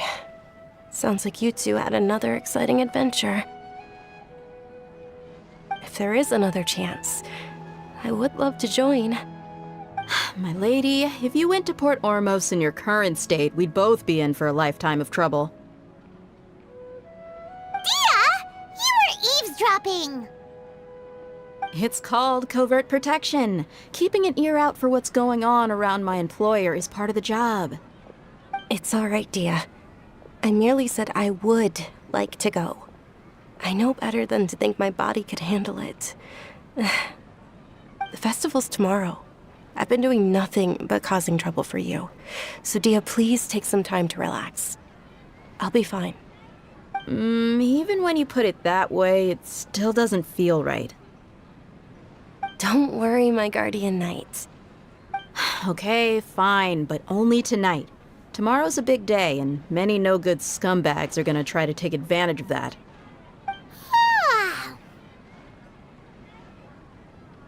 Oh, you two must be exhausted from your long journey back to the city. My apologies for not realizing this sooner. I've already prepared a room for you to rest. Please follow me. Whoa, you're so thoughtful. Paimon's so ready.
Here we are.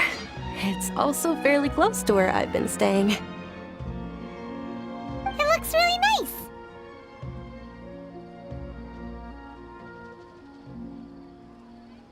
nice.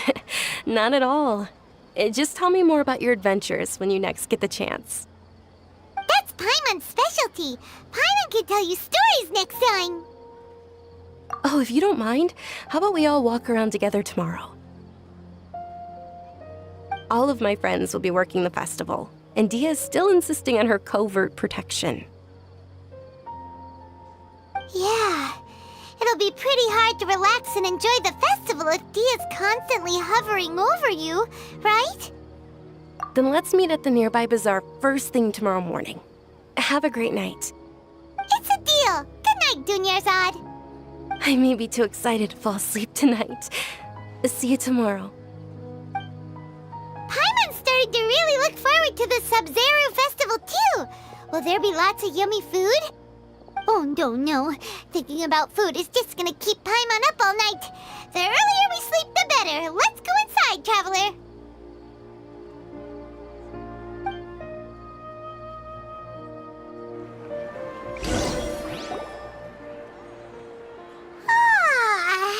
Did we oversleep?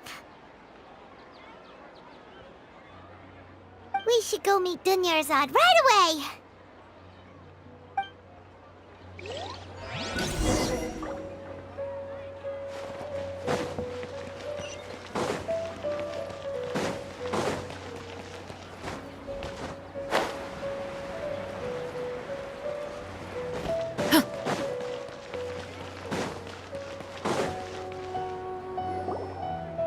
Traveler, Paimon, I've been waiting for you two. Good morning, Dunyarzad. We must have overslept a little bit. Not at all. I arrived early. Today is finally here. I must cherish every moment as if it were gold. You've worked so hard for this day. You gotta enjoy it to the fullest. You know it. Oh, it's just that, as expected, I had some trouble falling asleep last night.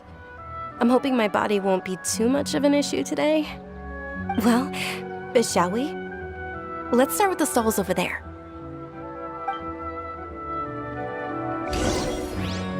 Many vendors came out of the blue to support the event, and they insisted on covering costs themselves.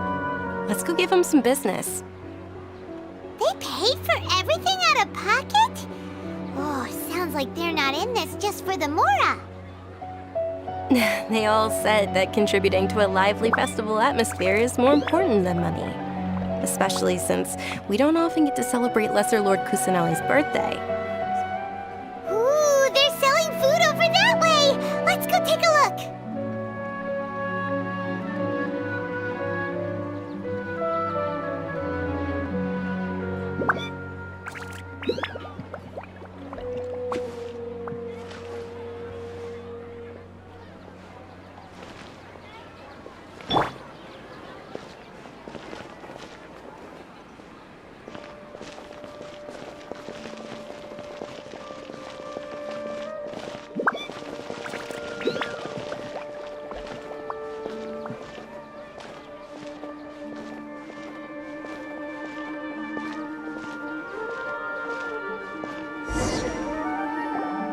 This is a stall offering foods from the Haftmewa feast. Oh, you could tell straight away. I thought most people nowadays wouldn't know. Mushrooms, flowers, and all kind of fruit? It's all vegetarian stuff. Aw, Paimon's a little disappointed. So, what's the Haftmewa feast you mentioned just now? It's another Sub-Zero's festival tradition. People used to set their tables with 7 different foods. Generally speaking, the most common selections were foods like Rukashva mushrooms, Nilopala lotuses, Sumera roses, Sunsettias, Kapulatas, Hara fruits, and Zaytun peaches. So, the Sub-Zero festival is a vegetarian holiday? You don't have to be a vegetarian to enjoy the spread. We just use the 7 foods to symbolize the 7 virtues of the Dendro Archon. Wait!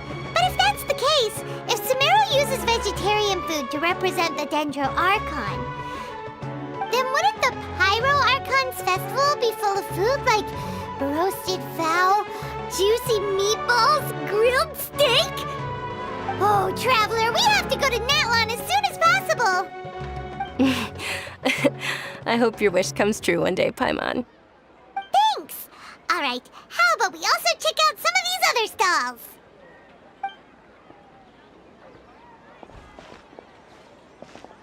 Dear customers, would you like to try your hand at alchemical divination? What's alchemical divination? Those two things sound like they'd be fun to try together. Right? I thought the same when I first heard about it. It is said to be a mysterious craft invented by none other than Lesser Lord Kusanali herself.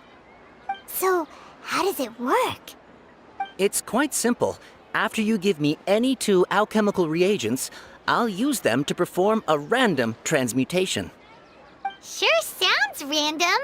So random that it will probably fail. That is precisely what we need.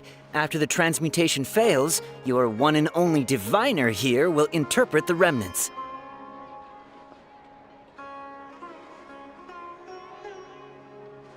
Well, according to Lesser Lord Kusanali, everything is interconnected, and all that occurs can be traced back to fate. You could say this is a pearl of old wisdom.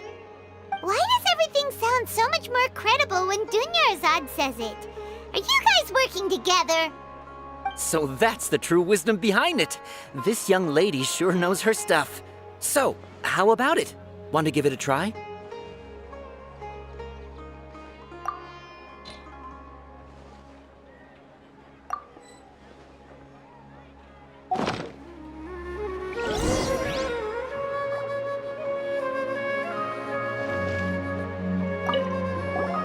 So how about it?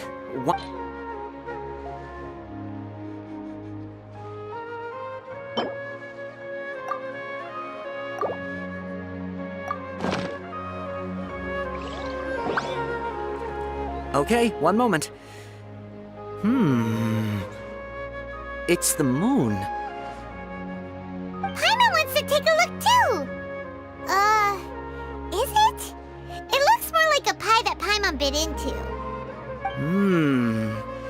Generally speaking, the moon signifies... It means...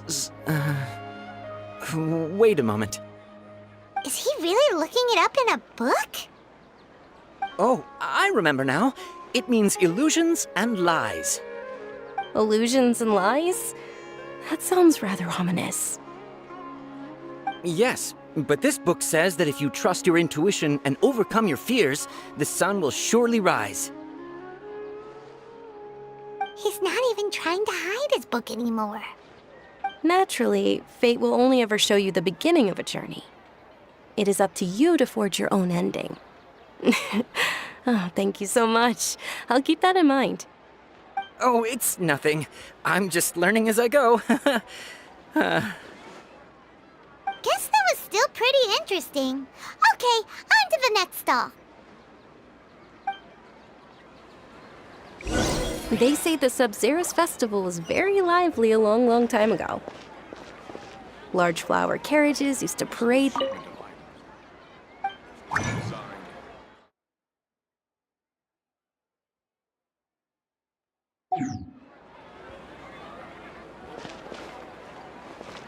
Dunyarzad's eyes are sparkling right now.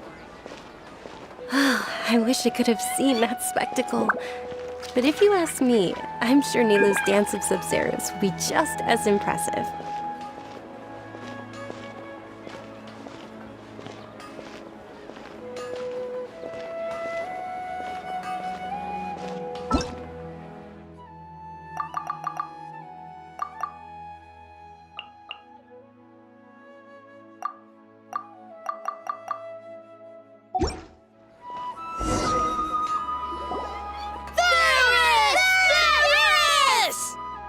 Attention! Soldiers, fall into formation if you want any Yalda candies.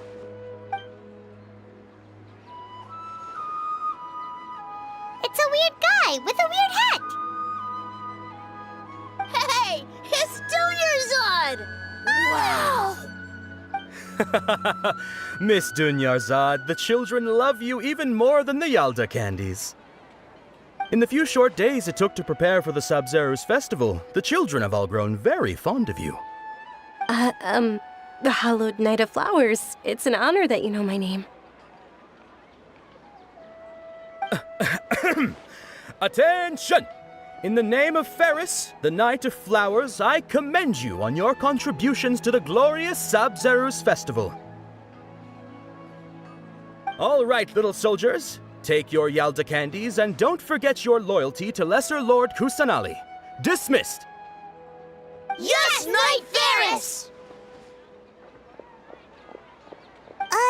Just what is going on here? Ferris, the Knight of Flowers, is another Sub-Zeros festival icon, and one immensely popular with children. In the past, the actor portraying Ferris would also sit on a flower carriage. It's all thanks to Miss Dunyarzad's sponsorship that the children can make such wonderful memories today. As are we to you, Vihar. Oh, not at all. Oh, speaking of tradition, do you want some Yalda candies? They're a festival staple, and I happen to have some boxes readied here. Take a look and pick whichever one you want. Whichever one? Don't these boxes all look the same? That is the fun part. Each box contains a random flavor. It's up to the luck of the draw. Flavors include lavender melon, hara fruit, sunsetia. Ooh, those all sound pretty good. And there's also lizard tail and oni kabuto. Huh? What's up with those two flavors? Oni kabuto is a little spicier than lizard tail. Dunyarzad, you tried them before? It's all right. Paimon believes in you. I also believe in your intuition. Great! These boxes of candy are numbered 1 to 5 from left to right. Which one do you want?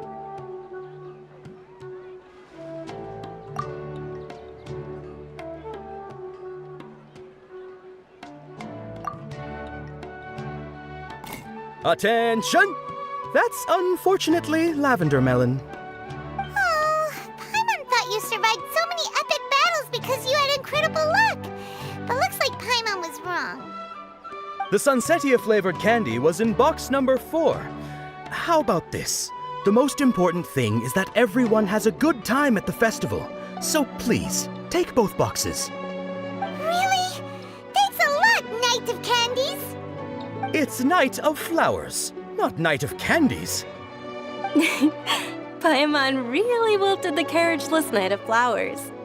They all basically sound the same. We got our candy, so let's keep going. Oh, actually, I just remembered that I left something behind. Since you're here, can you come with me to get it? Dunyarzad, you probably forgot because you're so excited about the Sub-Zero's festival. How embarrassing.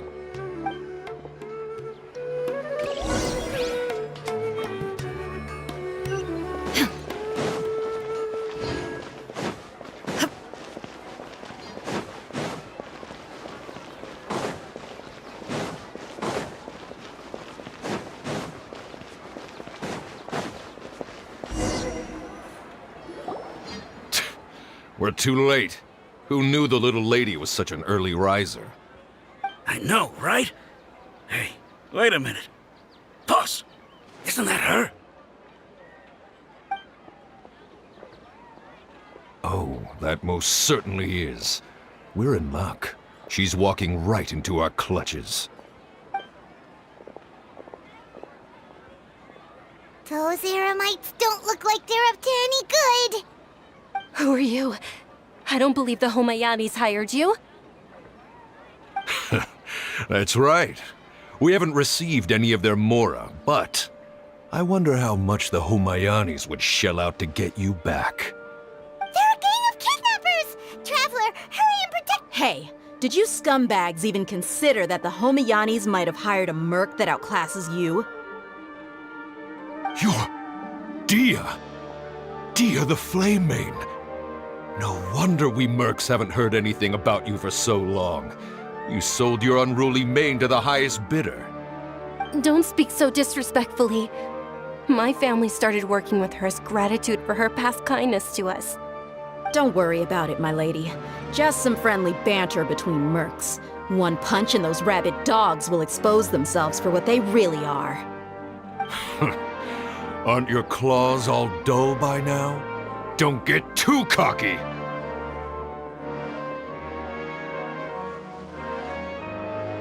Traveler, take Miss Dunyarzad to a safe location. No! We're gonna stay and help! There's too many of them!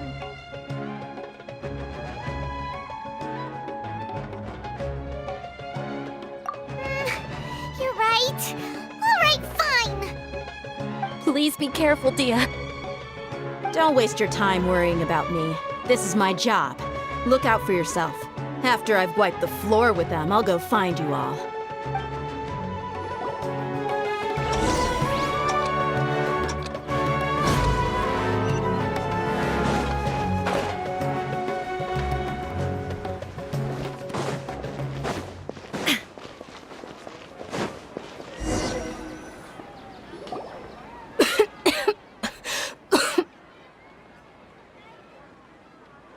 Dunyarzad, are you okay? You look a little pale. Are you in shock? I'm fine. My body always reacts like this whenever I exert myself too much. You sure you're okay? I'll be fine after some rest. More work. Yeah, don't worry.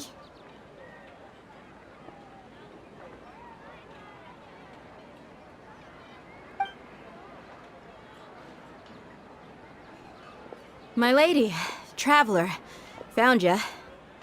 Dia! You took care of them so fast! Any more of them?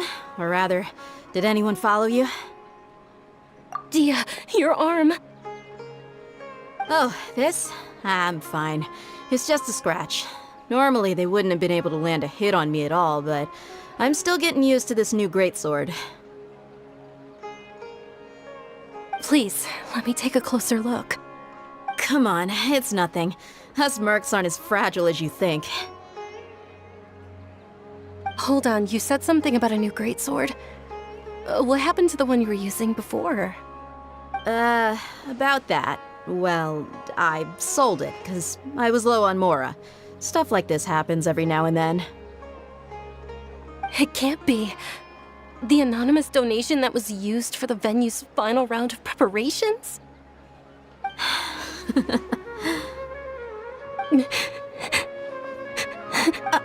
Hey, Miss Dunyarzad, I wasn't trying to make you cry. I'm not gonna lose my commission because I made my employer cry, am I? Okay, making your employer cry won't affect your commission, but selling your weapon without permission and getting hurt? I'll have to reevaluate your performance. You're so unreasonable, my lady. Thank you very much, Dia. Don't be like that. I get embarrassed really easily.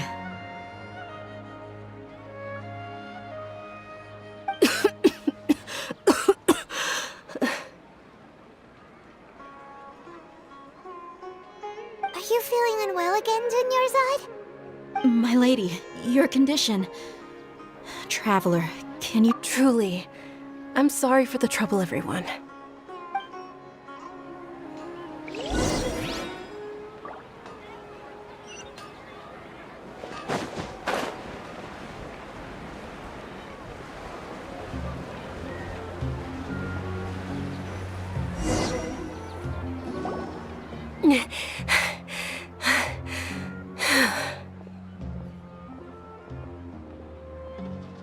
Are you feeling better, Dunyarzad? Yes, much better. Just give me a few moments and I'll be good to go. I didn't realize you were concerned about it. I guess I shouldn't continue to keep it a secret. I was actually born with Elazar. Can't believe it's Elazar! Oh, you've already heard of Elazar. In that case, you probably know about its severity. Sumeru's current medical advancements still haven't been able to find a cure. The disease's progression can only be delayed through environmental therapy. Dunyarzad. There's no need to be sad. I've always lived with Elazar and I came to terms with it a long time ago. Compared to the simple fact that I'm afflicted with this, its effects on my life have been much more painful. I know that my family loves me dearly. They've done all they can to provide the best environment for me so that I can live for that much longer. However, I know I will one day succumb to this. Did you know? Before I ran away from home this time, the world outside of my home didn't even know that I existed. Since I was a child, all I could do was sit on my bed and stare at everything outside of my window. I'm sure my family's worried and disappointed in me for running away, but I just didn't want to have any regrets. I wanted to meet other people. To me, there's nothing more beautiful than being able to meet and speak with others. Not to mention the incredible time spent preparing for the festival. The joy on everyone's faces here, and all the support I've received from friends like Dia. This way, when my final day does arrive, it will be less sorrowful. At the very least, many people will remember that I once existed in this world, right? As long as you don't forget Paimon, Paimon also won't forget about you. No, even if you forget Paimon, Paimon will still remember you. Thank you two so much. I apologize for the depressing conversation. This is out of character for me. To be honest, Lesser Lord Kusanali gave me the courage to do all of this. If it weren't for her encouragement, I wouldn't have taken that first step. Thanks. There will always be frustrations in life, but I know that... Oh, right! Isn't it almost time? Huh? Almost time for what? Isn't the Dance of Sub-Zeros about to begin? It's the part of the festival that I've been looking forward to the most. Nilu will recreate that legendary scene with her most splendid dancing. And with that, my wish will also... Then what are we waiting for? Let's go to the stage! Yeah, we should still make it in time.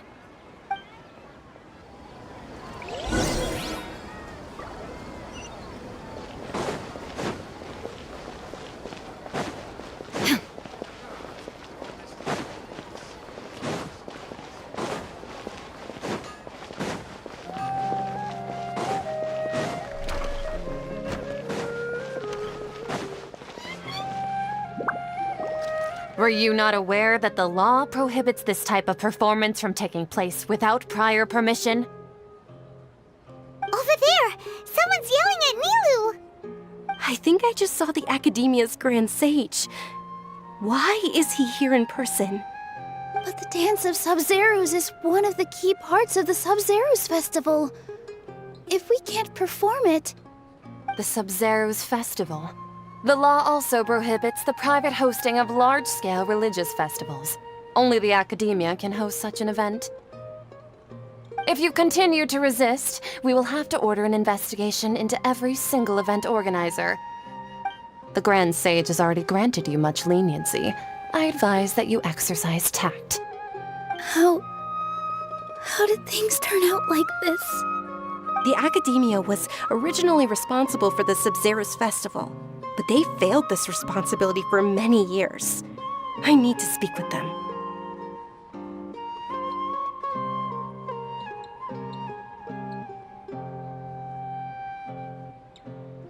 This is a hard pill to swallow, but you're right. Things would only get worse. Art, dance. Aren't you ashamed of pursuing such frivolous and meaningless activities in this land of knowledge and reason? Our Archon created the utopia that is Sumeru City for all scholars who sought validity, verity, and truth, while people like you wish to defile it. No. I believe that our Archon never rejected the arts. Even the goddess of flowers dedicated a dance to her. With your lack of intellectual credentials, I do not believe you are qualified to debate with me. What you should be doing is finding workers to tear down this ridiculous eyesore.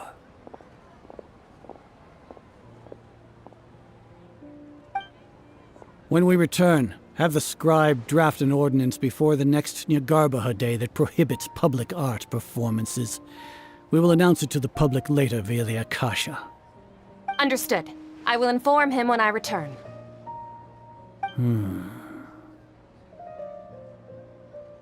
The Sub-Zeros Festival. Go celebrate the birth of that god to your heart's content. Nilu, are you okay? Oh, Dunyarzad. You all saw that just now?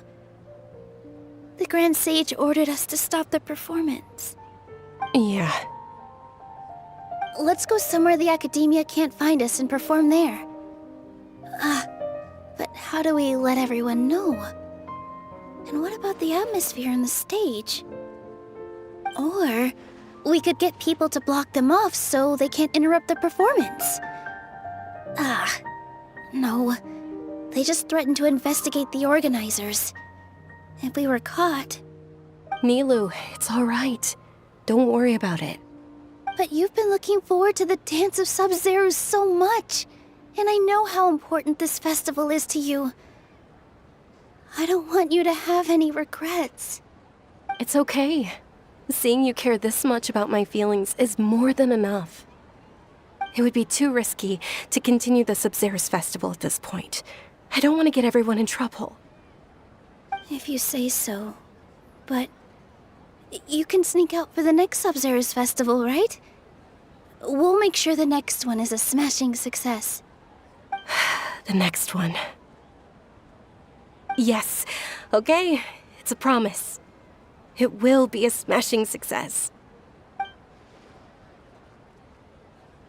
Paimon can't believe this is how things turned out. Those heartless geezers.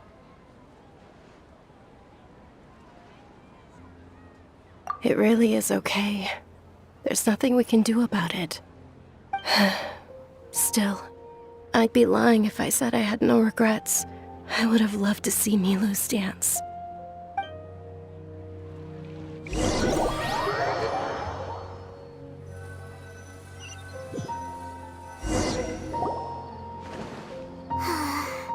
A lot happened today. It's a shame the festival ended the way it did. Nilu and Dunyarzad promised to make the next Sub-Zeros festival a success, but Dunyarzad is running out of time.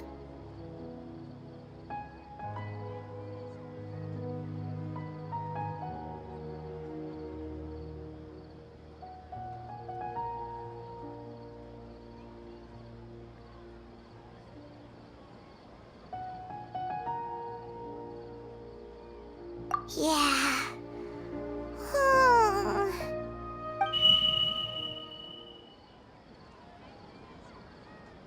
All connections have been secured to construct the most stable framework possible. The project has entered its most critical phase. Power has begun to flow from...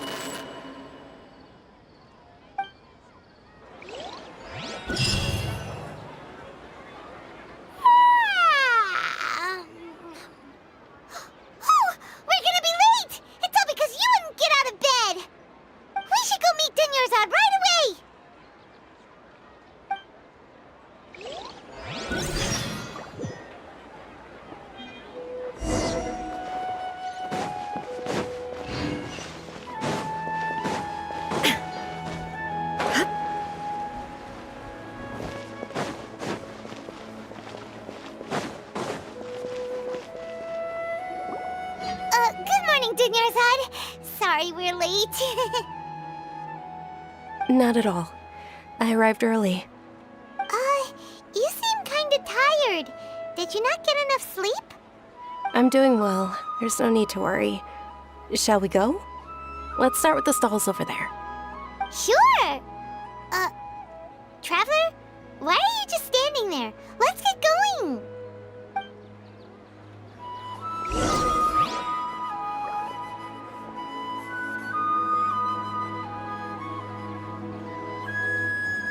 Ooh, they're selling food over that way! Let's go take a look! The world remains constant over the centuries. But human life is like the dew at dawn, or a bubble rising through water. Transitory.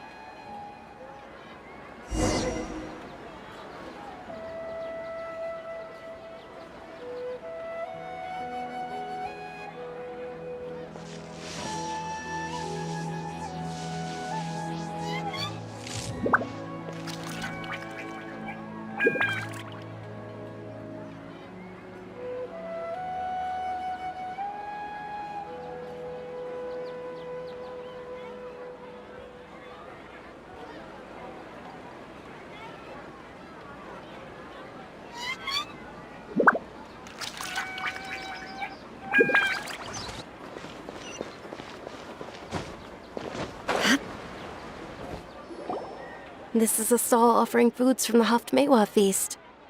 You are quite well informed, miss. I thought most people nowadays wouldn't know. They're all plants! Oh, Paimon's a little disappointed. Actually, what is the Haftmewa feast you mentioned just now? It's one of the Sub-Zerus festival's traditions. People used to set their tables with 7 different foods to symbolize the 7 virtues of the Dendro Archon. Remnants appear to be in the form of the moon. Really? Paimon thought it looked like some kind of food. The moon signifies... It's escaping me for now. Wait a moment. Is he really looking it up in a book? Oh, right. It means illusions and lies. But if you trust your intuition and overcome your fears, the sun will surely rise. Understood. I'll keep that in mind. Oh, it's nothing. I'm just learning as I go. Guess that was still pretty interesting. Okay, on to the next stall.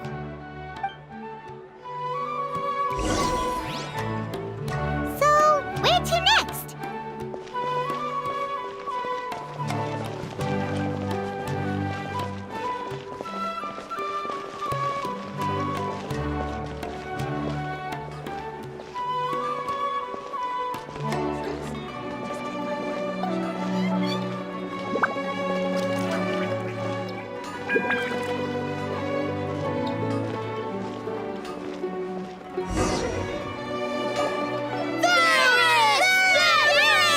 All right, soldiers. Now that you have your Yalda candy... Yes, Knight Varys!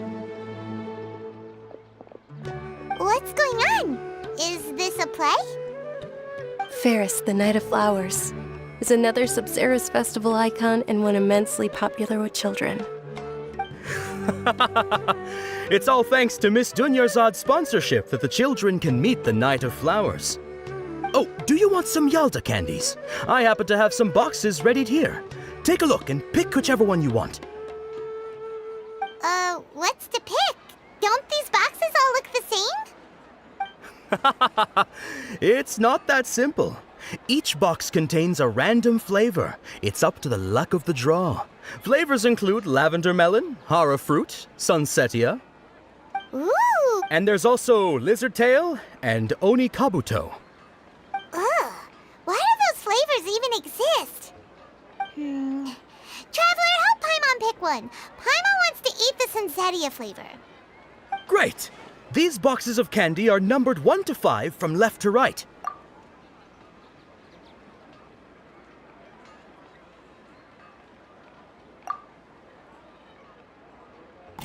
Ah, excellently chosen. Number 4 is indeed sunsetia. Paimon bet you had incredible luck, and Paimon was right. Huh? Are you saying that you instinctively chose the right box? But now that you mention it, Paimon also had the feeling you'd choose the right one. Maybe we didn't sleep very well last night. Or maybe we slept too much. Oh, sure. Huh? Where are you going? You're just gonna walk off like that?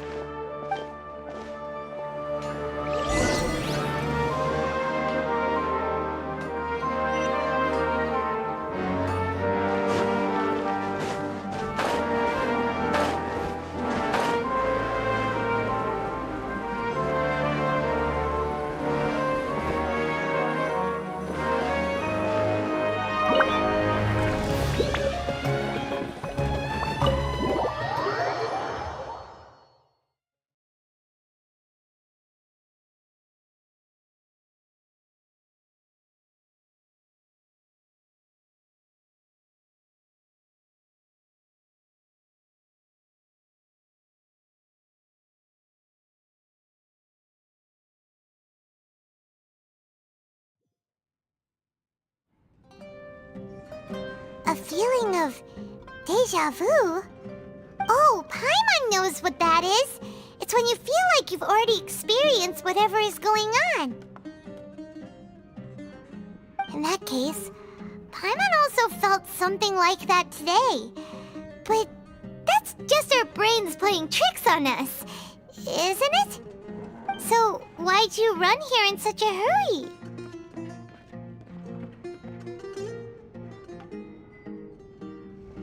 So that's it! You're intentionally doing things you usually wouldn't and seeing if you still get that same feeling of deja vu. Welcome, you two! Are you here for lunch? What would you like to eat? Got it! You don't look like you're from these parts, but I gotta say, you've got good taste. I'll give this order to the kitchen. Charcoal-baked Angelina cake? Isn't it that burned thing that didn't look tasty at all? Oh, Paimon understands what you're trying to do now. You'd never normally order something like this.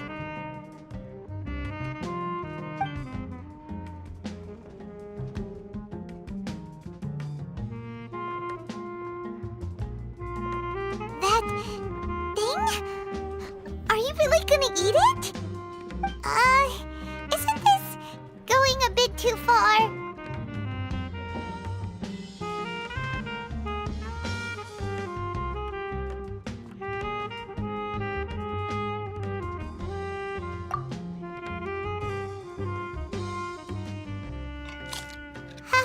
How was it?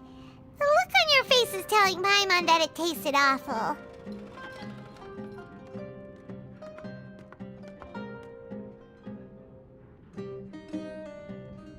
Then, you mean...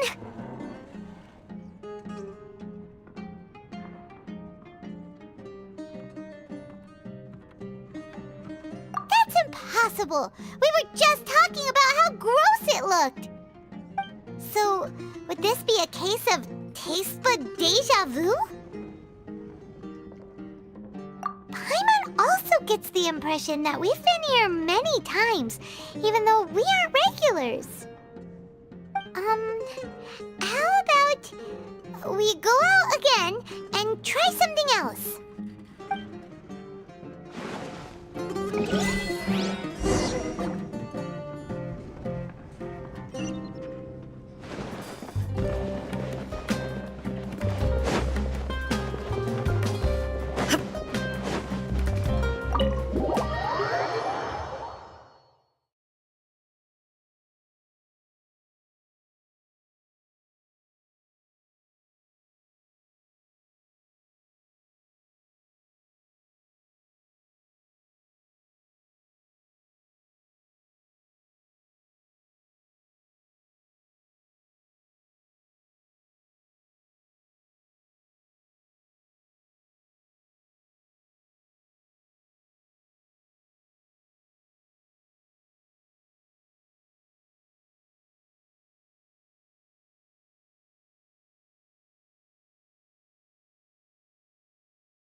Hey, Dunyarzad is sitting by herself on that bench over there.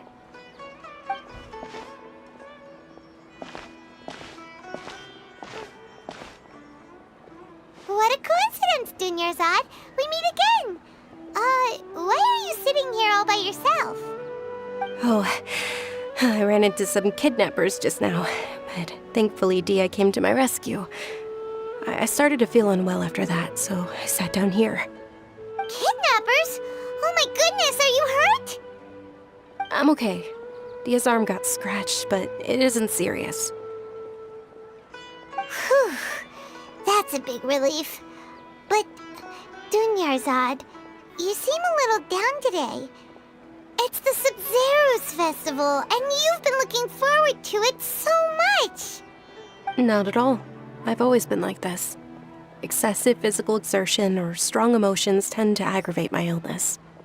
Besides, no matter how amazing today may be, it is but a single day. After however many more days, my time will come to an end. Paimon doesn't quite follow you, and Paimon feels like something's really got you down right now. It really is fine. I don't mind. Huh? Did something happen? Dunyarzad, have you ever felt deja vu? You know, like when you've already experienced something that's happening right now? Deja vu? No. But my days have been the same for years now. Even if I were feeling deja vu, I suppose I would already be used to it. Oh, Paimon sees. Then, is it only the two of us? It's almost time. Huh? Time for what? Nilou's Dance of Sub-Zeros is about to begin. Let's go.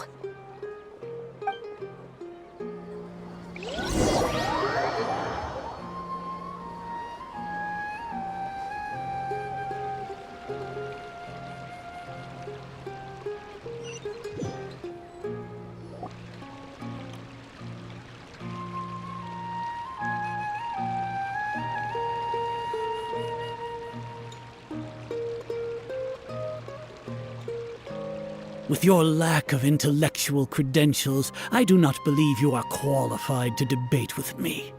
What you should be doing is finding workers to tear down this ridiculous eyesore. When we return, have the scribe draft an ordinance before the next Nyargarbaha Day that prohibits public art performances. We will publicly announce it later through the Akasha. Understood. I will inform him when I return. The Sub-Zeru's festival. Go celebrate the birth of that god to your heart's content.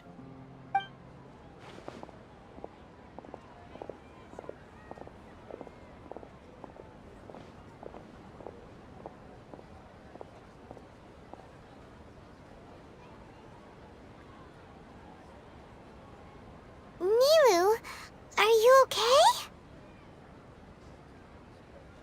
Oh, Dunyarzad. The Grand Sage ordered us to stop the performance. It's okay. There's nothing we can do about it.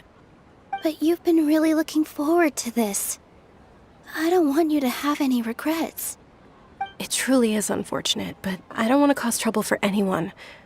Didn't the Grand Sage say that he might investigate the organizers? True, but... well, okay. I'll just have to try again next year. The next festival. I probably won't be around by then. Wait, what did you just say? No, nothing. I'll be heading back to rest. Thank you for your help, everyone. Paimon can't believe what those heartless geezers did! Did Dunyarzad already go back? We should also return and get some sleep. So,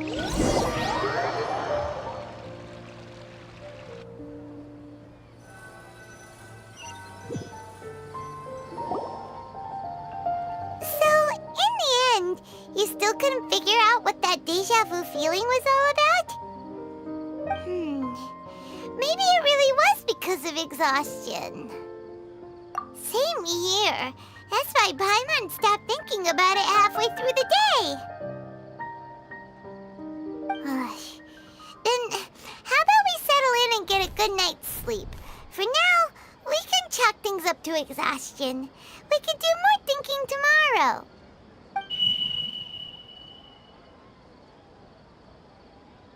Observing a modest drop in the output of Jnana energy, but values still remain within normal parameters. Continue to monitor for variances in the data and find the cause as soon as possible.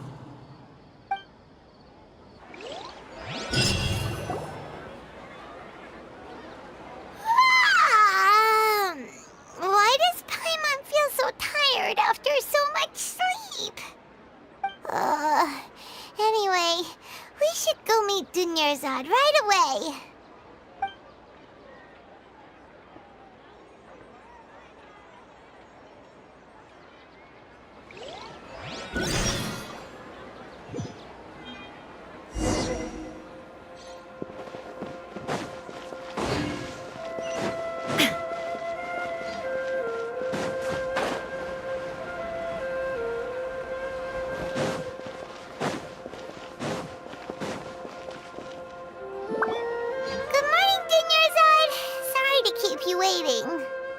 Not at all.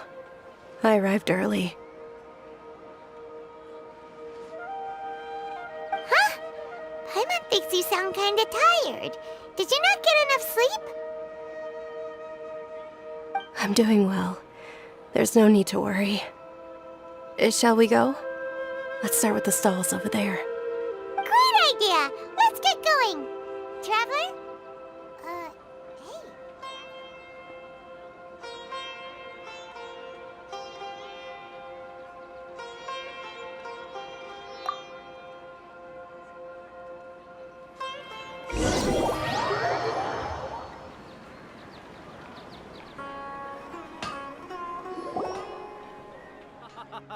It's all thanks to Miss Dunyarzad's sponsorship that the children can enjoy the Sub-Zeru's festival.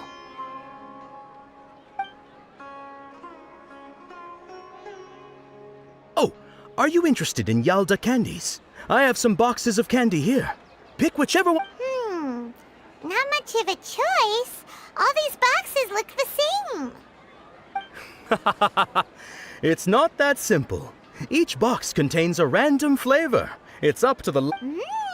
They all sound pretty tasty. And there's also lizard... Huh? What were those last two? She'll help me choose. Paimon... No problem. These boxes of candy are numbered 1 to 5 from left to right. Which one do you want?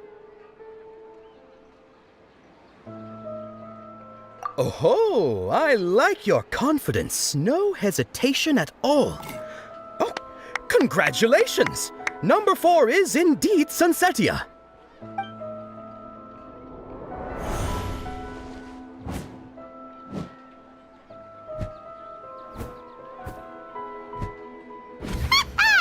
Paimon knew she always had incredible luck.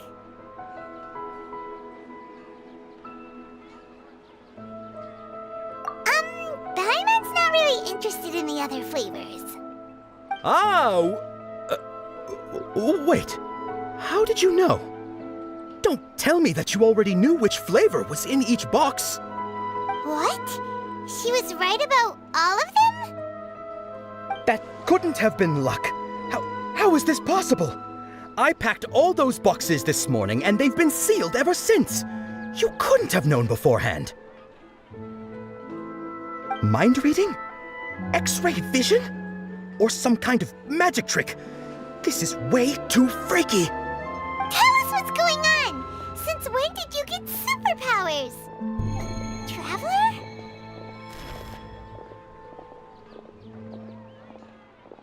Hey, where are you going?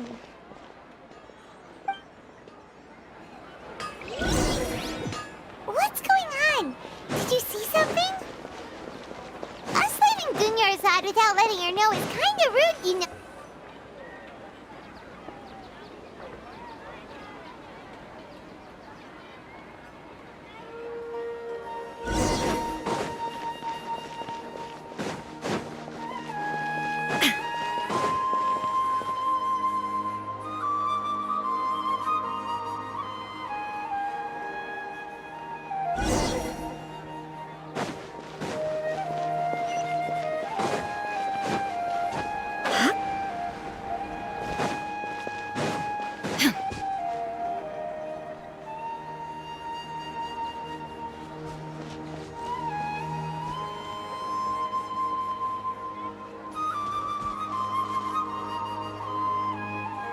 What are you looking for? Why did we come here?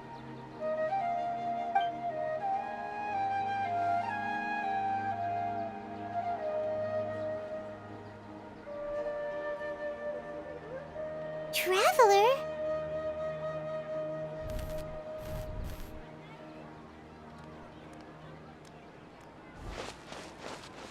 That's...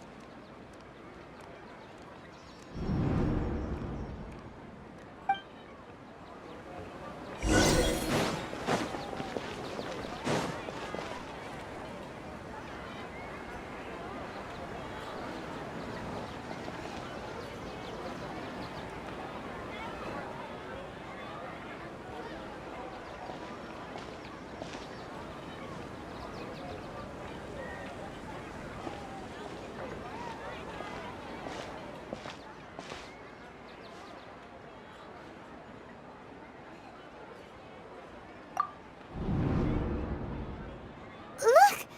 That's... Isn't that Dunyarzad? What's happening here? Why are there 2 Dunyarzads? You already know that this isn't your first Sub-Zero's festival, don't you? I'm sure you already know how to use this. A knowledge capsule? Where did you get it? What's inside? You should use it too, Paimon.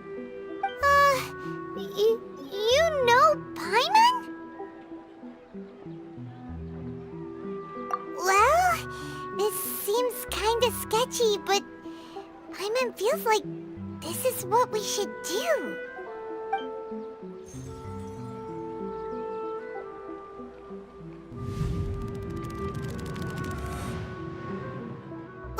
What the?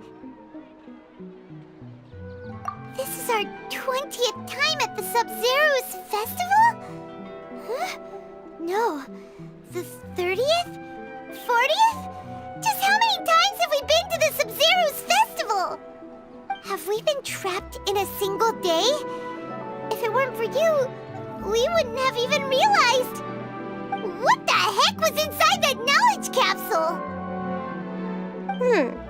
Your memories are still scrambled? Try your best to remember.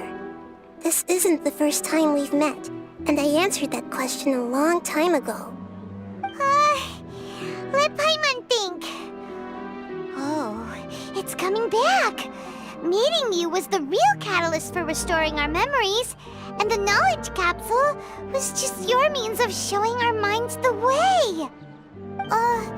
What about everyone else? Why are you only helping the two of us? Your sense of deja vu is stronger than everyone else's, yes? As for an explanation, you two received the blessing of Den. It was as if a single sheet of paper was separating those memories from your consciousness. A familiar question. I think this is the 7th time you asked that. As you can see, she isn't doing well. You probably sensed it too.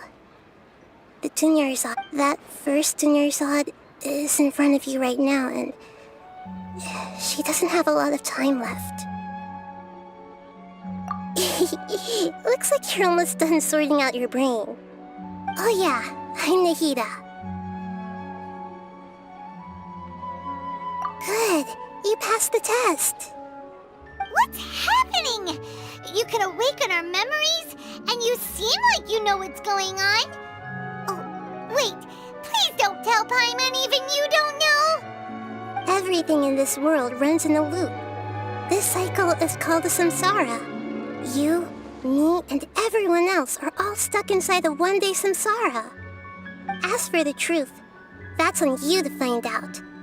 If you were told the truth instead of discovering it yourselves, it would literally blow your minds. I don't know how you'd be after that. I can only give you surface-level help, like bits of information and subtle hints. For the rest of the time, I'll be doing all I can to slow down Dunyarzad's illness. She looks like she isn't doing well at all. Her illness gets worse after each Sub-Zero's festival. If we can break out of the samsara, I might be able to save her. But as things are right now, she's just a small bird in the sky that's about to lose its last feathers. All I can do is raise a gale to delay her fall. You sure love to use weird analogies. Analogies are wonderful tools. They let you use existing knowledge to understand unfamiliar things. Okay, so, with what you know so far, what do you think the truth is?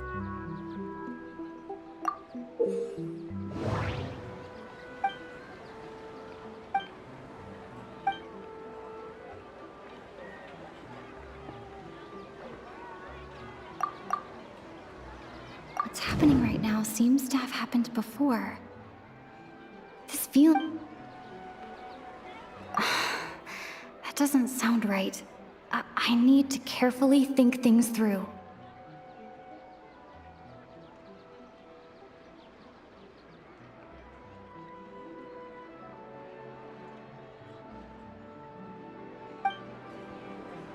What's happening right now seems to have happened before.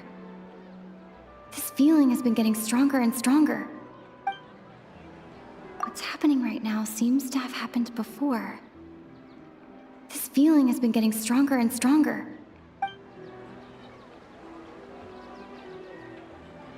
What's happening right now seems to have happened before. This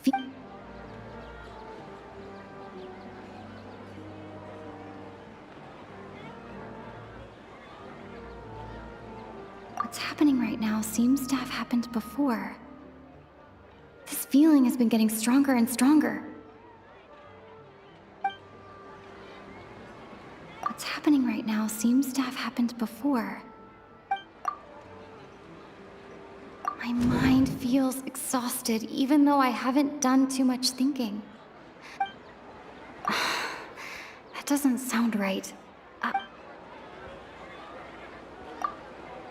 The moon, illusions, and lies. What do they all mean? That doesn't sound right. I need to carefully... Grand Sage said, go celebrate the birth of that... We've already experienced the Sabzeruz festival many times. And the day of the festival seems to be in a perpetual samsara.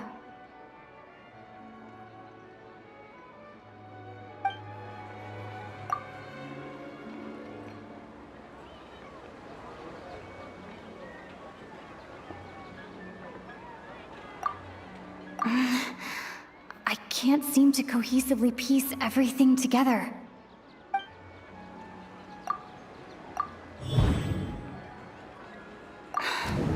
That should be it. The flow of time is endlessly cycling within one single day. A time loop. You've given similarly wrong answers in the past. A pity. Still the wrong answer? Paimon thought that made a lot of sense. It feels like time's just repeating itself. A simple time loop can't explain some of the phenomena. You two are still missing a lot of information. Unfortunately, I can't give you any more hints. Dunyarzad! The Sabzeruz festival is happening every day, but that doesn't mean we can waste an infinite amount of them. Hurry and find the truth before today's festival ends.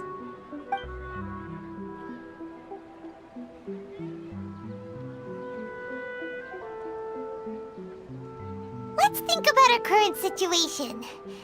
To save Dunyarzad, we have to escape the samsara of the Sabzeruz festival. And to do that, we need to figure out what's happening. The truth.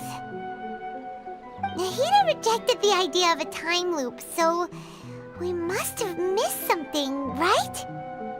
Paimon's memories say that we've already done this many times, but let's go talk to people again. It's more productive than sitting here and scratching our heads. Why don't we start with those stall owners?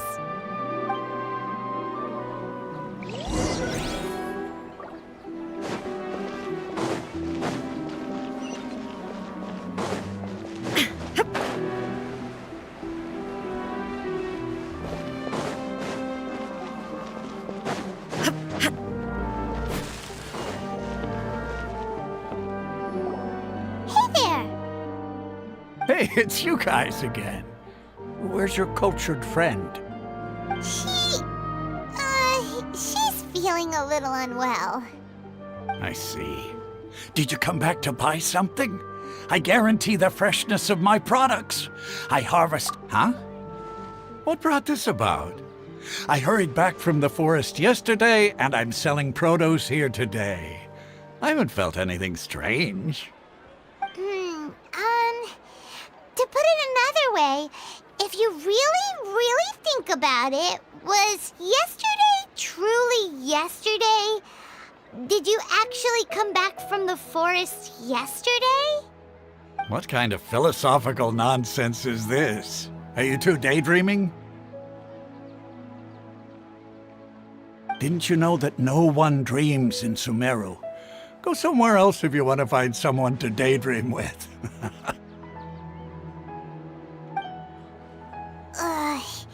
He actually has a point.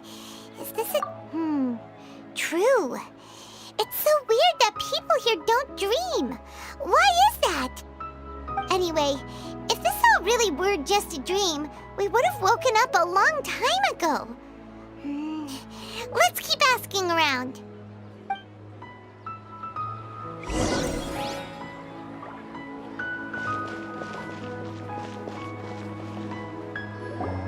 Oh, it's you two.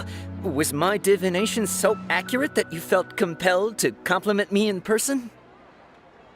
Ooh, I knew it! I told you, the god's divination is highly accurate. You just hadn't fully understood its significance yet. You're really excited about this, huh? That's exactly why we came back. Help us better understand it. Help you better understand it? Well, that isn't exactly what I excel at. So, you're admitting that you don't have a clue? Anyway, what kind of situation did you get into? Huh? Hold on a second. I thought you guys just lost your wallet or fell for a scam. What you just said, are you serious? Does that kind of thing actually happen in real life? Paimon knew you weren't going to believe it. Marvelous. Truly marvelous. I believe you. Recall the interpretation of your divination, the moon, illusions, and lies. It really felt like an omen. When you say it like that, the divination does sound like it's related to what's going on. Can you read any more into it? I believe that the Archon's revelations are never more than vague hints. Anything more specific is beyond the reach of mere mortals. The book only says, if you trust your instincts and overcome your fears, the sun will surely rise. So that's how it is. Looks like fortune-telling is just fortune-telling. It's no good for practical problems. We haven't made any progress. Who else can we talk to?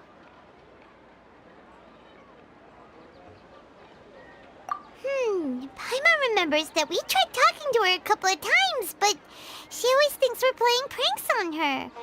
You think she'll brush us off again? Yeah, if we tap into Dia's strong sense of responsibility as a mercenary, then she'll definitely take us seriously. At this time of day, Dia's probably just finished beating up those kidnappers. Let's go find her.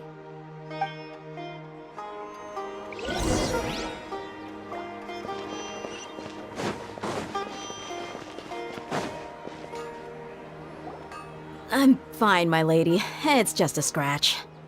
Perfect timing. Both of you are here.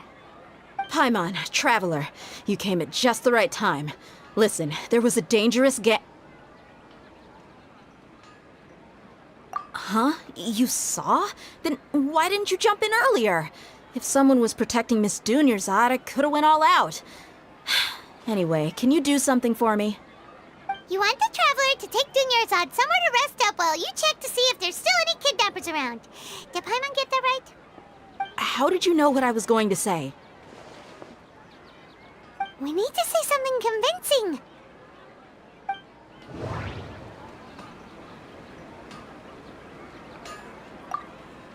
Dia sold her greatsword to raise additional funds. And... Tell her, Traveler!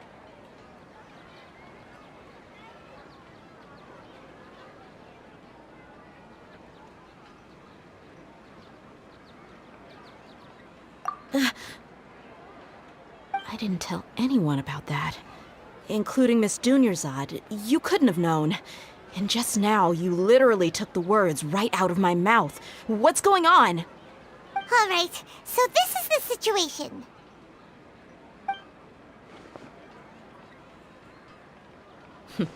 It's kinda hard to believe what you just told me. First, let me make something clear. Most of us desert dwellers might not be the scholarly type, but we do have basic common sense. She's quieter than usual. Uninterested in anything and really gloomy. Yeah, she isn't the same as before, but her parents said that this is how she was like at first. Huh? At first? I don't quite understand what you're all talking about. I'll go rest on the bench over there. My lady, are you angry?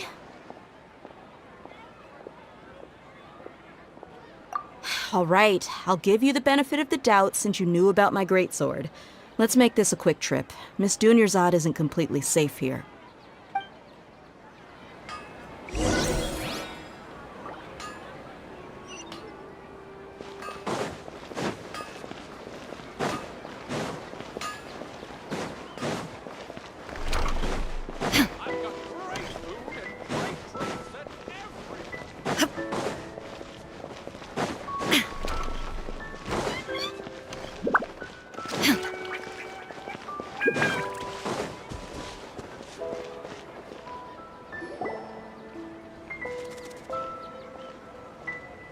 Nahida! We brought a friend! Are you busy? I thought I told you that it won't help to bring anyone here. We just wanted her to see the real Dunyarzad's condition. The real Dunyarzad? Where and who are you talking to? Huh? I told you that you two are special. Other people can't see me or Miss Dunyarzad here.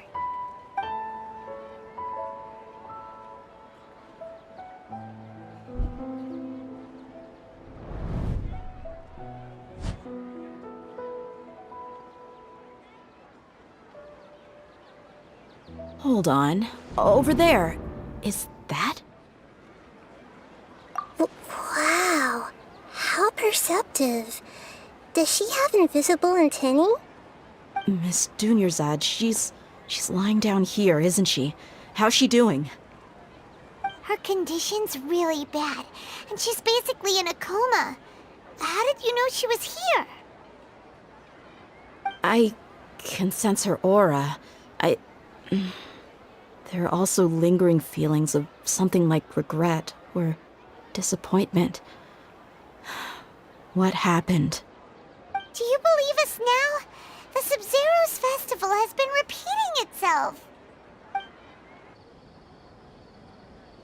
So, you think the sages are behind this? Yeah, they've always been against us. Wouldn't surprise me if they're using the Akasha to intentionally repeat the Sub-Zero's festival as a sick joke. You have a point. Aside from the Dendro Archon, the Academia's sages are the only ones in Sumeru who could pull off something like this. Maybe there's more to the Akasha than we know. Right! Didn't you awaken our memories using something that looked like a knowledge capsule? That means you must know something about the Akasha! The Akasha relies on the power of a gnosis to operate, as it is the manifestation of the God of Wisdom's power. It compiles the wisdom of the entire populace, and it grants knowledge to the people. A gnosis could do that? No wonder the Akasha is so magical. It's being powered by the gnosis of Sumeru's Archon. So, this Nahida you mentioned, what did she say? She said, and Paimon quotes, "The Akasha relies on the power of a gnosis to operate, as it is the manifestation of the God of Wisdom's power. It compiles the wisdom of the entire populace and it grants knowledge to the people." Compiles the wisdom of the entire populace and grants knowledge to the people. Wait. I get the grants knowledge part. That's what people have always used the Akasha for. But compiling the entire populace's wisdom? How does that work? Did she mean that the sages enter new knowledge into the Akasha? Oh yeah, that sounds about right. What do you think?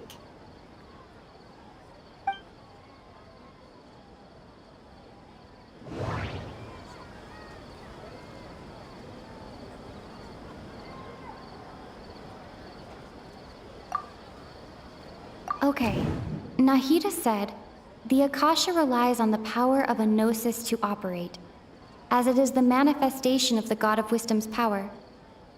It compiles the wisdom of the entire populace, and it grants knowledge to the people. That doesn't sound right. I need to carefully think things through.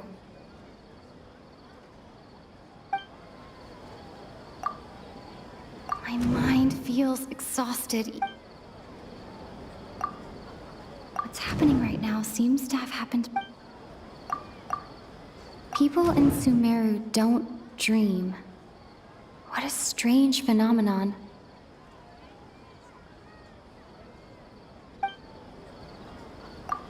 That doesn't sound right. I need to... What's happening right now seems... You mean the Akasha is causing our mental fatigue? Huh. Now that I think about it, my head's been feeling unusually heavy. When the desert dwellers set off on their quest for knowledge, a sage once said, knowledge always comes at a price. Compiling the entire country's knowledge. You think the Akasha pulled a 180 and is extracting information from us? Who knows? The Akasha can put knowledge into our heads, so who's to say that it can't also poke around in there? We don't know any specifics. What's the point of doing something like that? Just think about it. If you could combine the knowledge of every single person in Sumeru, then you can basically turn Sumeru City into a single massive brain. This hive mind could make breakthroughs in problems that even the smartest geniuses can't crack. An excellent deduction.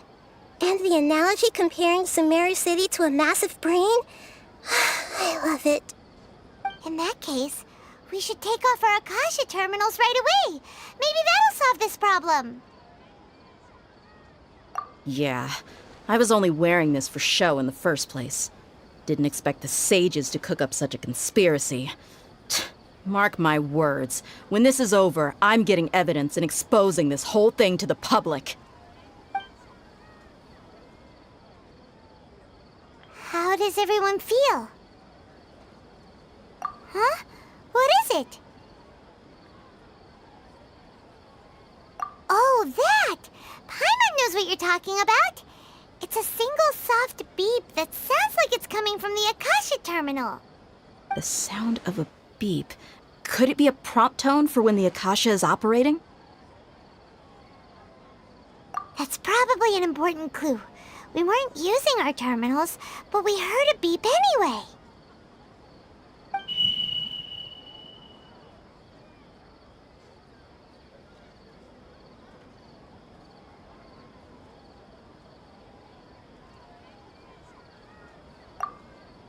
Traveler, did you hear that? I heard it too. Our ears aren't messing with us. There was definitely a beep, but it sounded like it was coming from inside my head. We took off our Akasha terminals.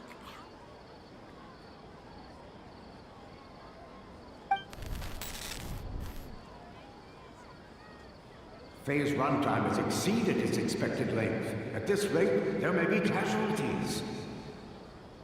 But we cannot lose all of our progress.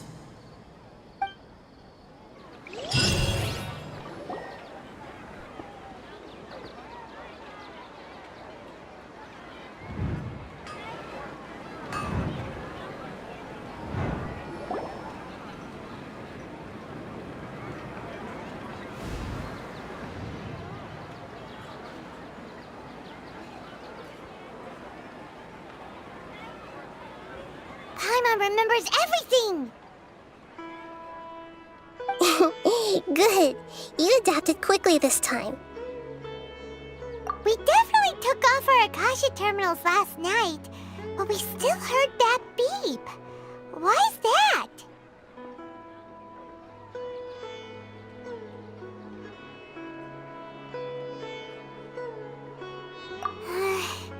But now we can at least confirm one thing. The Akasha definitely has something to do with whatever's trapping us in this cycle. Oh, Paimon doesn't get it.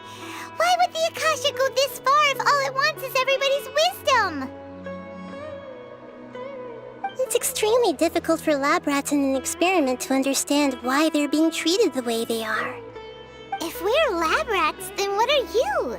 Nahida, you've never told us anything about yourself. I guess I'm the moon. The moon? Wasn't that the Anyway, knowing who I am won't help you get closer to the truth, so you should focus on other things. Don't get distracted and miss any clues. Okay then. Dia helped us a lot yesterday, so let's go find her. If Paimon's reading the time correctly, those kidnappers should be showing up soon.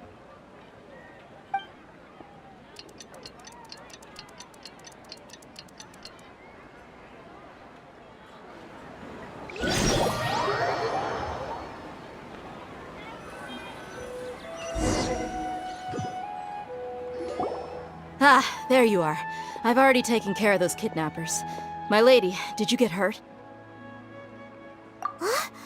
Dia? What's wrong? Why are you both gawking at me like that? You didn't get hurt this time.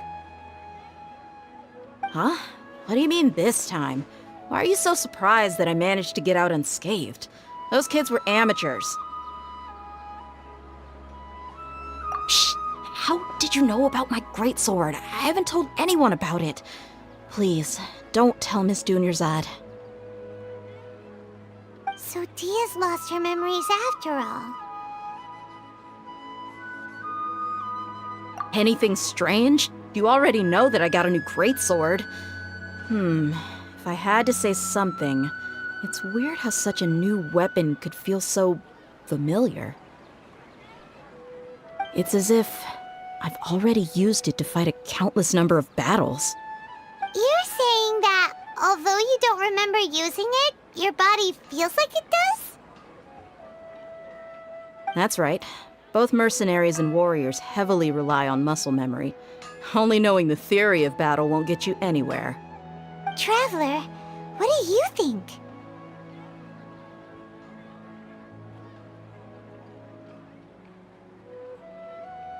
Yeah! Paimon's feeling really hopeful. Oh, you're right! Earlier in the Samsara, something like this would have never happened! I have no clue what you two are talking about, but it's still dangerous here, so... So you want us to take Dunyarzad somewhere else to rest while you check if there are still more kidnappers around, right? How did you know what I was gonna say? Can you read minds? Forget it. Go and do your thing.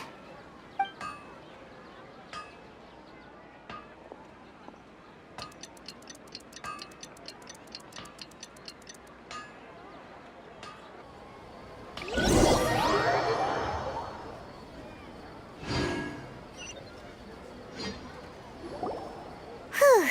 It's finally nighttime. Aside from Dia not getting injured, everything seems to have stayed the same. Listen, Nahida, we found out that Dia got out just fine today, even though she got injured every other time she fought the kidnappers. Do you think the Samsara has been broken? Have we saved Dunyarzad? Really? Good job on all that progress. Get some good sleep tonight. Hey, what kind of an answer is that? Tomorrow will come. Everyone assumes this is common knowledge, but the only way you can know that for sure is if you experience tomorrow. How many todays has it been? Is it possible that today will be followed by yesterday? Does tomorrow truly exist as anything beyond a made-up concept? It's even possible that this entire world is a lie, and the history of the whole world has just been one endless Sub-Zero's festival. Okay, no more. Paimon's brain is already shut down. That's why it makes no sense to waste your energy thinking about things you will learn tomorrow. Get some good rest. You know, use the bathroom and flush your anxiety dookie away. Huh? Hold on, what did you just say? Did Paimon hear you correctly? Huh? People always say they feel a sense of relief after they take a duk-duk. That's why I suggested you could try that. Is that so strange? It's so strange and so against common sense that Paimon's at a loss for words. You were sounding kind of smart just a minute ago. Yeah, even though it's happy and lively at the Sub-Zero's festival every day, it feels like it's been a long time since we've really gotten to relax. Let's go back. Continue the harvest. Compared to what we stand to achieve, these sacrifices are trivial.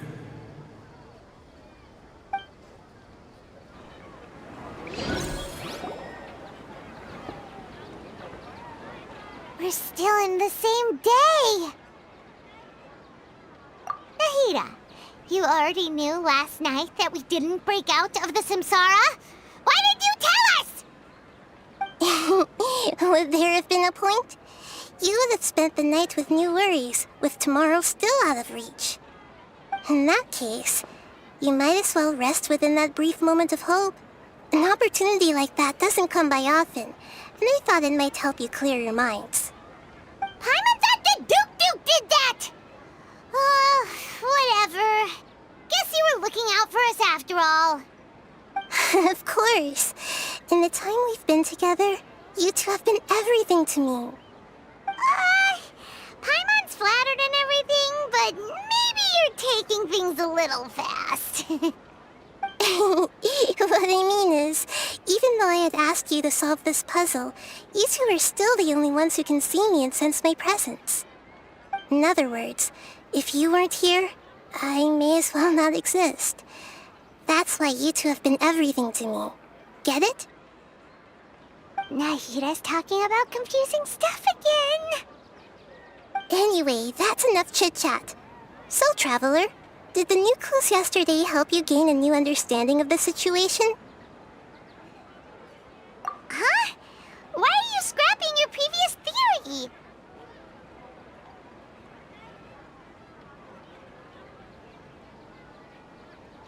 Oh yeah, you're right! Gosh, how did we not notice that? In a simple time loop, people's physical conditions should also reset. So, what's your new hypothesis?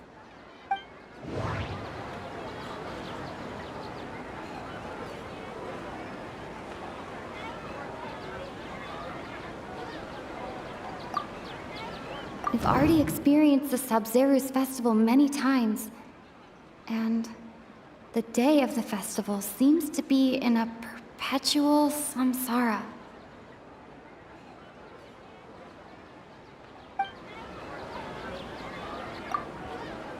Okay, Nahida said, the Akasha relies on the power of a gnosis to operate, as it is the manifestation of the God of Wisdom's power.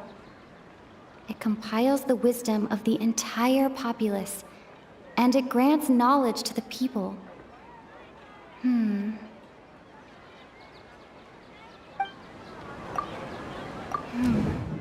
The beep is a prompt tone for Akasha operations. We still hear it every night, even though we removed our Akasha terminals. Mercenaries rely heavily on muscle memory.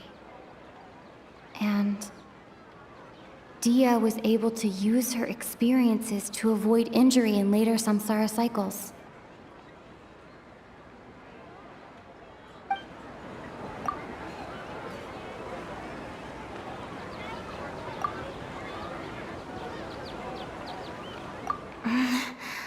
I can't seem to cohesively piece everything together.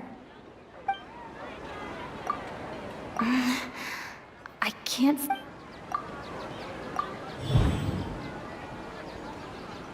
If all our memories of a day are erased at the end of that day, then we would unwittingly relive that same day again and again. That doesn't sound right. I need to carefully think things through.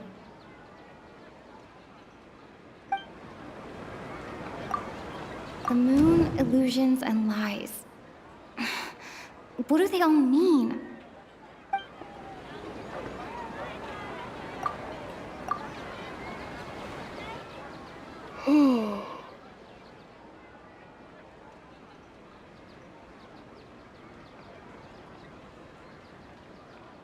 Oh! Then the beep we hear every night could just be indicating the deletion of our memories! That's why when we wake up, everyone thinks the Sub-Zeru's festival hasn't happened yet. It's already the next day, but everyone still thinks it's the day before. But muscle memory can't be erased. That's why Dia has been getting better at using her greatsword. Now everything makes sense. A brilliant deduction. Nahida, tell us if we're right or wrong. To put it simply, It's as if you've mistaken a pyrocrystal fly for a firefly in the night. You lost sight of its true nature because you focused too much on your perception that it glows. That isn't simple at all! Why don't you go talk to Miss Dia again? You might learn something new. Right! She did help us find our latest clue after all. Let's go!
Everybody stand back! You asked for it! Witness the power of Gugwa! Inazuma shines eternal! Shine down!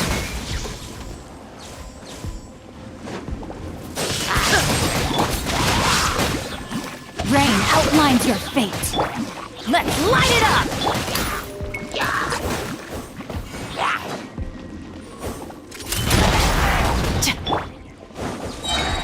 Illusion shattered! Ha! Torn to oblivion! There is no escape!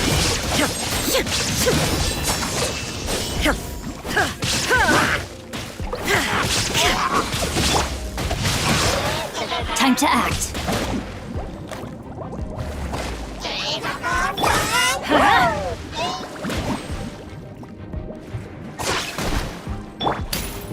Drop your weapons!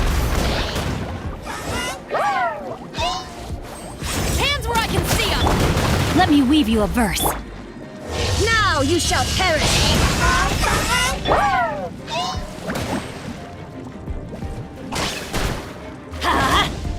Teamwork is dreamwork! Illusion shattered! Know my sword! Off we go! Adventure time! Body and mind! Final warning!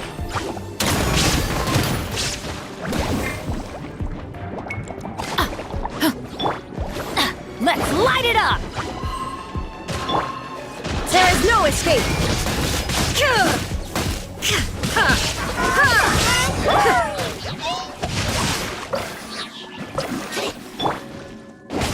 Everybody stand back!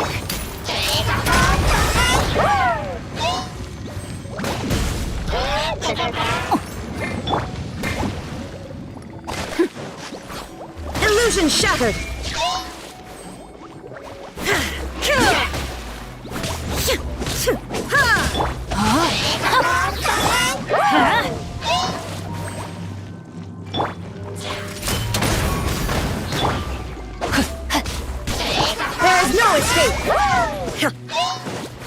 Inazuma shines eternal!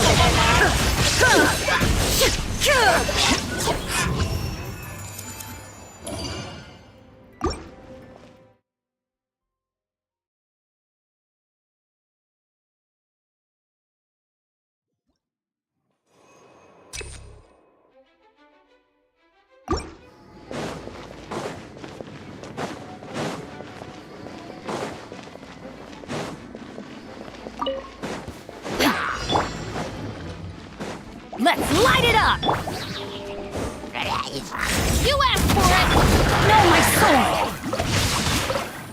Witness the power of the... Illusion shattered!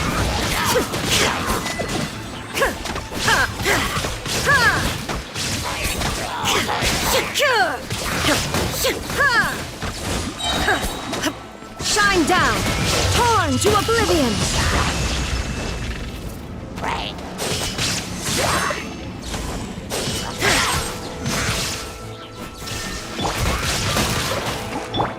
Adventure! I'm going in!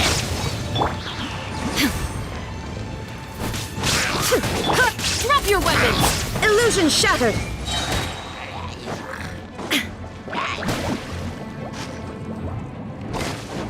Inazuma shines eternal!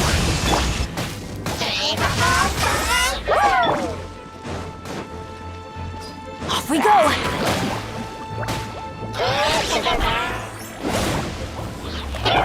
Final warning! Hands where I can see them! Shine down!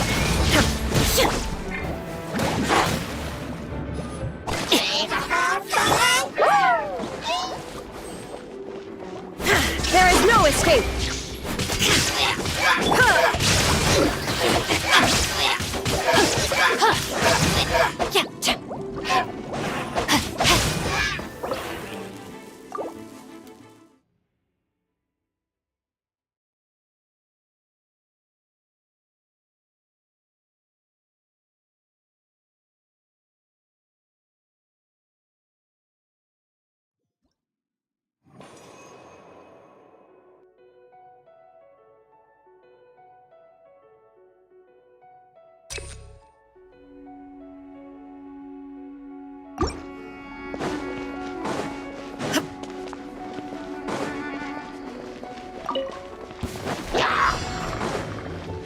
Illusion shattered!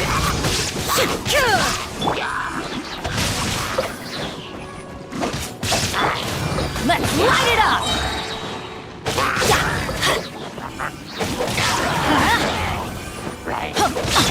Shine down!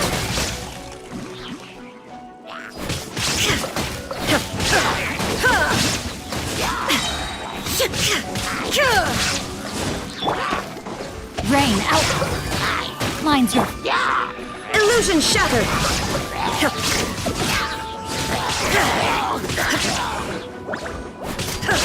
Now you shall perish! Shine down!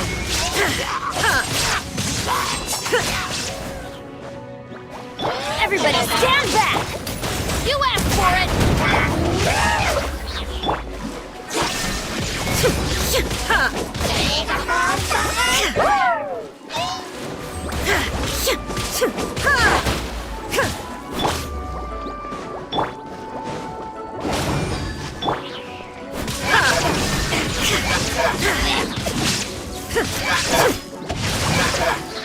Let's light it up! Drop your weapons!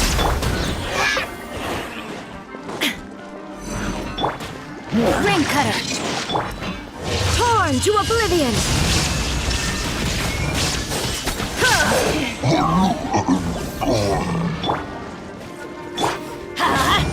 I'm going in!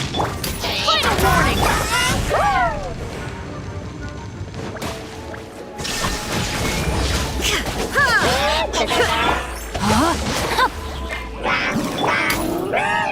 Justice will prevail!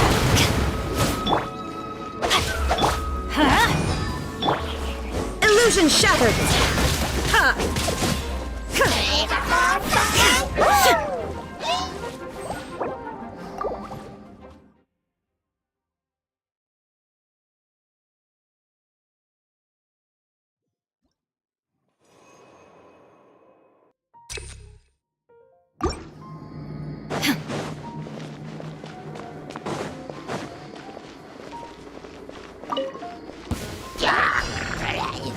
Shine down! Rain outlines your fate. Drop your weapons!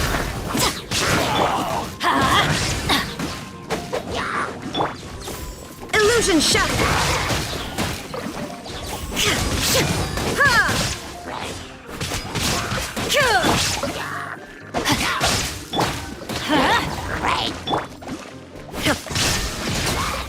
Inazuma shines eternal!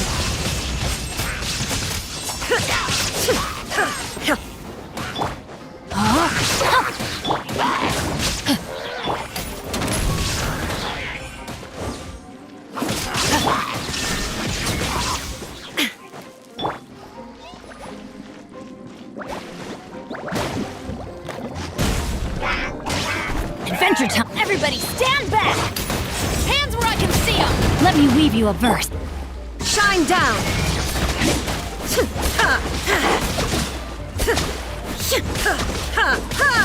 Know my sword! Illusion shattered!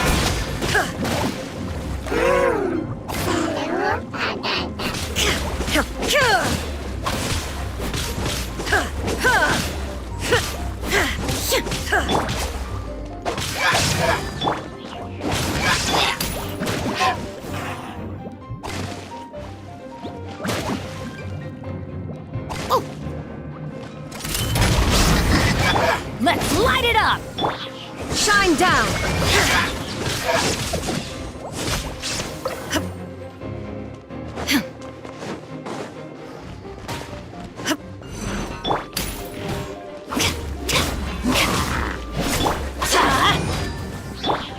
Torn to oblivion!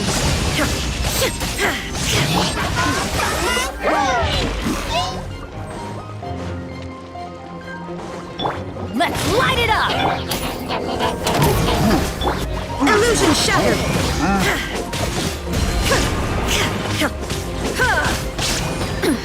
Insolent! Teamwork is dreamwork! Final warning!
Witness the power of Gugwa!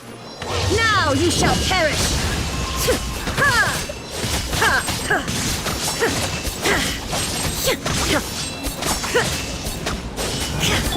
Rain outlines your fate. Let's light it up! Drop your weapons!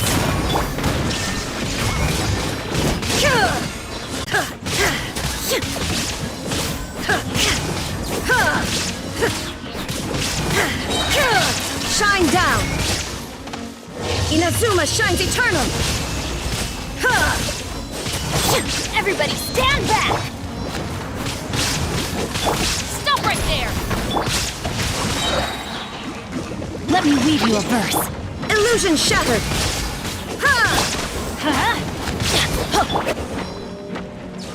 Hands where I can see them!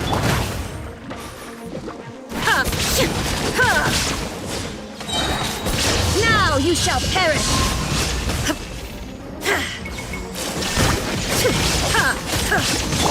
Let's light it up!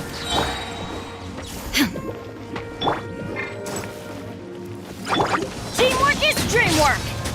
Drop your weapons! Shine down!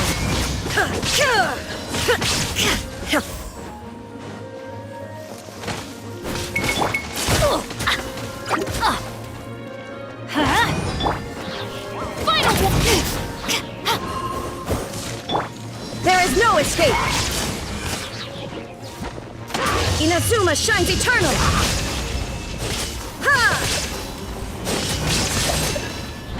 No, my sword! Everybody stand back! That's gonna hurt in the morning!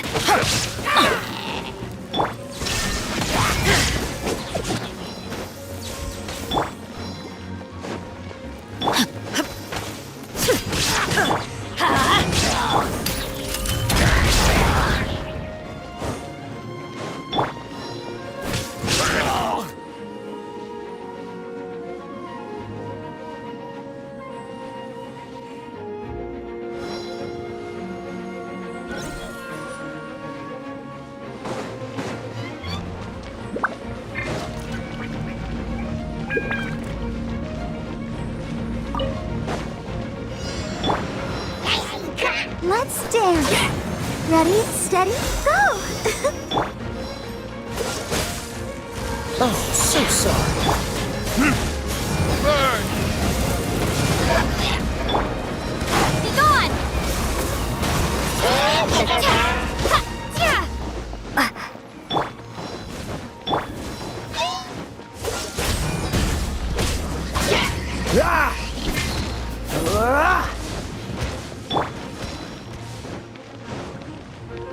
I'll protect us.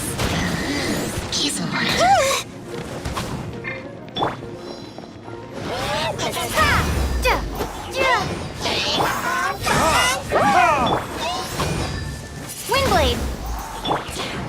Cool it!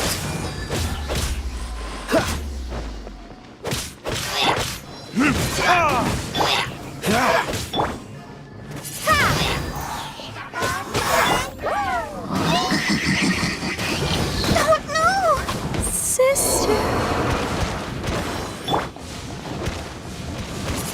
Windblade! Dodge this!